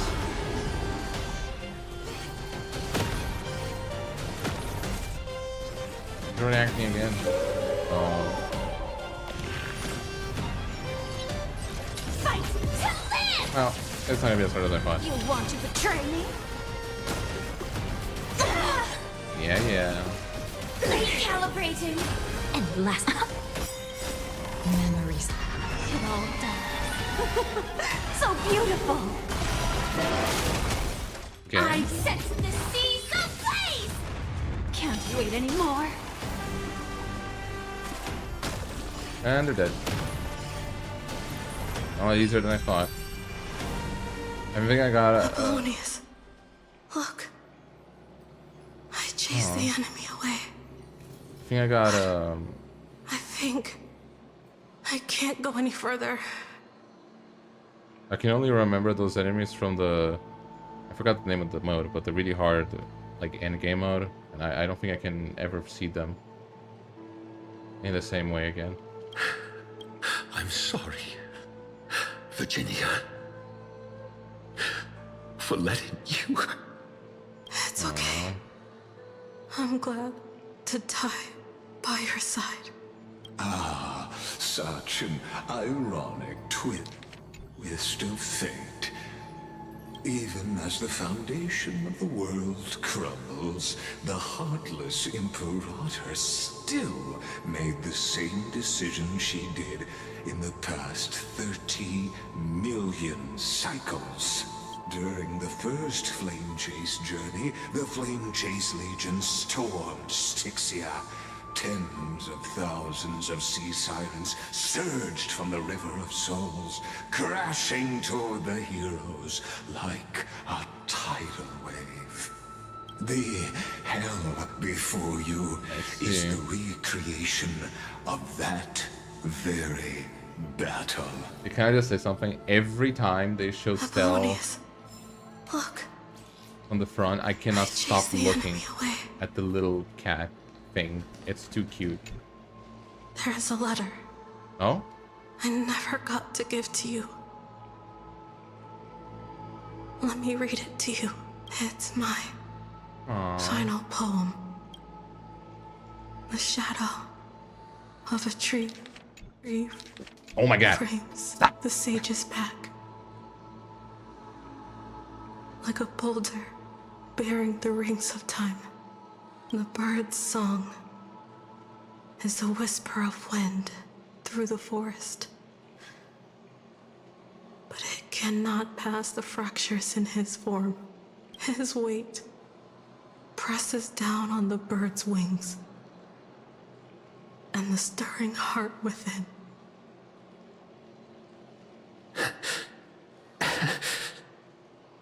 I always wanted to tell you. You look beautiful when you read poetry. Aww. Their voice, reciting poetry, grows ever fainter, fading with each breath until they all vanish completely at her lips, like wind slowly dying away. Virginia, see you in the new world. His form grows rigid, but his kind smile remains, as if he were a benevolent statue frozen in time.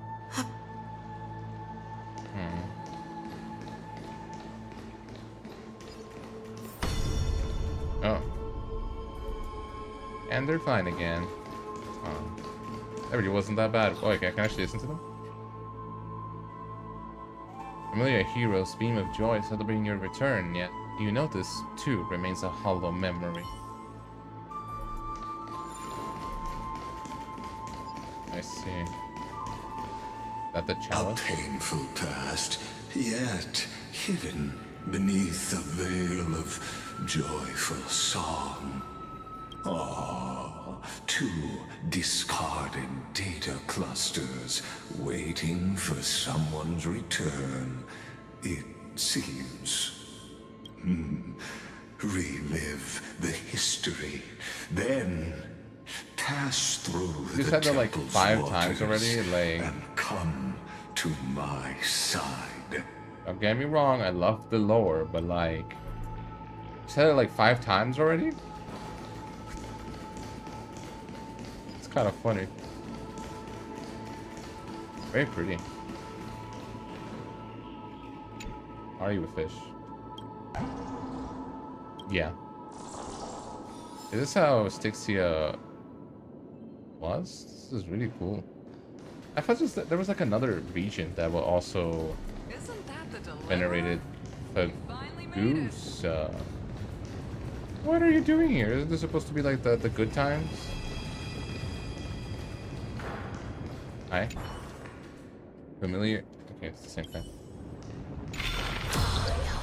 What a wretched way to die. The Flame Chase army, devoured by warbling fish, never saw it coming. Look, the cruel Imperator and her Knight Commander, the pitiful Warden. What a perfectly matched duo of test subjects. Their hands drip with blood. Golden blood. Raise the bridge and cross the river of fate. This path of the prisoner is far from over. Imperator! Imperator! Did you see my gallant deeds, Imperator? Imperator! You fool! How could you still not get it even now? With her schemes, do you think she'd ever let us end up like this by accident? She knew how this battle would end from the start! That tyrant. I swear I'll kill her with my own hands. No. She wouldn't send us to die for nothing. She would never betray our dreams. Or Emporius. Imperator. I know I'm a fool. So I'll believe in your commands. To the very end. Take my life. And finish the conquest of the stars. I assume this is what they were talking about. Like she killing 500 people, basically, sacrificing them. The shattered armor seizes its rise and fall. His unclosed eyes remain resolute, sharp as a broken blade. You mutt. Looks like I won't get my revenge after all, tyrant. Without me, your conquest is doomed. I'll be waiting for you in the River of Souls to slice off that crown-wearing head of yours. Remember this. I never bowed to you. Or fate. Well, the storm beside her slowly stills, tears and blood pooling at her eyes' corners like shallow ponds of golden rain. Okay, now I understand what was that little thing before. Oh my god, I thought this was Lygus for some reason. What the? Crazy.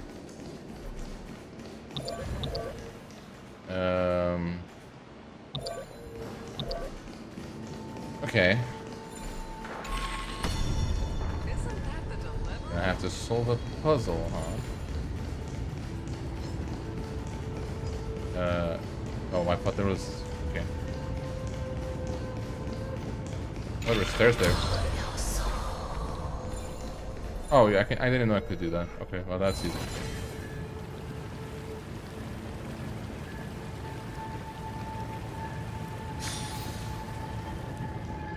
Are these even safe? A sovereign and the sword at her side.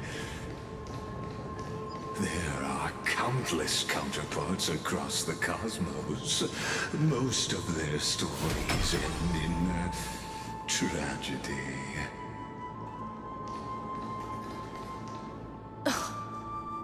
Imperator, why did you... You're here, Dux Gladiorum. You ordered me to seal the sea route and handle threats from the rear. So why didn't you wait for me to return? Why send the Vanguard ahead and let them die in vain? Die in vain? No. You're wrong. Their golden blood won't be spilled for nothing. The other dukes have paved the road for me to become the god of law. The trial of law? You never spoke of this to anyone. What is... The one who wishes to bear law must purge this world of its curse. and offer the blood of the accursed as sacrifice. I pondered long on what Talantin meant by blood of the accursed. Then, I found the answer. You, I, and every Chrysos heir summoned by the prophecy are the accursed ones. Just like that arrogant Theoros said, our golden blood is the agent of destruction, the antithesis of the world's fate. Dux Frigoris, Dux Brumalis, Dux Helcalethist. Their fate was sealed at that moment. Dying on a glorious campaign was the final gift I could give them. I don't You speak know as that's if they didn't correct. die because of your cold-blooded schemes. Was their loyalty meaningless to you? Losses are a constant on the Flame Chase journey, among which even life itself holds little value. If a subject marches to war without that conviction, then yes, as you said, shallow loyalty means nothing. And what about my loyalty, Ceridra? You sent me away under the pretense of guarding the rear. Was there any shred of humanity left in you? Because you still have a duty no one else can bear. Only you can uphold Fagoos's divine authority. The choice is yours now. Cast off the chains of loyalty and drive those blades through my heart. Or stand with me and sever the ocean's last breath. If you no longer share my vision or believe in the new law I seek to weave for Amphorius, then go on and end me. The Imperator of Amphorius may be ruthless and cruel, but never a hypocrite. When I say life itself holds little value, know this. I am ready to sacrifice everything for the ambition to conquer the Sea of Stars. Now you've seen it. The Maybe this is a brutal little bit more cool Imperator than I was imagined willing at to spill first. the blood of 500 heroes to complete the trial of law. As for my poor warden, her suffering had only just begun. So what did High Sealants choose? I'm no storyteller. I have no duty nor interest in filling the history you've missed. Oh, fuck you then. I just want you to witness the monstrous choice the Imperator made before the Chrysos heir turned their blades against me. They're nowhere near as bad as you. You've always had a flair for lightening the mood, haven't you? Yeah, I'm known for that. I gave up on using words to solve conflicts 2,000 years ago. But I won't squander a chance, not even a sliver of one. If there's even a crack in the walls of your conviction, then my victory is already assured. Now that the past is settled, let's turn the page and bring time back. Isn't this the present? And dive deeper still. Oh my god. Until we reach the very bottom of the abyss. Okay. Is the path ahead underwater? I need the Oryx orb to bring back the chrono vessel from... Shatter the vessel easy. of time, and let this stagnant pool start to flow again. Why? Oh, okay. I don't know why I can't do that. This hidden gate leads to the vortex. Interesting. So it was always here in Styxia. Hurry now. This hidden gate leads to the vortex. Hurry now. What was that? The time of our reunion draws near, Deliverer. Okay. does it now? I somehow doubt that at this point. This cruel journey will reach its end at long last.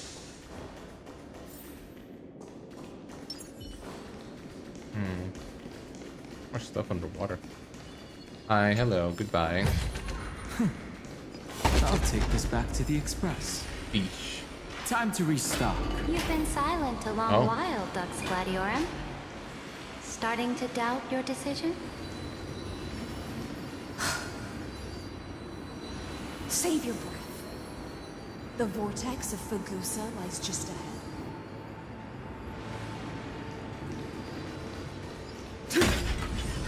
Oh, that's pretty cool.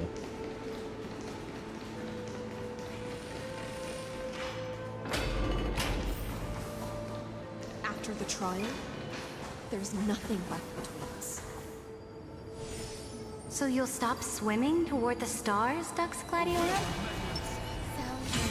I was always a creature of the sea. The stars in the sky were never meant for me.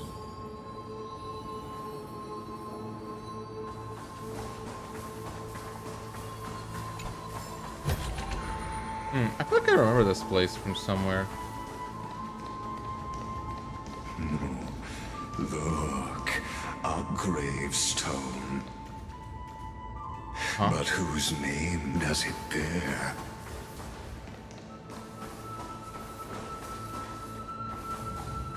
Ligus? What do you mean by it? There's no gravestone here.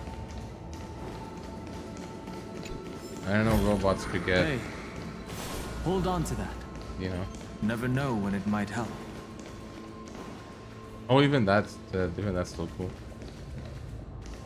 Yeah, I don't really see anything.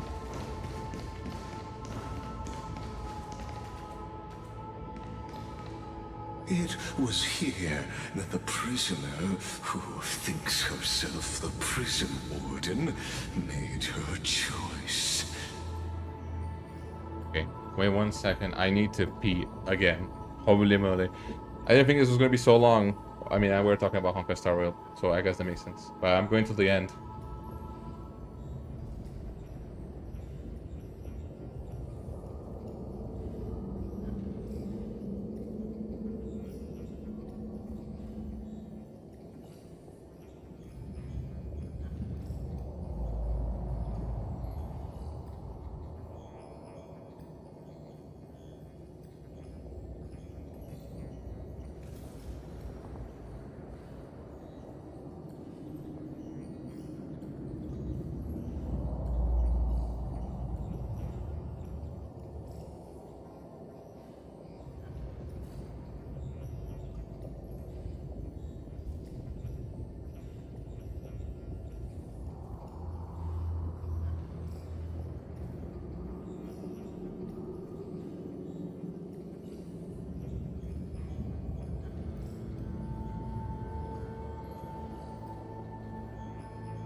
Me back.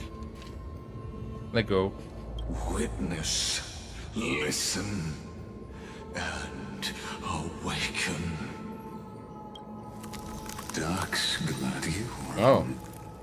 I've lost count of how many times you've stood here over the past centuries. You talk too much for a prisoner like Kyrgyz. Two geniuses who defied law and all the chrysospheres, who sacrificed themselves in this cycle, worked together to chip away my strength. But you, can never affect my will. And as long as my will remains intact, I am free. I would like to... Don't get ahead of yourself. You know.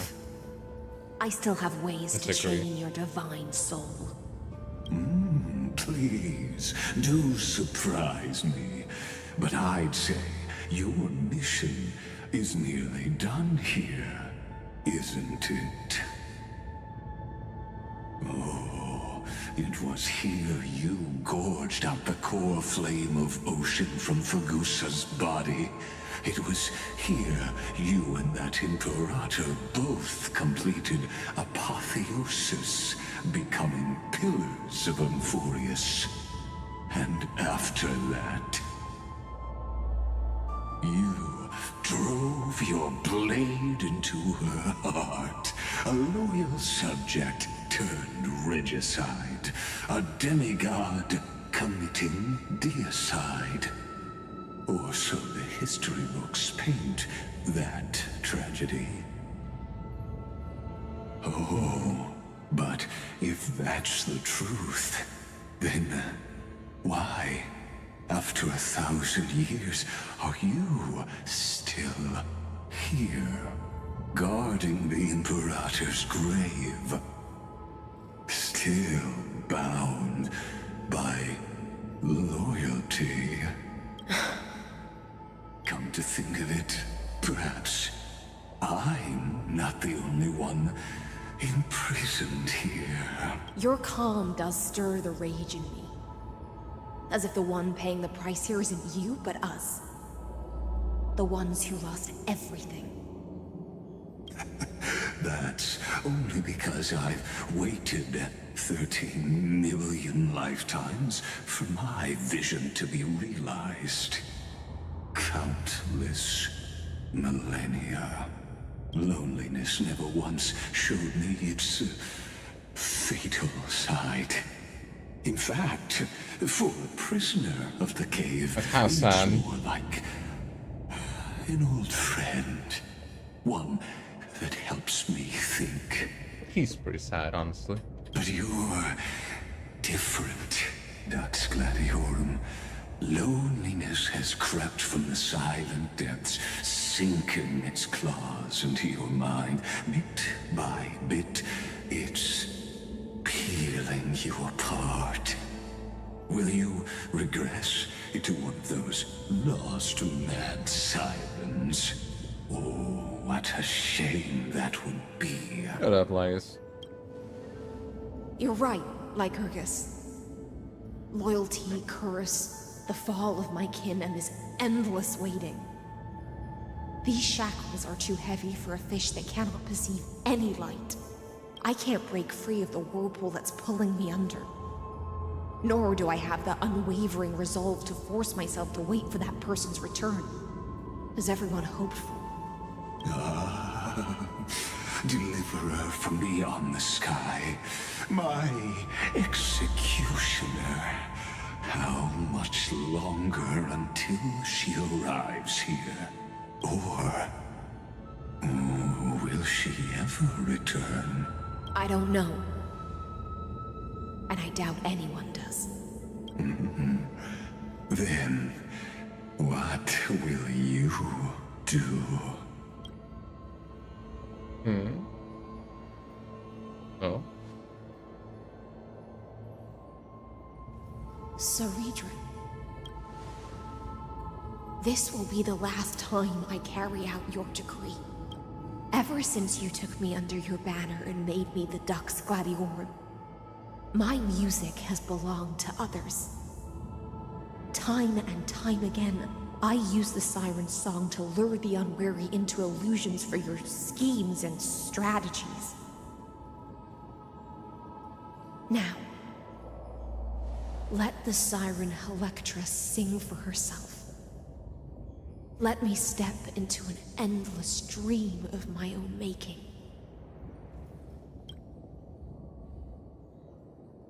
Oh, great ocean. I offer you the rest of my clarity and my freedom, in exchange for the strength to stand against the nihility and honor the sacrifices of the fallen heroes.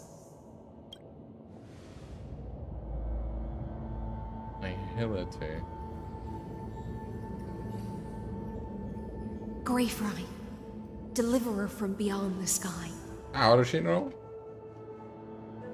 When you ride the current of time and find your way here, you'll hear my solo. I guess it doesn't, yeah. It will guide you to the heart of this world. By then, I may still be lost in my self-wrought slumber, but I'll uphold my part of this long relay and guard the shackles that seal the Theoros. Do you still remember? To awaken someone from a siren's voice, you'll need The goose's honey brew. Oh my god. Honeydew. A goose's honeydew. That wasn't so hard, was it? the gift I once gave you. May you still have it when the time comes. Didn't I literally chug that at the party? When you return, please pour that honey brew upon this grave. It holds the story of all our struggles and sacrifices. In that little May you see it text. one day. The prelude Amphorius wrote for your return, carried forward through a 1,000-year relay. When your morning ends, I'll likely wake from my dream as well. Then, follow the trail of echoes and find me. Okay.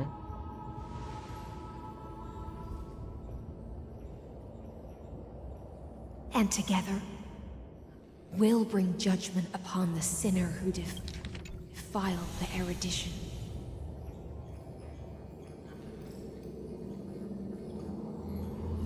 At long last, 33,550,336 cycles and 4,931 years later, Amphorius's final curtain is ready to fall.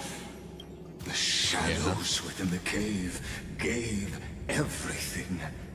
Yet all they did was mimic life outside its walls. A futile effort steeped in sorrow. Enough! They were no shadows. Oh? Everything they did It's true. shattered the darkness of this cave, and unearthed the core flame of Trailblaze. And now, Orphan of that core Trailblaze. flame, I'll light the dawn of Amphorius. I thought he had a gun. The noise of his steps. I thought he was loading a gun. Answer in the end?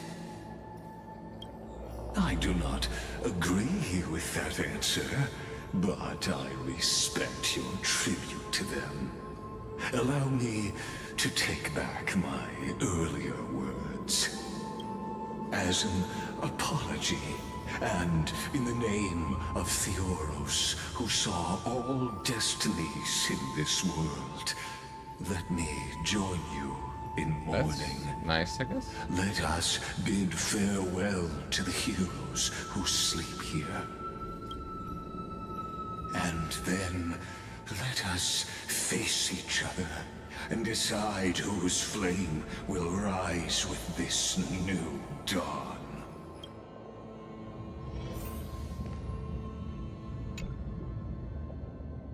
The crisis hairs who gave their lives chasing flames. Their fates were not foretold by prophecy, yet they bore no shame in their insignificance. With unwavering resolve, they shed golden blood along the flame-chased journey. Sure, let's read the inscription. Dux Frigoris Venus Seneca Virginia. Yeah, they all died at the same time because of the thing. Polonius. Then at the end of the long epitaph, Cyrida the Imperator, the demigod of law, the seas-like calendar, 3960. Libate for the heroes of the first flame chase journey. You pour the honey brew onto the gravestone, amber liquid seeping into the crevices of the inscriptions as if the heroes are drinking deep of the spilled tribute. To Virginia, Apollonius, Seneca, Labienus, and Cyritra. Through a brutal sacrifice, they lit the stars of law in this world, propelling Amphorius's fate forward. In the shimmering mirage of illusion, they entrusted their dreams to ride among the stars, to the hero yet to come. Yeah.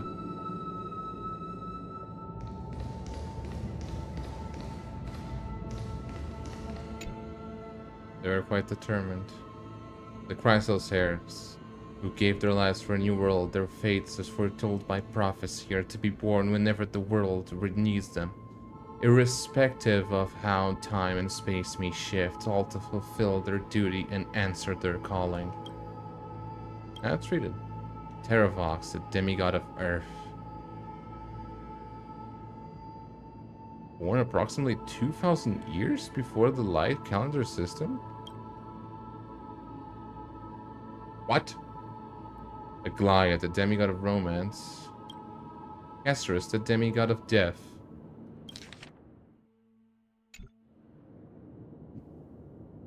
Yeah, they don't know when she was born. So, yeah. Mightymos, the demigod of strife. Dribios, the demigod of passage. Cyphera, the demigod of trickery. Holy moly. Cypher lived a lot. Anaxagoras, the demigod of reason. Hyacinthia, the demigod of sky. Oh, she lived even more. At the end of the epitaph, a line left unfinished. Electra, demigod of ocean. Born light calendar 3860, the seas light calendar. Yep. Libate for the heroes of the second flame chase journey. You tip the chalice once more, the honey brood bathing the stone like golden blood upon a demigod, forging destiny through its purifying flow. To Aglaia, Tribios, Mightymos, Castorus, Anaxagoras, Cyphera, Hyacinthia. In a relay spanning 1,000 years, they stood against enemies far beyond their strength, and won a bitter victory through what seemed like futile resistance. And in that same 30 million cycles, also marked by futility, they remained steadfast in fulfilling their duty to the experiment, unchanging, unwavering. That's the only thing you can think about, isn't it? Let this be the end of mourning the fallen. At last, allow me one final toast to the lost prison warden, a prisoner bound by loyalty. That voice. Could it be? I can't hear anything. Bathed in the honeydew of Fagusa, she will awaken from her 1,000-year dream and sing the final song of her mission. Hycelans. This tombstone of the old world serves as the anchor of the Siren's illusion, a sigil Electra used to bind herself.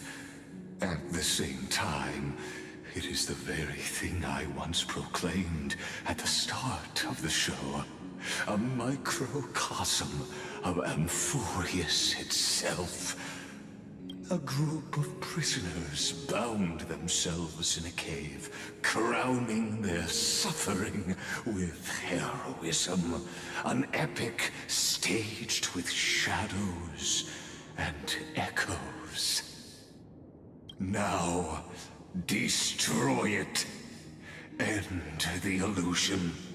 The Theoros will take his leave for now.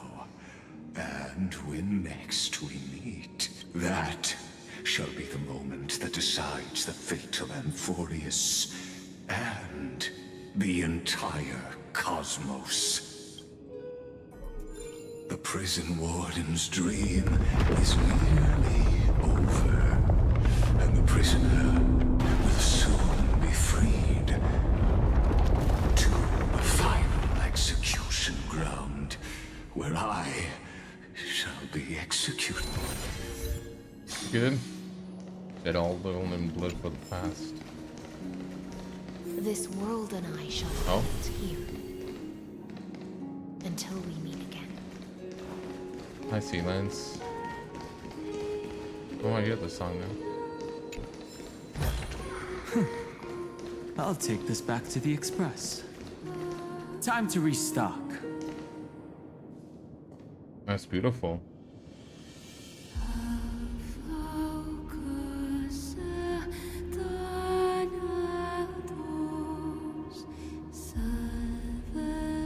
Oh, is that the actual vortex of Genesis? There Hycelans is.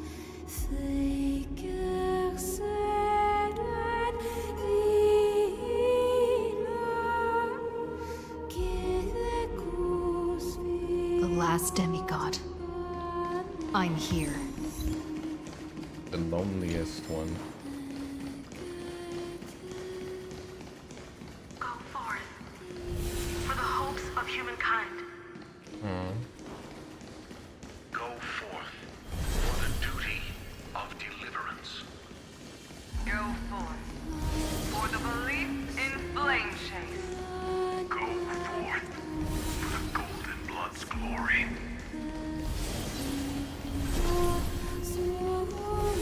And Go forth.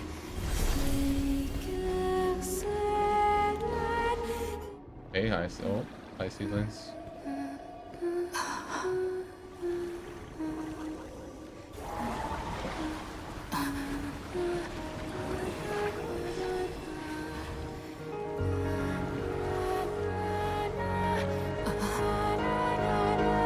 Seems like my feast is over. It's now your turn to perform. Oh.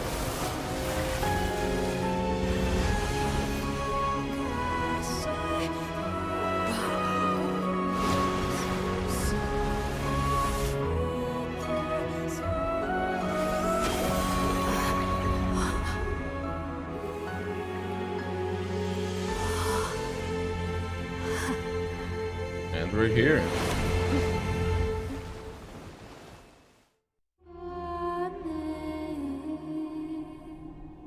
Little Grey Fry, please accept my thanks. Where is he though? I was the only one left after the world was destroyed, and I maintained this lonesome feast with my songs.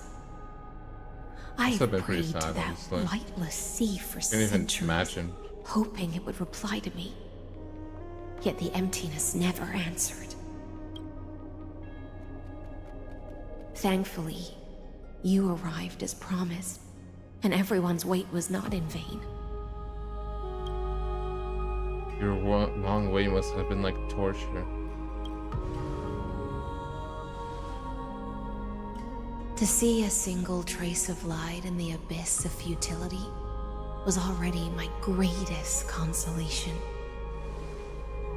When compared to those who have been forgotten, I have no right to complain about my torment.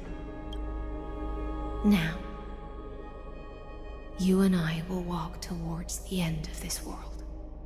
The heroes have waited for this moment for far too long. Let us use our blades to testify our resolve. All right.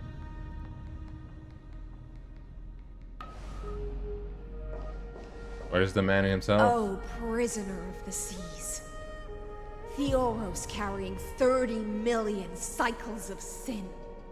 Show yourself. Slave of the erudition. The Deliverer has returned.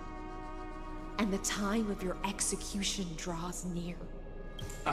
I see an awakened human who has mistakenly taken fallacies as truths and has returned to the cave to try to bring her friends into the sunlight she once bathed in. Alas, prisoners will always be prisoners, blind to the very chains that bind them.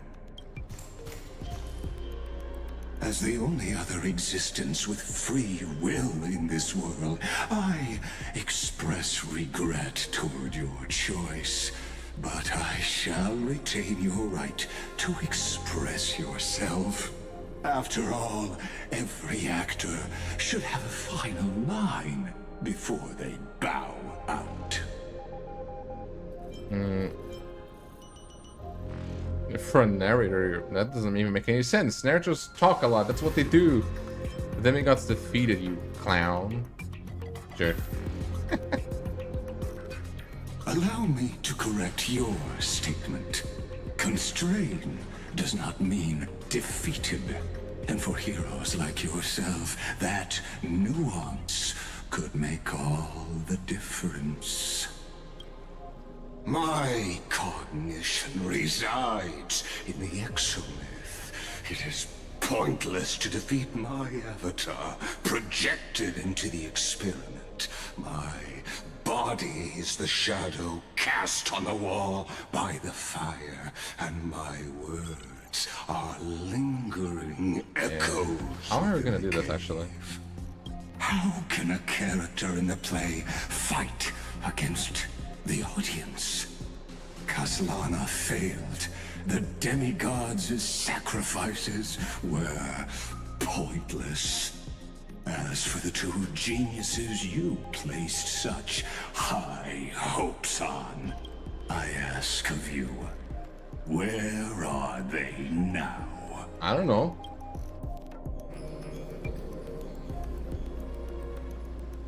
Okay.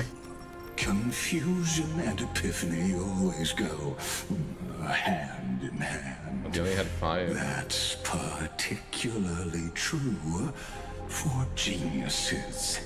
You must be very confused about why you could not gain a straightforward victory in a world constructed by an ordinary Intellitron. An ordinary Intellitron? Cut the pretense, Senior Society member. We've torn off your meticulous mask and figured out Amphorius' true form. It's part of the primordial prototype machine, the first scepter ever created. In other words, a detached part of Noos's divine corpus. That's why it has the potential to destroy erudition. As for who would be able to control the Ionic system to rewrite knowledge, only one person has ever managed such a feat. You better have an explanation for the Society. We want an actual answer, not another prolonged metaphor to cover up the truth. Why are you the one doing this? Answer me. A good question, actually. I don't know.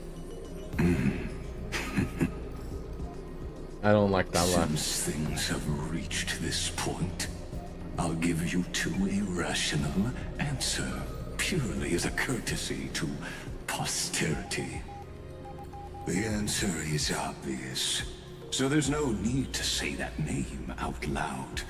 The cosmos made a mistake in calling me a genius. I do not possess more wisdom than those who came after me. I was just the first to touch upon the universe's border, and the first to define the prime mover of life with incorrect logic. Amphorius is a miniature of the cosmos, where all are born prisoners inside the nutshell called the universe.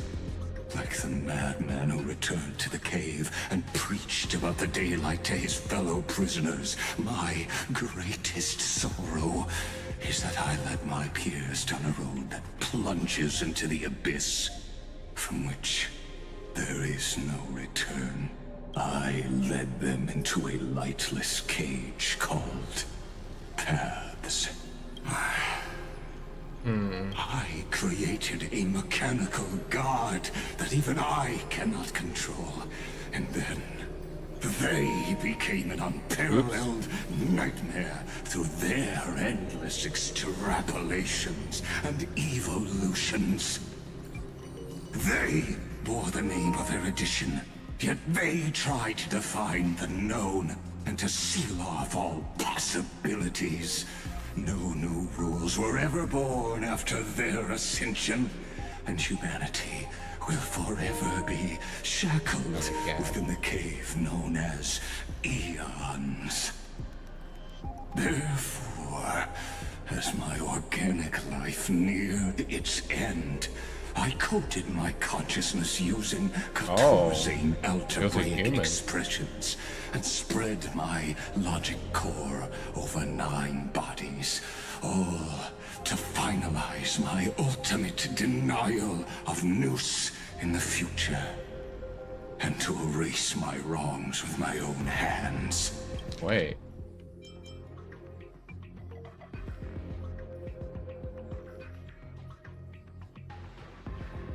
Huh.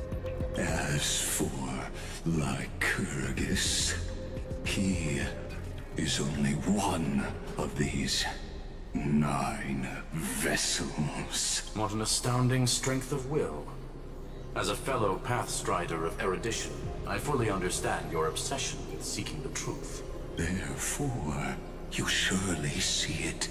You Where's it cannot therefore? possibly stand I want up to me in this algebraic world sharing its origin with Nous.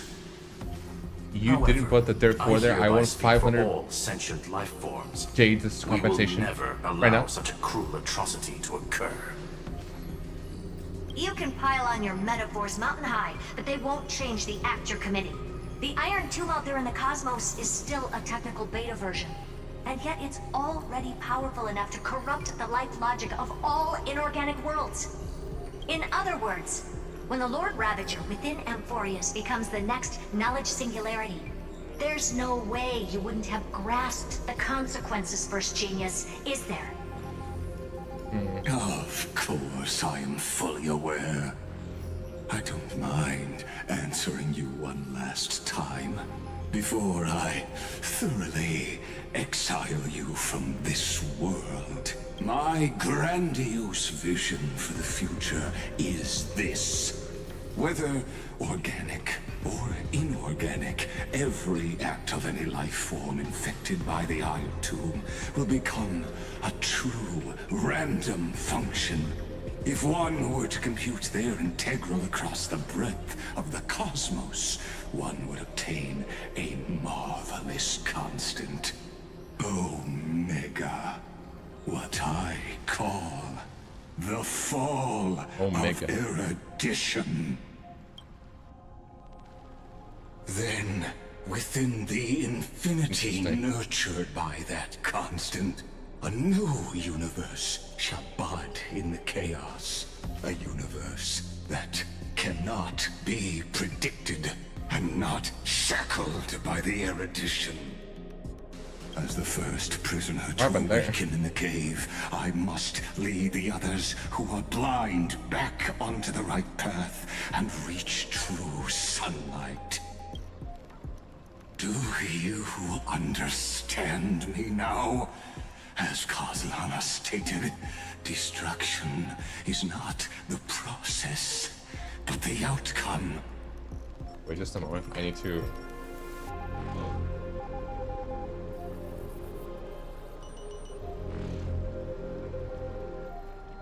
Getting dark. And to turn on the lights. And continue. Continue, Lagus. Continue to do your thing. We'll press the wrong button. It is revolution through complete annihilation. And the grand rebirth, after all has been reduced to ash.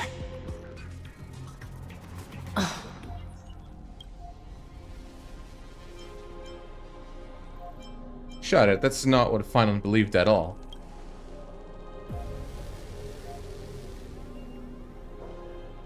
The Amphorians already answered long ago. Be it as tiny fish destined to be swallowed, or as a giant whale poised for a magnificent descent.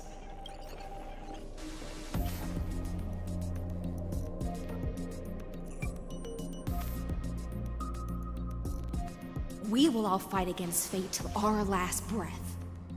That includes me, Electra. Once the Imperator's subject, now the Deliverer's blade.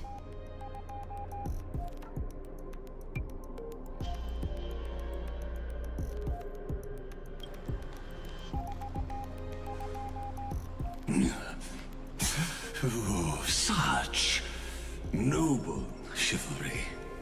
Admirable. I will also show my true self to you on this momentous occasion as a gesture of respect. And provide an insignificant academic suggestion. And what is that? Thus speaks Genius Society number 1. Xandar 1 Kuwabara. The Entelechy of the universe's Alpha and Omega. There's no need to rage against the truth. The value of any formula resides only in its answer. I don't know As if for that's... the process of solving it, no matter how elegant, violent, solemn, or humorous, it is all utterly meaningless. Oh. As the Theoros, I will.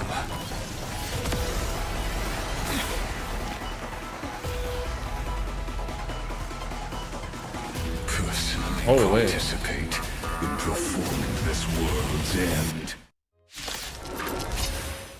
Holy moly. Remember this, as Nooses Creator, I know more about the death of knowledge than they ever will.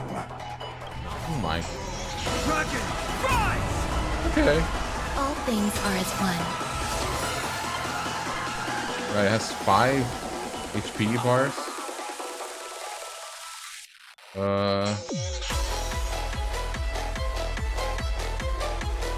I don't have anyone like that.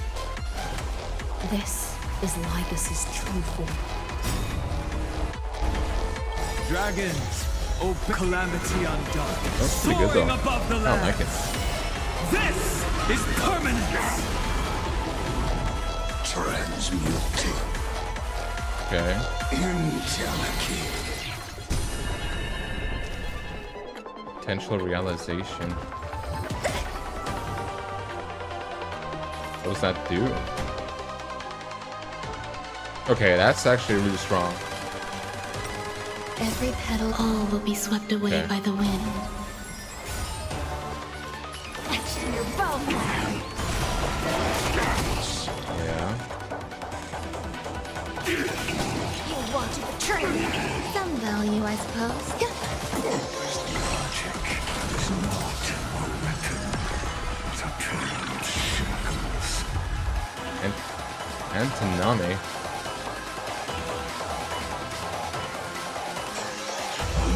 Well, I'm not. I don't need the yield right now.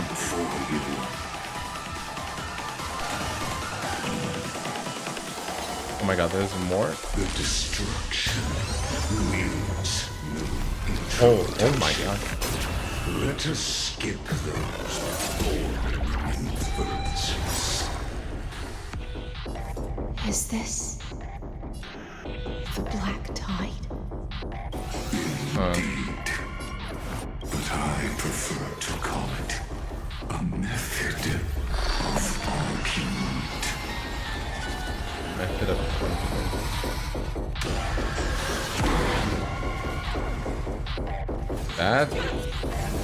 that used a decent amount of HP. I guess a shield. You Okay. hold some eternal melody. Every petal will be swept away by the wind. I was gonna put 2 times on my attacks. I suppose I'll go first. Okay. Sam in position. Primal detonate. Can't wait anymore. Like fireflies to a flame, I will fight I'll for give like a myself was pretty good. until everything burns to ashes. I shall set the sea ablaze. That is decent damage. Does he only have one face? This song reminds me of Everhood a lot, actually. I don't know if that's his blade. I really recommend it. It's a great game. Dragons, oh, soaring above the lands. This is permanent! Attack detected. Sure.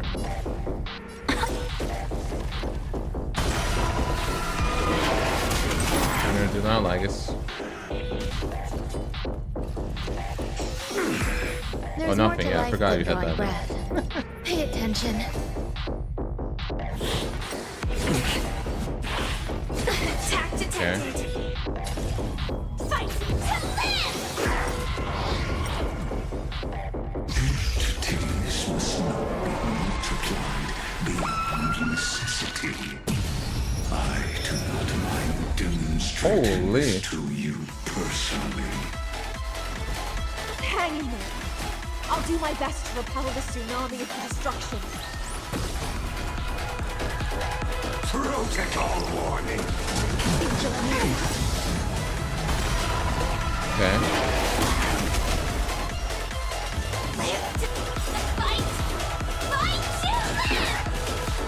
I see it.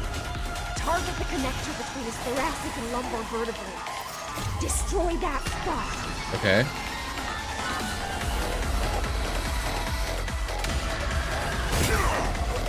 Oh, that killed him.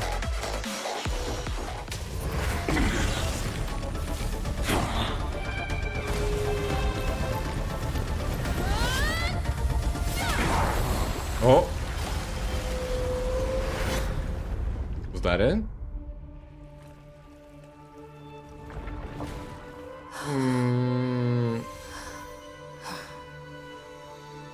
Oh.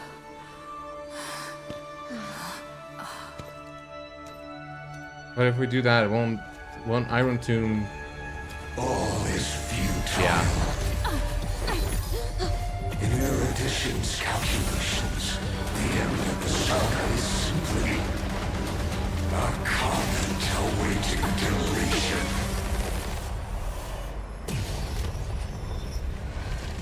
Yeah, he's very powerful. I don't like such a cold statement, okay? If numbers can decide the end of a story, Cyrene. then we can surely also pen a new beginning.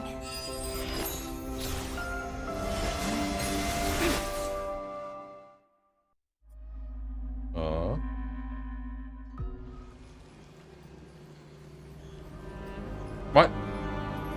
Screwy, what do you think? If your hypothesis of Lygus' identity is true, then even if we remove the restrictions of the Ultimate Protocol, the chances of us defeating him in a head-on battle will still remain lower than the acceptable threshold. Okay. Therefore, victory will still hinge upon Miss Trailblazer and Miss Cyrene. Go on. Maybe we're thinking about the same thing. Lygas's cognition resides in the exomyth. He is both an instigator within the experiment and the observer outside of it. Logic. His inspiration circuit can simultaneously process the different time flows in and out. I was thinking about that because, like, if he's inside of the exomyth, then when he projects himself, either with a actual hollow like a projection or with his other body inside, then how does that work? That's where things get tricky. He simultaneously exists in two different timelines, where the internal clocks are wildly different. That old Intellitron's neurons have completely gotten used to that over this prolonged experiment. And that's why he holds home field advantage. You and I should be able to manage that too, if given more time. Unfortunately, there's no if, and we don't have more time. Yeah. That's why we need to change our way of thinking and turn his advantage into a weakness. The key lies in memories, right? Oh? You caught on quick. You've already mentioned my friend and I, so it's an easy connection to make, no? My intuition has always been very on point. Good. Then I'll cut to the chase. Since his thinking speed far exceeds that of normal people within Amphorius, we are going to externally plant a memory into his inspiration circuit. Okay. Then command it to loop endlessly until he gives in. Even the most flexible and sturdy inspiration circuit cannot withstand the traffic of a full-on information flood. When the amount of information exceeds his cognition filter's capacities, he will have no choice but to focus on processing this memory. That's when the parallel processing advantage he gained via Amphorius will completely destroy him. An image from a person's memory played in real time might only be a second for us. But for him in Amphorian time, it could be millions or even billions of calculations. He won't be able to do anything but watch as he's locked into this prison forged by memories. Then we can entrap him in the same kind of cycle as the heroes were in, and get him to experience loneliness and pain in that endless recurrence. It's my greatest honor to be on the same page as the geniuses.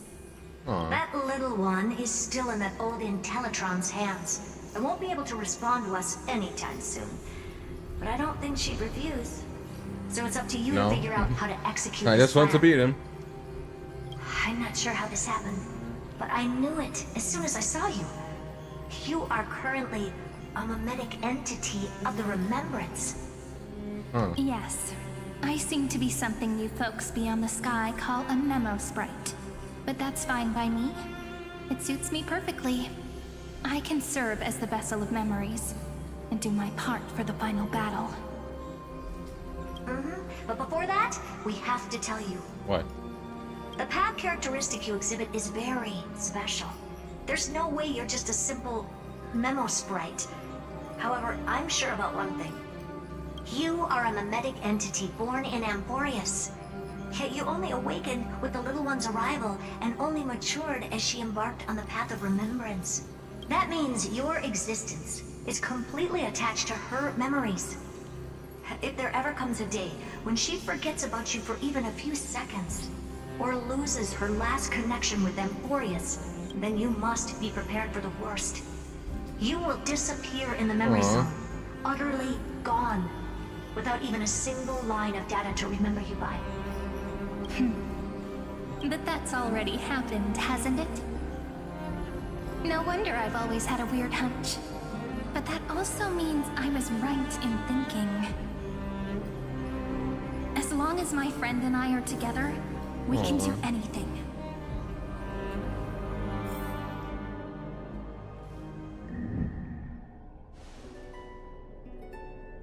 Okay. Long time no see, friend.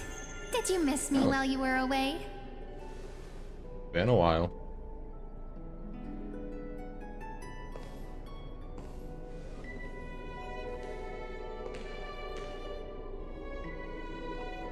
Long time no see, Cyrene. Oh my god. Of course I missed you. It's good to see you're doing well. Same here. I've been waiting for you for 1,000 years. Like how everyone in Amphorius was also waiting for the Deliverer's return. You probably already knew about the genius's plans for that memory. I had to hide really well in a corner in time so Lygus wouldn't find me, and wait for the right opportunity. Which is now. The moment when his manifestation in this world is destroyed, and his twin timelines are intersecting.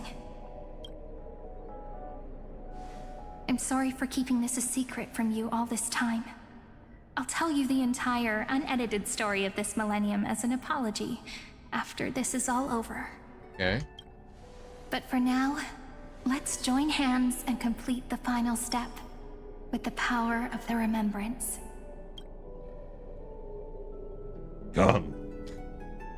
Let's defeat Lygus together.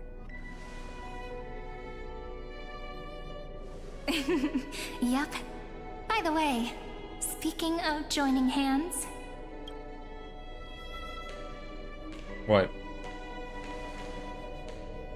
Can I please do something before we go on stage? What? Irene? Remember the joke we made back at the Grove? Look! Aren't my hands pretty now? What a fascinating feeling. Like countless memories all swelling up at once. What about you? What did you feel when we touched each other?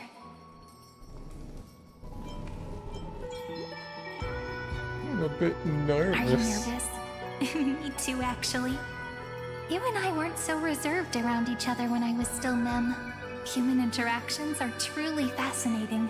Now, please remember what you're feeling right now. Write it down in your heart and keep it there. Memories you want to treasure will never fade away. Even if immersed in the long river of time, these memories will still leave traces of their existence. So, if the view in your memory ever grows fuzzy, just reach out and touch it. It's like reading bedtime stories together at night. It wipes away the chill of passing time, sharpens the outline of memory, and restores its power to nourish the spirit. Now, I'll carry this power with me, and for a little while, I must part from you. As I step into the long cycles of this world, give me your blessings, friend. Then, let that bright future be, as we have written. Then, I'll leave it to you.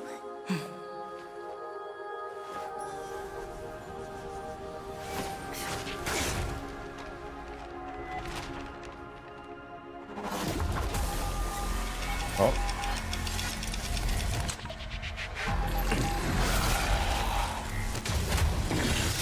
Oh.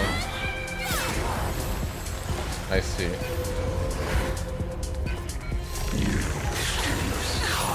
As a weapon to fight me.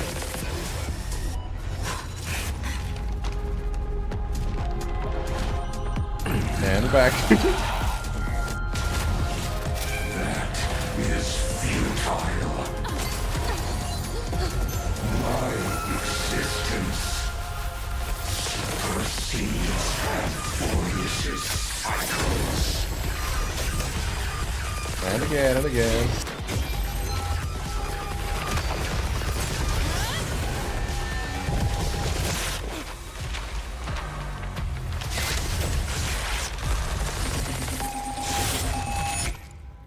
Oh.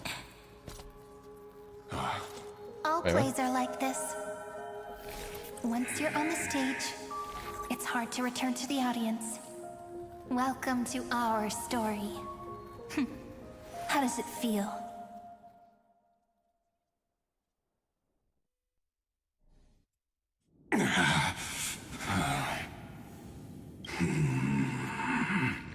Even the authority of time cannot command the entire scepter, nor can it plunge the Amphorian extrapolation into a loop. If this was no system malfunction, then was I implanted with a mimetic entity of the remembrance. You guessed it right away. As expected from someone people call the first genius. Oops. I'm gonna keep doing what I just did if you don't stop, you know? My friend and I won't allow you to leave this memory, no matter what happens. Which means you are now trapped, Lord Xandar. An elegant idea, and an exquisite execution. Regrettably, it is you who are restrained by time, not me. Know that patience is my greatest weapon. Waiting and victory are the same for me. Bro would love stalling in Pokemon. You will crumble before I do in this moment stretched out to an eternity, just like Kozlana will. Yet all I need to do is to wait, as yet another futile bug falls down the cliff and into the bottomless abyss. Now I'm a pink bug? My looks are seriously changing Yeah, all the time. All the time they call her something different. But you're not wrong. We're definitely not gonna solve the problem if we just put you in another prison. So that's why we never wanted to do that in the first place. I shall answer your confusion purely out of my respect for those who came before me. Have you heard of the synesthesia dream? Next time I do this, I'm gonna fucking... I don't know. Dreamscape in the Asdana system. Interestingly, in the distant past, that place once had a prison too. Life forms living in that environment, abundant with memoria, have a chance to connect their perceptions with each other's. Even across great spatial divides, they're able to detect shifts in one another's states. I call this phenomenon memory zone entanglement. In Asdana, people made use of that phenomenon to build a nation within a dream. After adding in the catalysts of harmony and remembrance, that is. Is that how you walked into my prison cell? Using those same principles? I would much rather call this location our negotiation table, Lord Xandar. Nonetheless, your hypothesis is correct. We happen to have an ally skilled in tuning. While the Trailblazer and Miss Cyrene both have an astonishing amount of resolve, which I'm sure you can testify to. I am also sure that with the support of such a resolute memo sprite, our conversation can last for a long, long time. I'm the best at listening to stories, you know? I'll leave the exciting clash of the erudition to you two geniuses. A brainstorm? I like it. And it's 2 against 1? Well, I like it even more. Let's talk, Xandar. Take a guess. How much do you reckon we can dig out of your brain before the next second? And how many ways can we find to deal with you? Besides, in your current predicament, there's no way you can take our trump card away.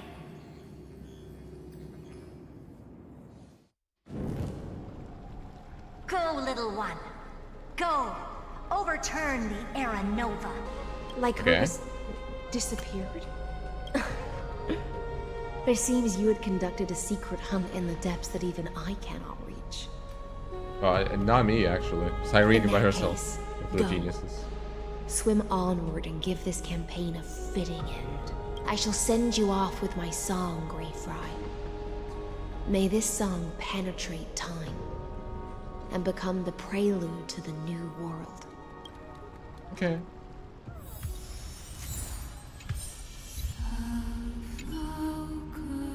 Lost her heart and soul into singing a farewell. For 1,000 years, this melody has never ceased in Styxia. Very beautiful song.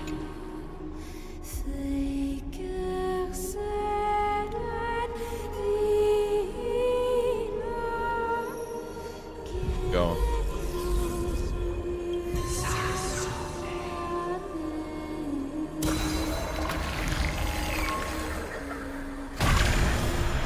Different this time.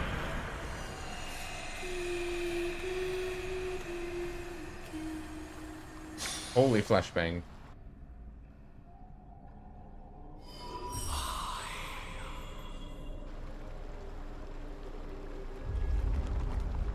Oh, what's happening?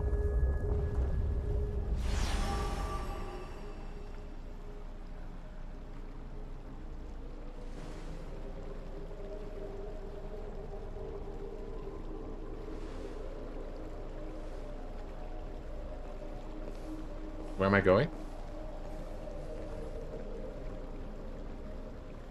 What is she doing? I see this. Dux Gladiorum, you have completed your duty. A new dawn is about to rise. Oh, she's using her Phainon. Why not swim towards it?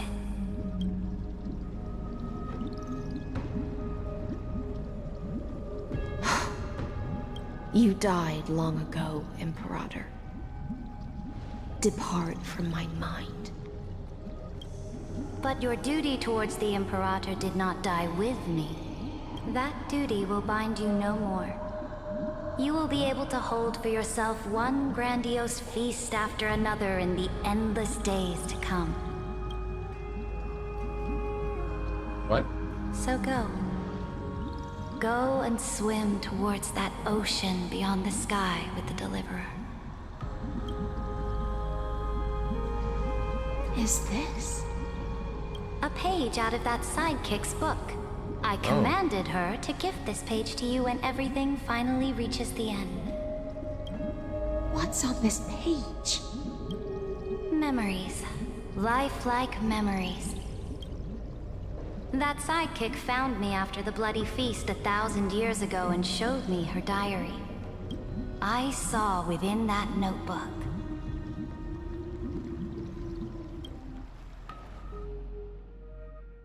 What did you see? Is this that Deliverer's experience? It's truly immersive. People beyond the sky apparently utilize this power to seal past scenery into crystals they call light cones. But I only know so much about the remembrance, so I can't completely replicate the past. But I'll do my best to talk about the missing parts. I'm all ears. Go on then. Do your best. But if your chatter gets too boring, or if I deem it offensive, then law will become forever beyond your reach.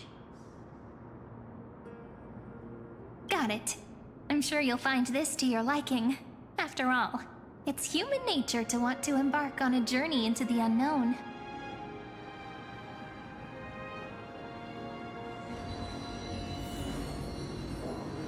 Review the Absol of Remembrance. Okay. What brightly colored annals. The journey of the Deliverer's conquest. Let me partake in it. Is this a fortress in the sky? This is the first step of my friend's journey among the starry seas. This place is called the Herta Space Station. Wow. Since the beginning, Just think of it he has as all those a memories. supersized grove of epiphany. Oh, so it's the territory of that witch. She and another Antikytherian lent me a helping hand back at the banquet. Look, over there. Looks like she's talking to Madame Herta in this memory. Let's go listen to what she thinks about this world. All constructed by eons and paths. Are you telling me that woman is Herta? She seems shorter than I remember. Look who's talking. Pretty nice space station, huh? But just wait. After a couple more stops on the Astral Express, you'll see sights that'll make this place look ordinary. Oh, the cosmos is so vast that the unknowns far outnumber the knowns. But none of them will end up being anything amazing. The farther you go, the more you'll understand what I mean. So do your best with the nameless. Break a leg! And remember to send an update or two to Asta when you've got some downtime. She certainly shares my way of thinking. Only that instead of a conquest through blood and fire, They chose a gentler path. People call Madame Herta and Mr. Screwlum geniuses. Apparently, only the smartest people in the cosmos can receive the blessings of Nous, Amphorius' true creator. Yeah. Do you mean that even individuals of such nobility are merely subordinates to a god? On the contrary, after all, it was the very first of them who created the god. But I don't really know all the details about that. You might be able to ask Madame Herta herself when you get the chance. Let's go check out some other worlds next, shall we? Okay. Oh, the cosmos is so vast that the Go, I guess. This next stop on the journey has a lot of similarities to Amphorius. Belobog? A snow-covered land? Interesting. This star is named Eurillo 6. That name sounds so cold. Belobog sounds better. The girl we see here holds a similar station to you, Imperator. She's the supreme guardian of this world. A leader who took up the mantle of government during a disaster. Yep. I did not expect the Empress of this world to be so young. Aren't you just as young? Well, your appearance isn't much older. Yeah. The object in the distance resembles Nikador. Is it a weapon? No, it's called... Right! The Geological Reconstruction Unit. Just Georios' Titankin? Disappointing. Not quite, but I guess close enough. It's all thanks to you that we survived the crisis. The collaboration with the IPC is both an opportunity and a challenge. Nonetheless, it's an important step in our journey back into the universe. This world was sealed beneath its sky just like Amphorius was, and they only managed to reconnect with the stars when the Nameless arrived. That IPC she spoke of, is it a more powerful organization? Yes. The IPC conquered many worlds through trade, and opened up a vast territory that way. There are many such powerful alliances beyond Amphorius, and they all walk on roads different from the destruction. Coming back to the Supreme Guardian and her Belobog, didn't they find a peaceful way to enter the interstellar community? That cannot be true. That IPC would never have grown so big on trade alone.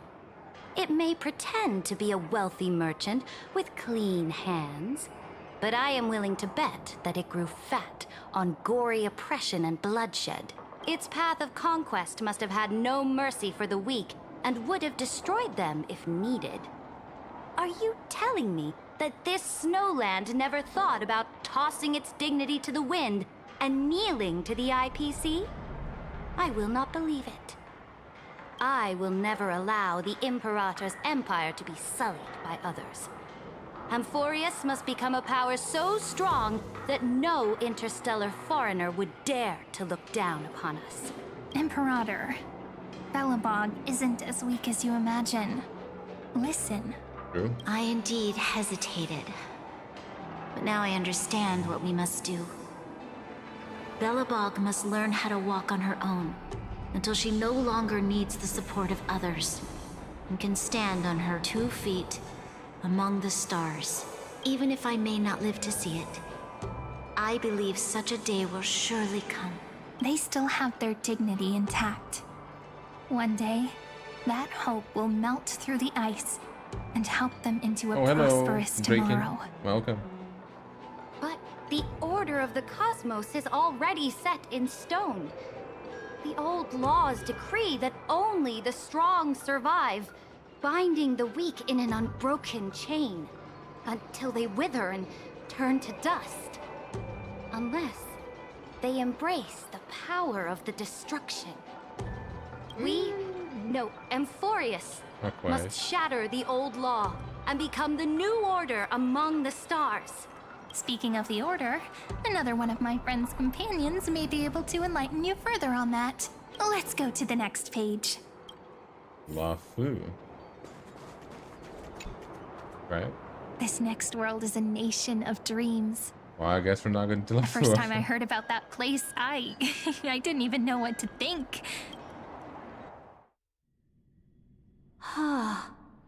Such opulence does indeed evoke astonishment. This world is called Penacony, an eternal city built upon a land of dreams. I mean, if we're talking about just this session, about 5 hours and 47 minutes. Then we're talking about when I started since it released, basically. It's also my friend's previous stop, where they went through a risky but exciting adventure. Tell me about it then. That man standing afar has wings on his head. I am truly curious. Chicken wing boy. I wish to gaze upon the views of the Reverie Hotel one more time. I'll be just a traveler when I come back here again. And perhaps, through a traveler's eyes, even the things I once knew so well will feel strangely different. Penacony is a land of the harmony, where all dreams and hopes merge and combine. It believes in unrestrained freedom, and that's how it lost itself in shallow delights. Then, this young man before you chose to rewrite its laws, using the power of the Order, hoping to shape a dream-bound paradise of perfect happiness. Yet, the paradise of my dreams remains far away. Perhaps a brief journey with the Nameless can show me more possibilities in my search for paradise. I miss Penacony. As for what Penacony should look like, it'll be up to her. No, up to their trailblazing now. Oh, it sounds like this ideal kingdom is no more. That's right. The people chose to wake up at the end. You can't see tomorrow when drowning in sweet dreams. This individual's law acknowledged only gods and constructs, leaving no space for humanity. And yet, the fact that he could accept defeat and resume his journey shows a rare self-awareness and clarity of mind. You are also very self-aware, Imperator. Then you must know that the world promised by the destruction also has no place for humanity. Oh, definitely not. I am indeed very aware of Lycurgus's honeyed words of deceit. I have seen enough. Take me back. Oh my god. Okay. Then let's wrap up this trip down memory lane with one last scene.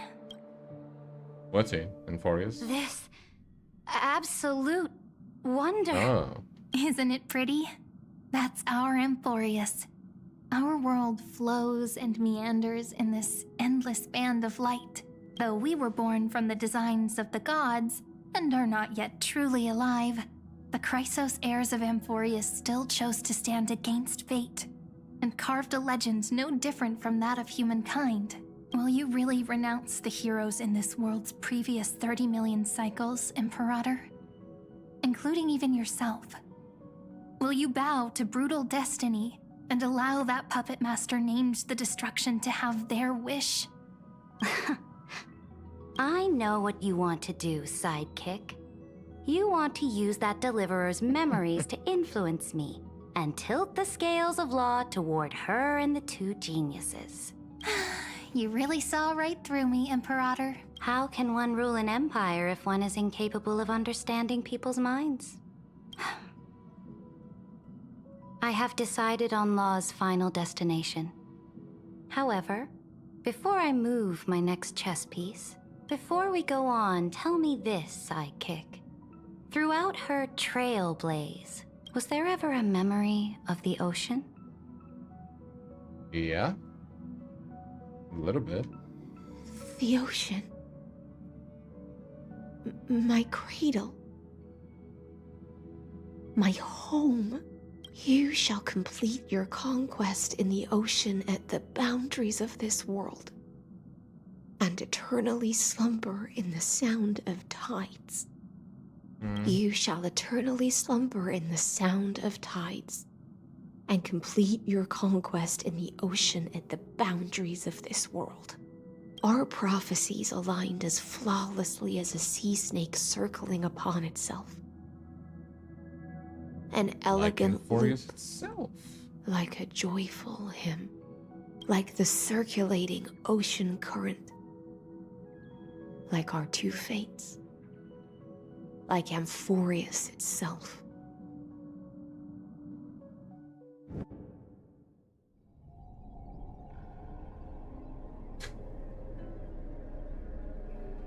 Okay. The trial is over. So tell me, who will own the divine authority of law? I won't give it to anyone. What? I am the law. Why should I give my imperial crown to any other? Both the Deliverer and the what Theoros was she came from expecting? beyond the sky. They have no right to interfere with the lands I conquered with my own two hands. The law of Amphorius shall be determined by Amphorius's master. What exactly did you see in the trial? Everything. I saw everything regarding the rules of this world's operation. I saw the laws of extrapolation that Theoros spoke of. I saw the ultimate protocol. As long as I offer a sacrifice of equal weight, I can rewrite the laws of this world according to my will. I can turn good into evil, ugliness into beauty, and weakness into strength. Fate gave me a very fair deal. One rule change for the life of one demigod. Oh, that's why she killed her. What are you planning to do? You can't guess. We can conquer the stars without relying on any power from beyond the sky. We just need to make some reasonable sacrifices. Your ambitions have already made so many people give up their lives for the law.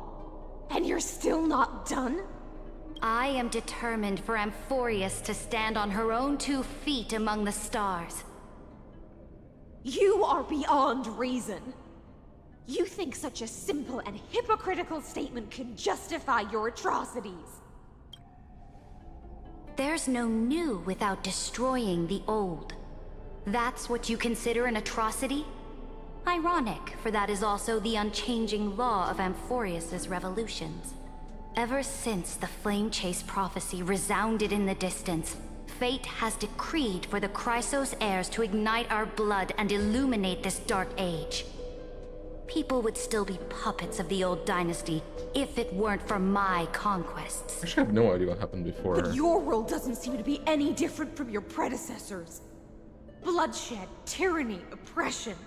You're making the same mistakes they did. Go and see everything for yourself. Go to any library I've built. Go listen to the rumors on every street corner. Go and witness how the Imperator crushed the old laws and forged new ones. Go and see what my conquests brought to this world. I cleansed the Chrysos War's filth and mended all the conflicts left by the Era Bellica. I restored Akima's might and allowed mortals and Chrysos heirs to face each other as equals in the Council. I punished all sins and rewarded all achievements. I smashed Talantin's shackles, united humankind to save themselves, and started the Flame Chase era. That's what the Imperator has done in her glorious life. So now, hearken to my final words. History will eventually forget Seridra. But it will never forget the Imperator's people or the Flame Chase era she began. Final words. I don't know how to do this. Amphorius is about to be destroyed. There's no time left for pointless debates. There is only one law I want to overturn to aid the final battle of deliverance.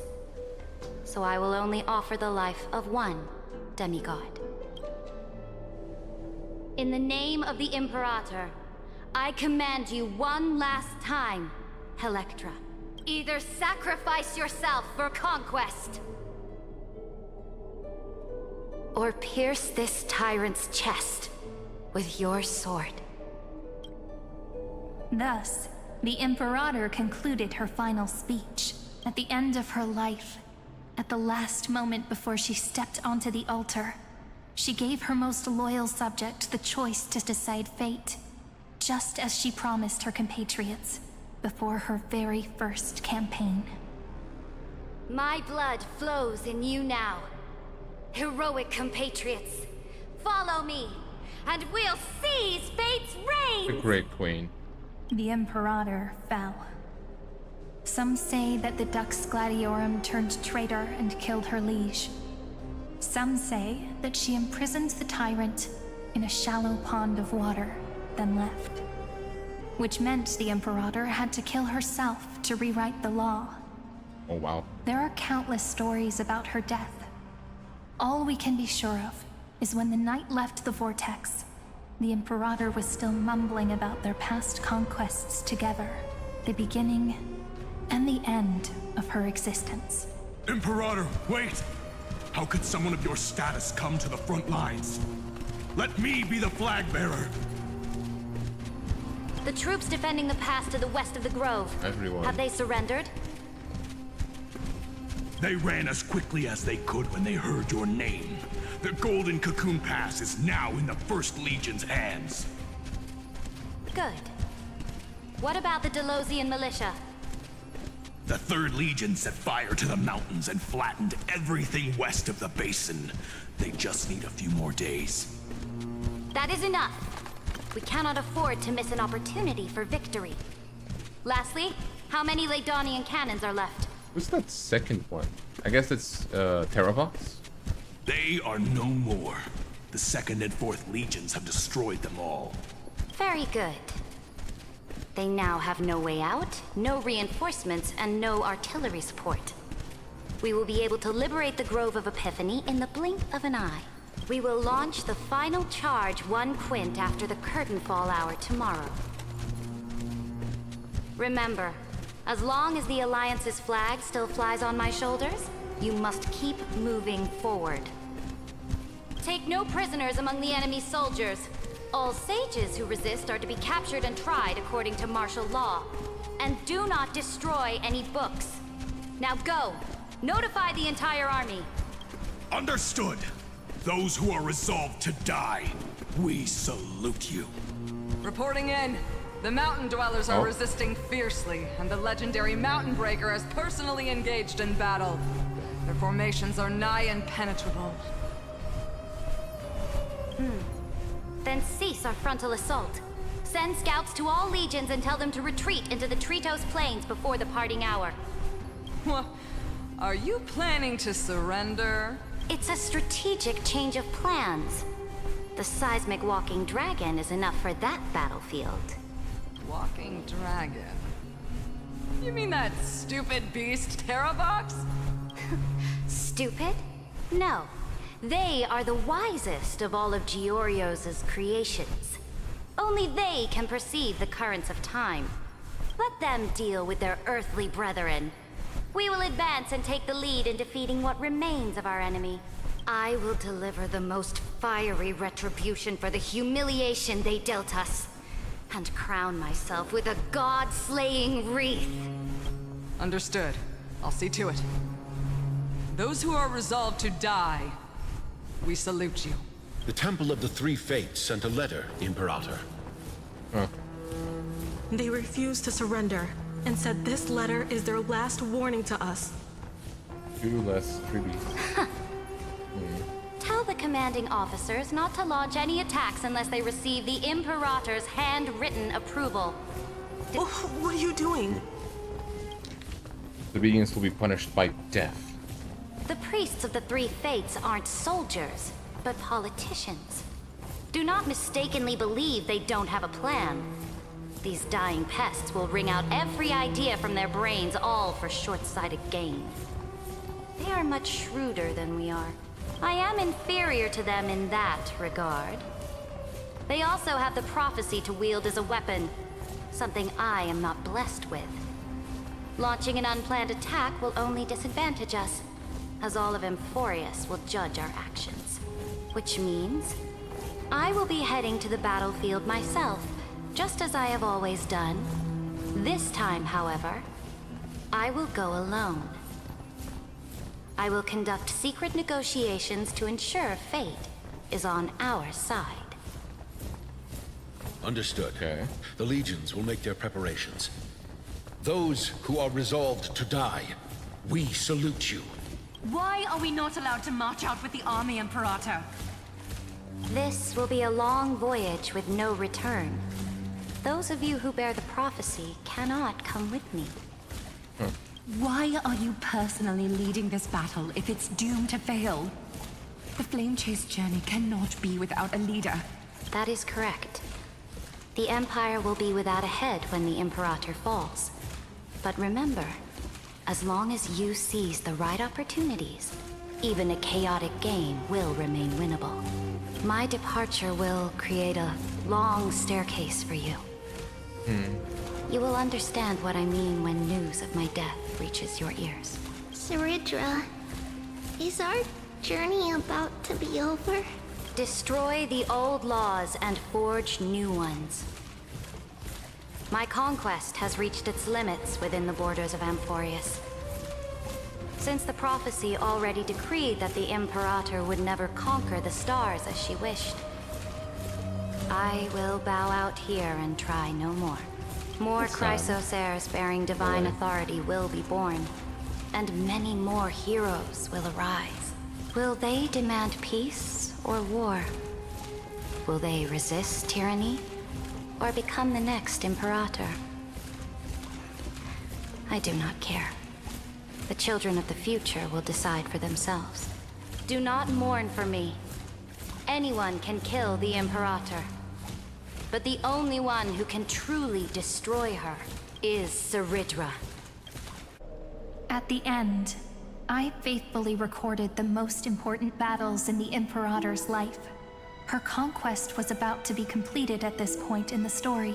However, for some reason, a memory suddenly entered my mind just as I was about to put down my pen. It was a journey on a fantastical train. Oh? I had the honor of having a heart-to-heart conversation with the Imperator under the stars. And I asked her this question at the end of that discussion. How do you want history to remember you? As a hero who gave up her life for the Flame Chase? Or as a tyrant? She answered so quickly, as if she had made up her mind long ago. I would rather be forgotten than be defined.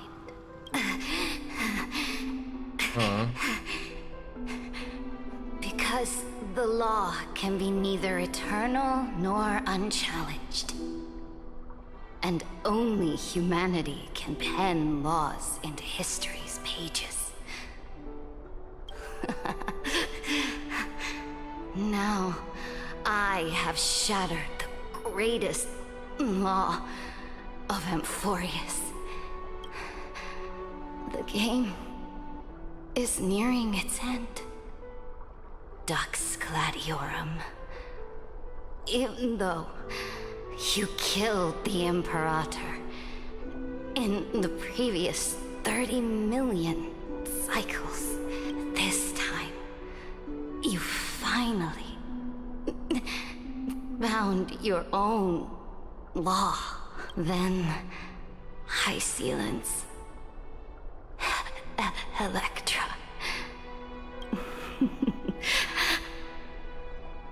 I will ask someone to deliver the prophecy's ocean at the boundaries of this world to you. Will you choose to swim into that ocean?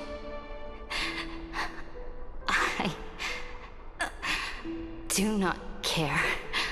Do not care. The Imperator muttered about her conquests, and news of her death spread in the city. Freedom! Liberty! The tyrant is dead! Go! Shout this news in the streets!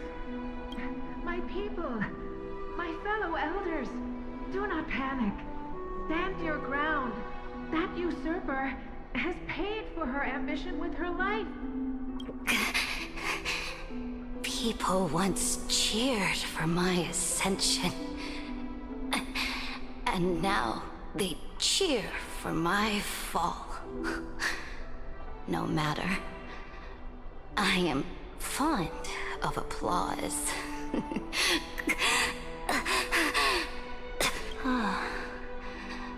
I see the cosmos, the battlefield that I cannot reach.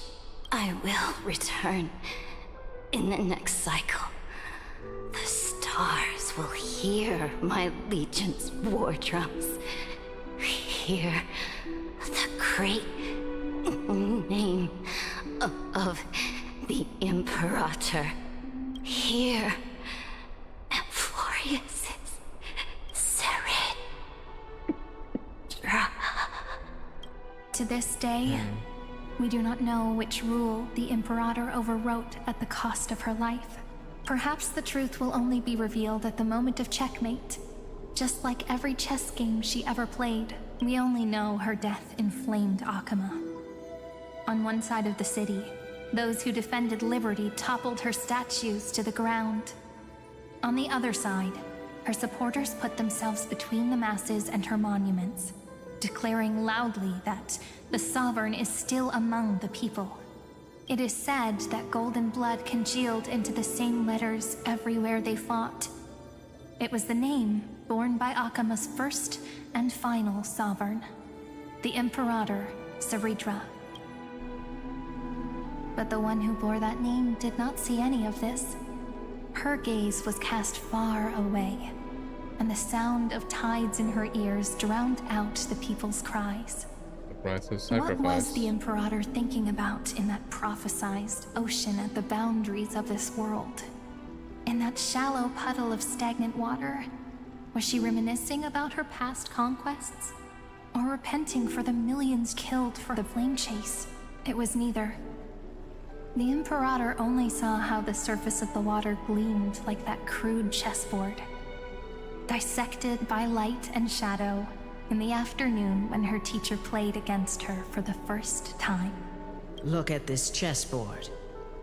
What do the pieces look like?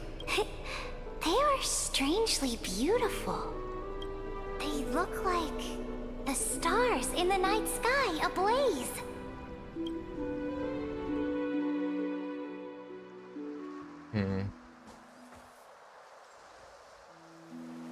Oh. From that page. Yeah, it was the speech thing. An ocean. So vast. So pure. Not a single trace of corruption.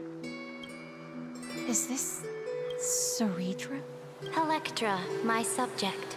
Ever since you walked out of the tainted ocean and pledged yourself to me, I have seen the abyss in your eyes and the emptiness in your heart. That was why I promised you a new ocean, where the Imperator's ambitions would serve as the currents, and loyalty would be its light. Electra, my subject. You have done your duty as my blade. The prophecy has now made its final decree on the road I intend to walk. My conquest is doomed to never reach the stars. But the Imperator never makes empty promises.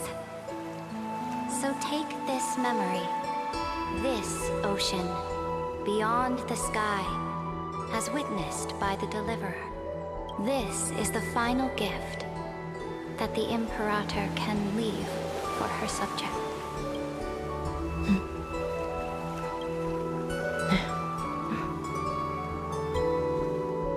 When I was still a fish in the ocean, I always felt so genuine swimming through the waters.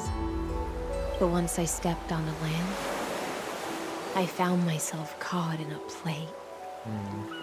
Every land dweller wore a mask in their life.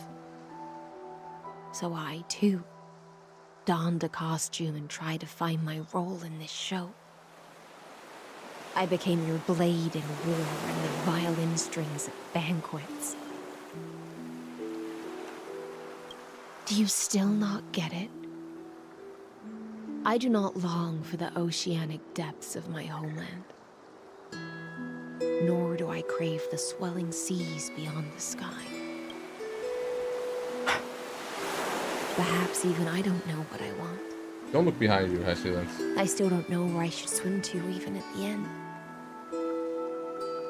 But I know one thing right now. A fish is simply a fish.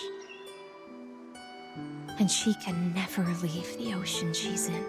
But whether under the ocean or on land, we two prisoners who can never escape this cave can still look outside the cave and see the stars.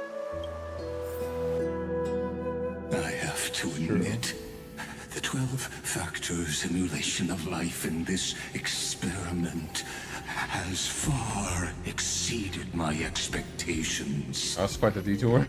Make your choice then, senior society member. Do you want to keep walking down the wrong path and be remembered for your incorrect conclusions? Or do you want to return to the audience's seat and give yourself, Amphorius, and the entire cosmos a more fitting end? I must refuse. A dead man never fears death. Did I not make myself clear? Have you forgotten about our dear Lord of Silence? You wouldn't want her to consider your 8 other clones as cancers within the erudition and chop them all up, would you?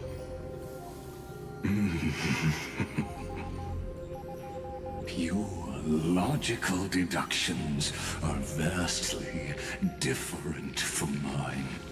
Therefore, allow me to provide one more academic recommendation. Listen, my peers. Why don't you look beyond this world? Just as the Chrysos heirs did. Re-evaluate your calculations and take into account all enemies in the upcoming war among the eons. Amphorius is not a place where 3 paths entangle, but where 3 paths fight to the death. You used Memoria to resist me, but did you not consider the possibility that the Remembrance and their children might have taken this opportunity to join the fray as well?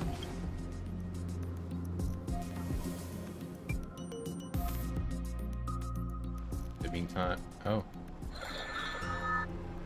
Oh, so this isn't just silence. It's the answer. What was the last thing she said to you before you parted the waters at the Scale Gorge waterscape? A tricky question, but one with a simple answer. She didn't say anything back then, right? Oh, the hung is That's back. correct. And now I'm sure. You are not March 7th. There's no way she would remember that detail. She really wouldn't.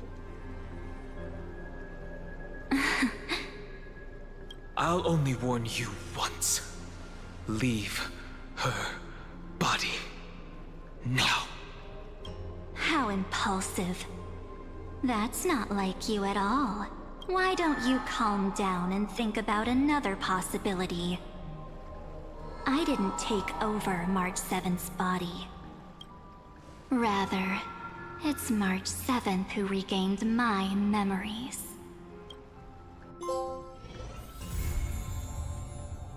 Oh my god, it's over. That was really, really cool, actually.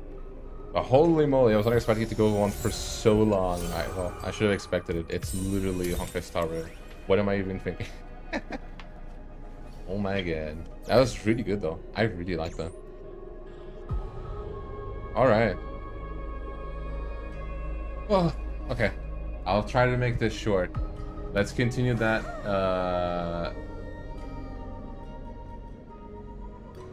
next week? Yeah. Next week. Know my heart. And you know, this next week, there's like 3 more chapters, I think. It's gonna be pretty cool. So, okay. I'm gonna end right now. I'm not even gonna... I was gonna raid someone, but it's so late already, at least for me. So, I'm just gonna end right now. So, goodbye everyone. I hope you have a good rest of your day. And, yeah. Also, it's a little bit late, but since this is my first stream after New Year's, Happy New Year's to everyone. So, goodbye, everyone.